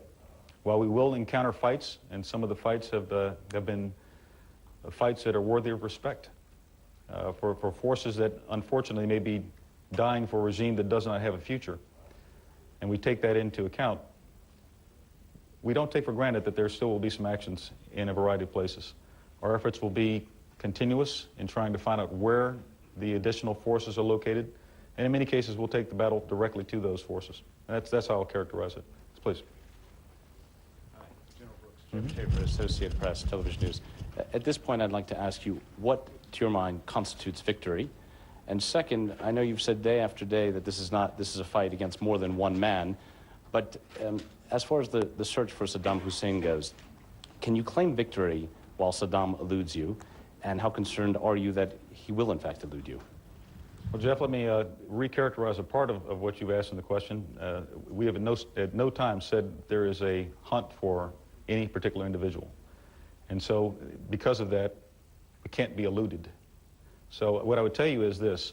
We continue to focus not on individuals, but on the regime and its capabilities. The characterization of victory will not occur from here. We're going to continue to conduct operations until we accomplish the objectives that have been set out for us. And if you review those objectives that were laid out at the very beginning of the operation, it's very clear to all who consider it that we haven't finished our work yet. And so we're a long way from being able to celebrate victory. We certainly continue to say that the outcome is not in doubt, but there is still work for us to do at this point, and that's where we'll remain focused. Let me go to the second row, please. Vyacheslav Dukin, Russian State Television. General, do you have any new information about the incident with the Russian convoy apart what has been released yesterday? What would you say to the reports that bullets from M16 rifles used by the U.S. Army were extracted from the vehicles who had been shot upon and also during the surgery? And also to the information that the convoy was prevented from moving by the U.S. forces? Thank you. What we know is that we had reports that the embassy personnel were going to be moving out to the west and departing Iraq. We had awareness of that. We have received reports, as many of you have heard, that there was some sort of exchange of gunfire that hit part of the convoy as it moved. What we don't have is anything that would confirm the role of U.S. forces in that. We do know that it went through a contested area, and an area that certainly had Iraqi forces present, and we fought those forces later in the day. There are any number of reports out there at this point in time, and none of them are factual. So I can't provide you an update until we've had the opportunity to continue our interaction, which we already have with the Russian embassies, through our embassies, some of the direct contacts that have occurred, and when this group has completely gotten to safety, as well as has the opportunity to make their own examination, we may have more to say. Right now, we don't have anything else we can talk about. Second row, please. Donna Linewand with USA Today. There have been some reports this morning that in an agricultural warehouse near Baghdad there were some G-series nerve agents found. Several people had to be decontaminated. Can you tell us a little bit about what was found there and how it was found and what this indicates to you? Donna, I honestly don't know. I have not seen that report, and I have not seen that as what we call a significant act that gets immediately posted. So it's not within my awareness at this point in time. What I can tell you in general terms is, first, we've always expected that this regime has chemical weapons and also possesses the will and the means to use it. As we continue to advance, we've taken away some of those means, and we've taken away some of the will by our leaflet drops, by our messages, and by our military action. We continue to remain focused on the potential of encountering it, either by it being delivered or going into places where it might be stored. And so I don't know anything specific about this case. I'm sure that whoever encountered that took the appropriate actions. We have, inside of our tactical formations, right at the front of the formations, we have things like chemical agent monitors, chemical detectors, chemical reconnaissance vehicles that specifically look for things. So when there's an anticipation that there might be some agents nearby, commanders will make a determination and push those assets to where they can see if there's a hazard or not. And if there is, they take appropriate actions. And so that's all I know about that. It's more a matter of our approach than that specific report. Let me go to the second row, please.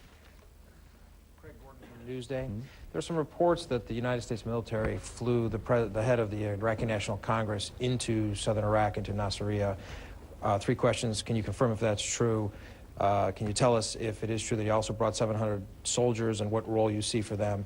And thirdly, what does this tell us about how the Pentagon views the Iraqi National Congress as a possible starting point for an Iraqi interim authority or the future of the Iraqi government?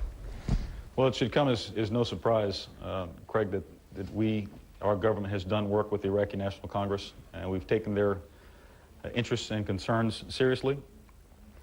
At this point, I don't want to characterize exactly what work has been done in recent days with the Iraqi National Congress, but there is ongoing work. Suffice it to say that there are Iraqis outside of Iraq who are interested in helping to liberate their country, and we are interested in having them contribute to that effort. And also the Iraqis that are inside of Iraq.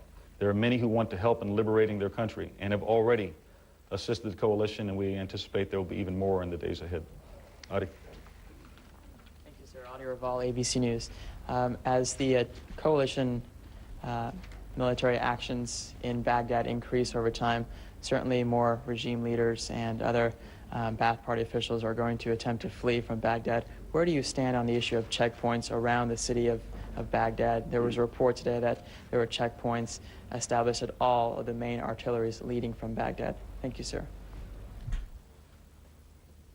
Well, since we have ongoing operations, it wouldn't be appropriate for me to characterize exactly where we have established varying degrees of control. So, suffice it to say that we focus on places where regime leaders or regime assets, be they military, paramilitary, or others, might want to move, and we want to deny freedom of action, just as we have out in the Western Desert against weapons of mass destruction, just as we have in other parts of Iraq. We remain focused on that as it relates to Baghdad so that we know who's moving in and out. There may be some that can move, and there may be some areas where we exercise a high degree of control. There may be other areas where we simply maintain surveillance. In some cases, we may target certain things. So, again, these are all very tactical decisions that are made by commanders on the ground who seek to achieve a particular effect with the ultimate objective of having a degree of control over movement inside and out of Baghdad. That's how we're orienting ourselves right now. Let me go a little bit further back. Yes, sir, please. From the Minneapolis Star-Tribune. We've got troops in Baghdad. It seems like we've got the whole regime on the run. If ever there was a time that this regime would resort to weapons of mass destruction or chemical warfare, wouldn't it have happened by now? And since it hasn't happened, wouldn't it be reasonable for some people to conclude that they didn't have them or weren't willing to use them? Well, some might come to that conclusion. We don't come to that conclusion. We look more at not what the actual decisions are. We don't speculate on what decisions are actually going through the minds of those regime leaders that remain or those that might have some influence. Rather, we look at, is there a capability still to use weapons of mass destruction? Is there still potentially a set of chemicals that's stored somewhere that could be put into use? Is there still a mechanism to deliver that? Is there a mechanism to issue orders to deliver that? If so, then the threat is not gone. As to when the best time to use it might have been, there have already been a number of places where it could have been used and it was not used. And I think that's not just because of decisions made, it's also because of influence against decision makers. We believe that our operations have been effective in convincing, first, you saw some of the leaflets early on that we delivered to units that had the capability that said no one benefits from the use of weapons of mass destruction. And we also reminded them of what happened at Halabja. That was on the leaflet. We also did deliberate work against things like Astros missiles, free rockets over ground, Asamud missiles, Ababil 100s, the missiles that could deliver these types of chemicals. Where we saw them, we destroyed them. And we also moved into areas where they had been launched in the early days, particularly toward Kuwait, to take away the opportunity for them to actually deliver those. That work continues. but there's also still capability. While it hasn't been found, we're reminded that because we haven't found it, it's still there. That's the approach we take. Yes, sir, please. With so many Iraqis, POWs into custody, have the coalition been able to identify criminals of war?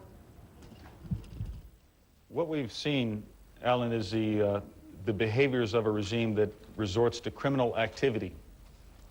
And we've seen actions by people who can only be categorized as criminals. How we will deal with that will unfold over time.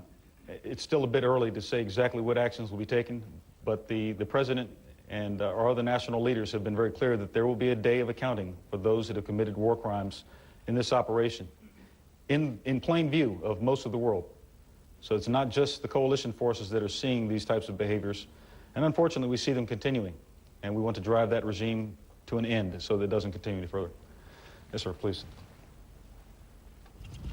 General Neil Tweedy, Daily Telegraph in London. Can you just give us a bit more of a sense of how the Iraqi regime in the centre of Baghdad is functioning? When you say that it's largely dismembered in terms of communications terms, is there still a body of senior Iraqi government figures who to some extent are communicating, directing, and maybe give us some idea of what kind of organised resistance you think is in the centre?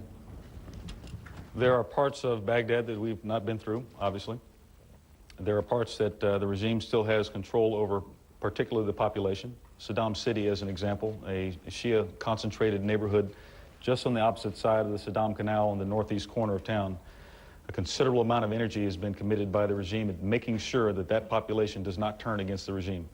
We see intelligence services that are on the ground. We see special security members on the ground, and that's the best information we have about the circumstance there. We do also see that there are places where the regime can exercise control over military forces and capability. Some of it is positioned inside of town. I showed you some military equipment near a mosque in Baghdad. Those decisions are, for the most part, low-level decisions. Commanders that have control of actual forces can order those forces into action. There is a small amount of communication that joins different parts of remnants of the forces that are out there, without getting too specific about that.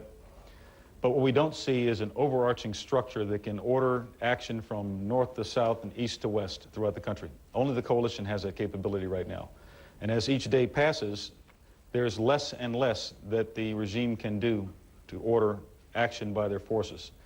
Either the capability is destroyed, as in the contacts that I described during the night on the northwest corner of Baghdad, or actions that occurred on the southeast, actions that are ongoing right now, where that capability is completely taken away, so there's no one to order.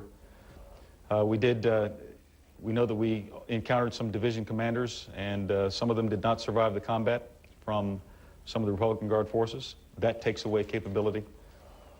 And we also know that there are degraded mechanisms by which remaining regime leaders would issue their instructions. And those also, we are able to degrade in some more cases beyond that. So that's where our efforts are, and they'll continue to go in that direction to take away all capability of the regime, make it clear the regime no longer has control at all in Baghdad or any other area, with the assistance of the population, take those regime members into our custody or out of control some way or another, so that the future can begin in all areas of the country. Let me come center on the right side, please. Finnish Broadcasting Company.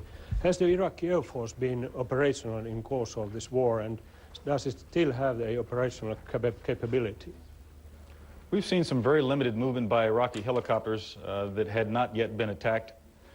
We've found a number of aircraft locations, some of which I've shown you over days. As you've seen, some of the aircraft were moved into places to hide them or to disperse them away from airfields themselves. One example where we saw a lot of that was near Al-Assad Air Base.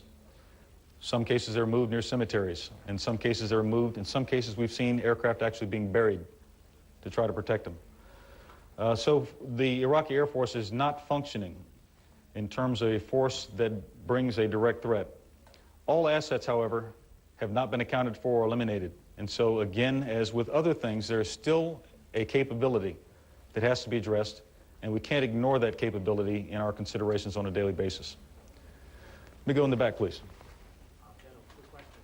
Yang Bingyuan from China Radio International. And as the coalition forces are advancing to the center of Baghdad, and there are possibilities of urban fighting, how could you spare the civilian casualty or minimize the civilian casualties? And question two is that last night, the Iraqis for the first time had imposed a nighttime travel ban. What effect did that do for your military operations? Thank you. We can never guarantee that civilians will not be injured as a result of combat. And you're right in assessing that the potential increases as we go into more closed spaces common to an urban area. And that's not just in Baghdad, that's in other areas. But I think our track record to date shows that as we enter into an urban area, we do it in a very deliberate way.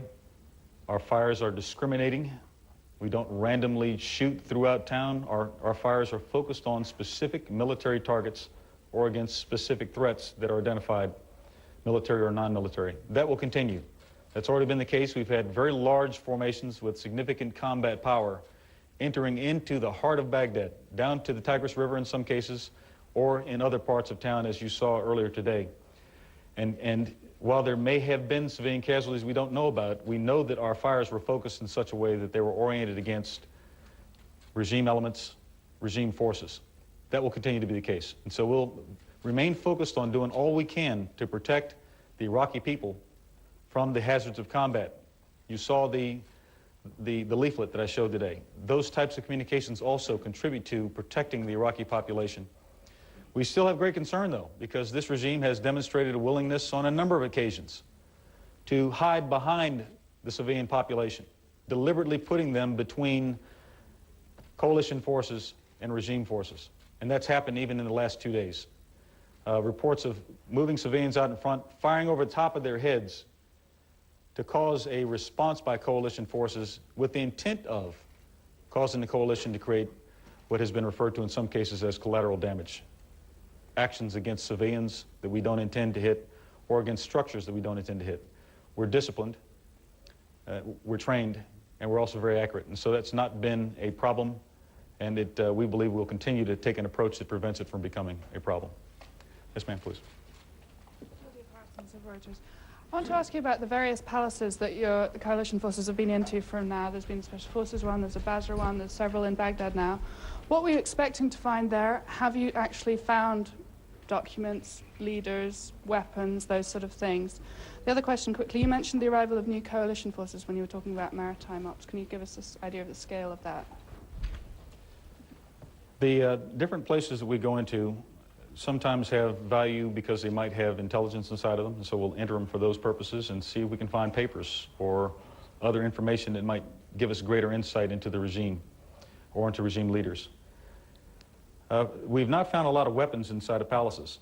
Those are more commonly reserved to schools and hospitals, where we have found lots of weapons and lots of ammunition.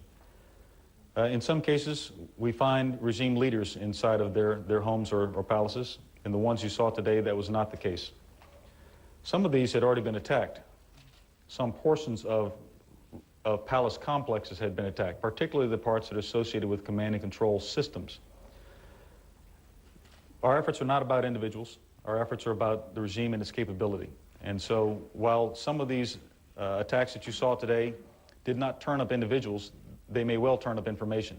They certainly show clearly that the regime does not control those areas, that the coalition can control those areas whenever it chooses to.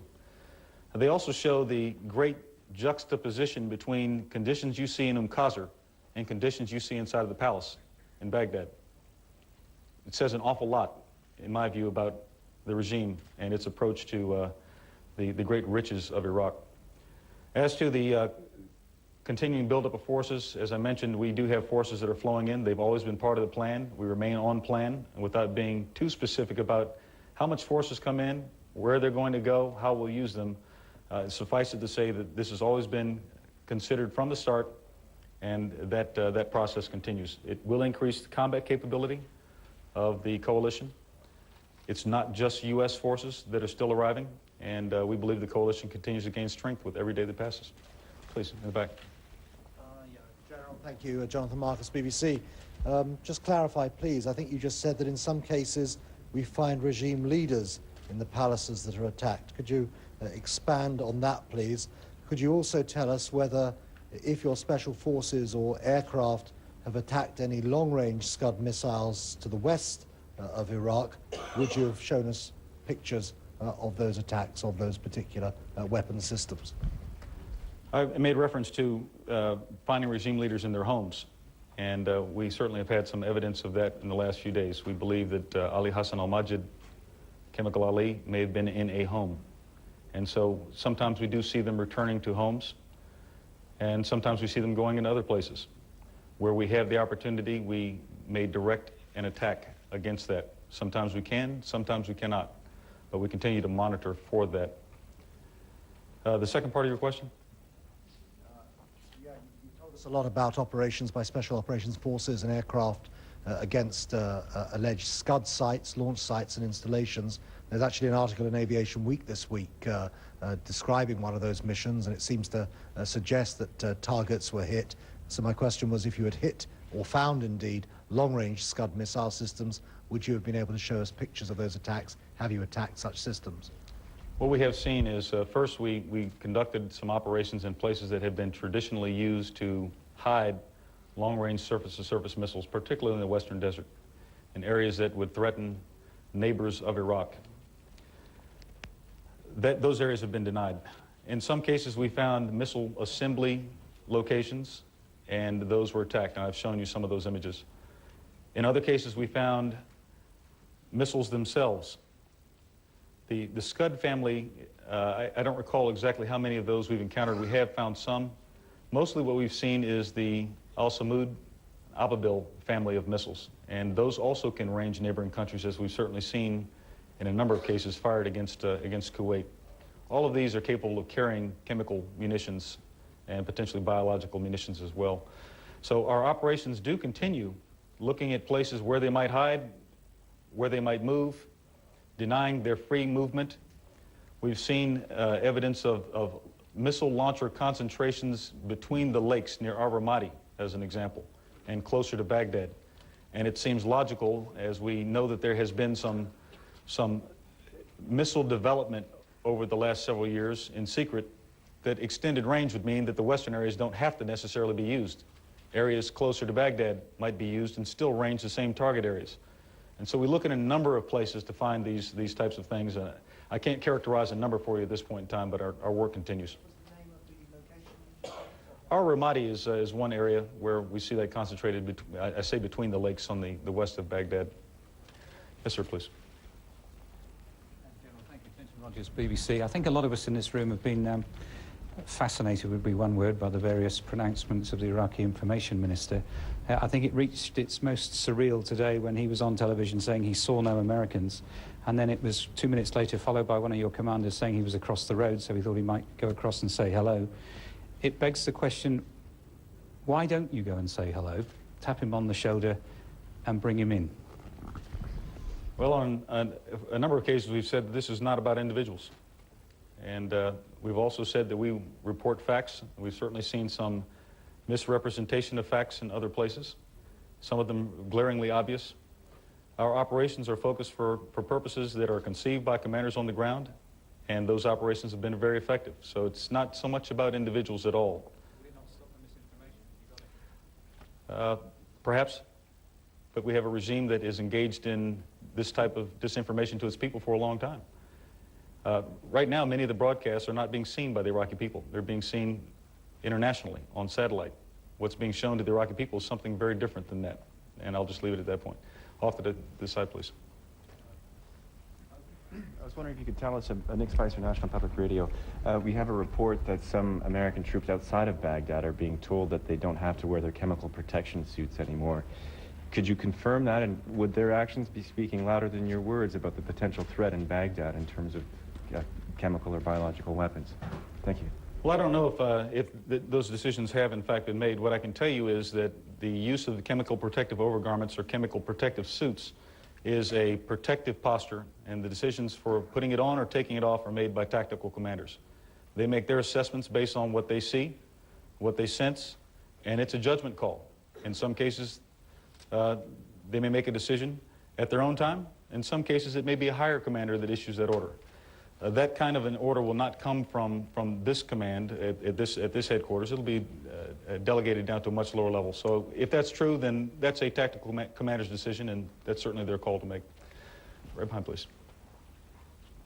Sir, Peter Lloyd from ABC. I'm just confused about your response to the definition of victory. You've got a timeline which you talk about. Where on your timeline is the milestone, and what is it that signifies victory not just to you but to the Iraqi people? And if you haven't got one or can't tell us what it is, how can you convince the Iraqi people when it's over that it is over? Well, what we have is a plan, and the timeline is really not the appropriate term. Timeline says things are going to unfold in time, a specific time having been preconceived. Rather, we see a related series of actions and objectives to be attained, and we remain on that plan. There's still work to be done. We know that. All of our objectives have not been attained.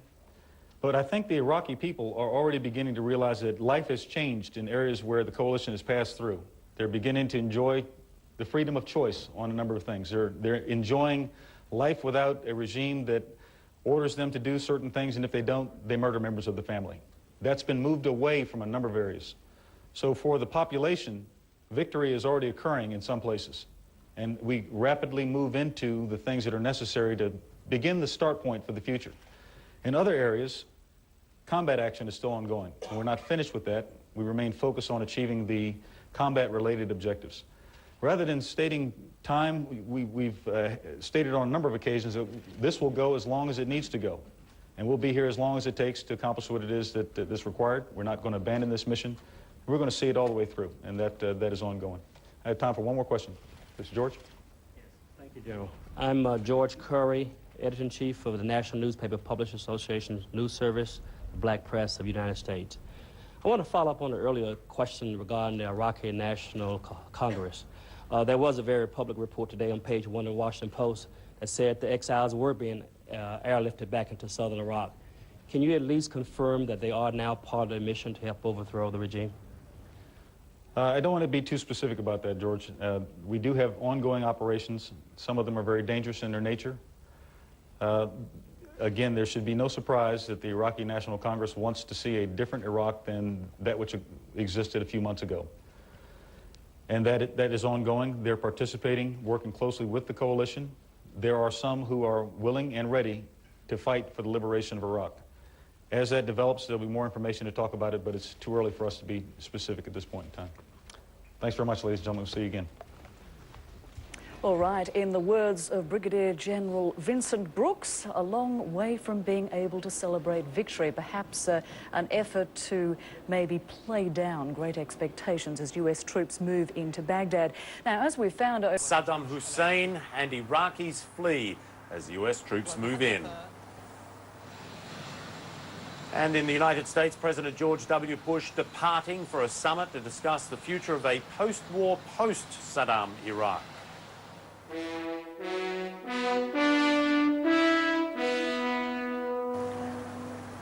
Hello, I'm Michael Holmes, joining you from Kuwait City. Rolitsa Vasilova is at the CNN Center. She'll be along shortly. You are, of course, watching our continuing coverage of the war in Iraq. Let's begin, as usual, with a look at the latest developments for you. The crackle of gunfire, the rumble of explosions signaling another coalition foray into the Iraqi capital Monday. Coalition forces still in the center of Baghdad, and commanders tell our Walter Rogers they have no plans to leave. US military officials say that 3 battalions of the US Army's 2nd Brigade will remain in the heart of the city rather than pulling back, as in previous raids over the weekend. US Army sources say at least 4 people were killed, 15 wounded in an Iraqi missile strike south of Baghdad.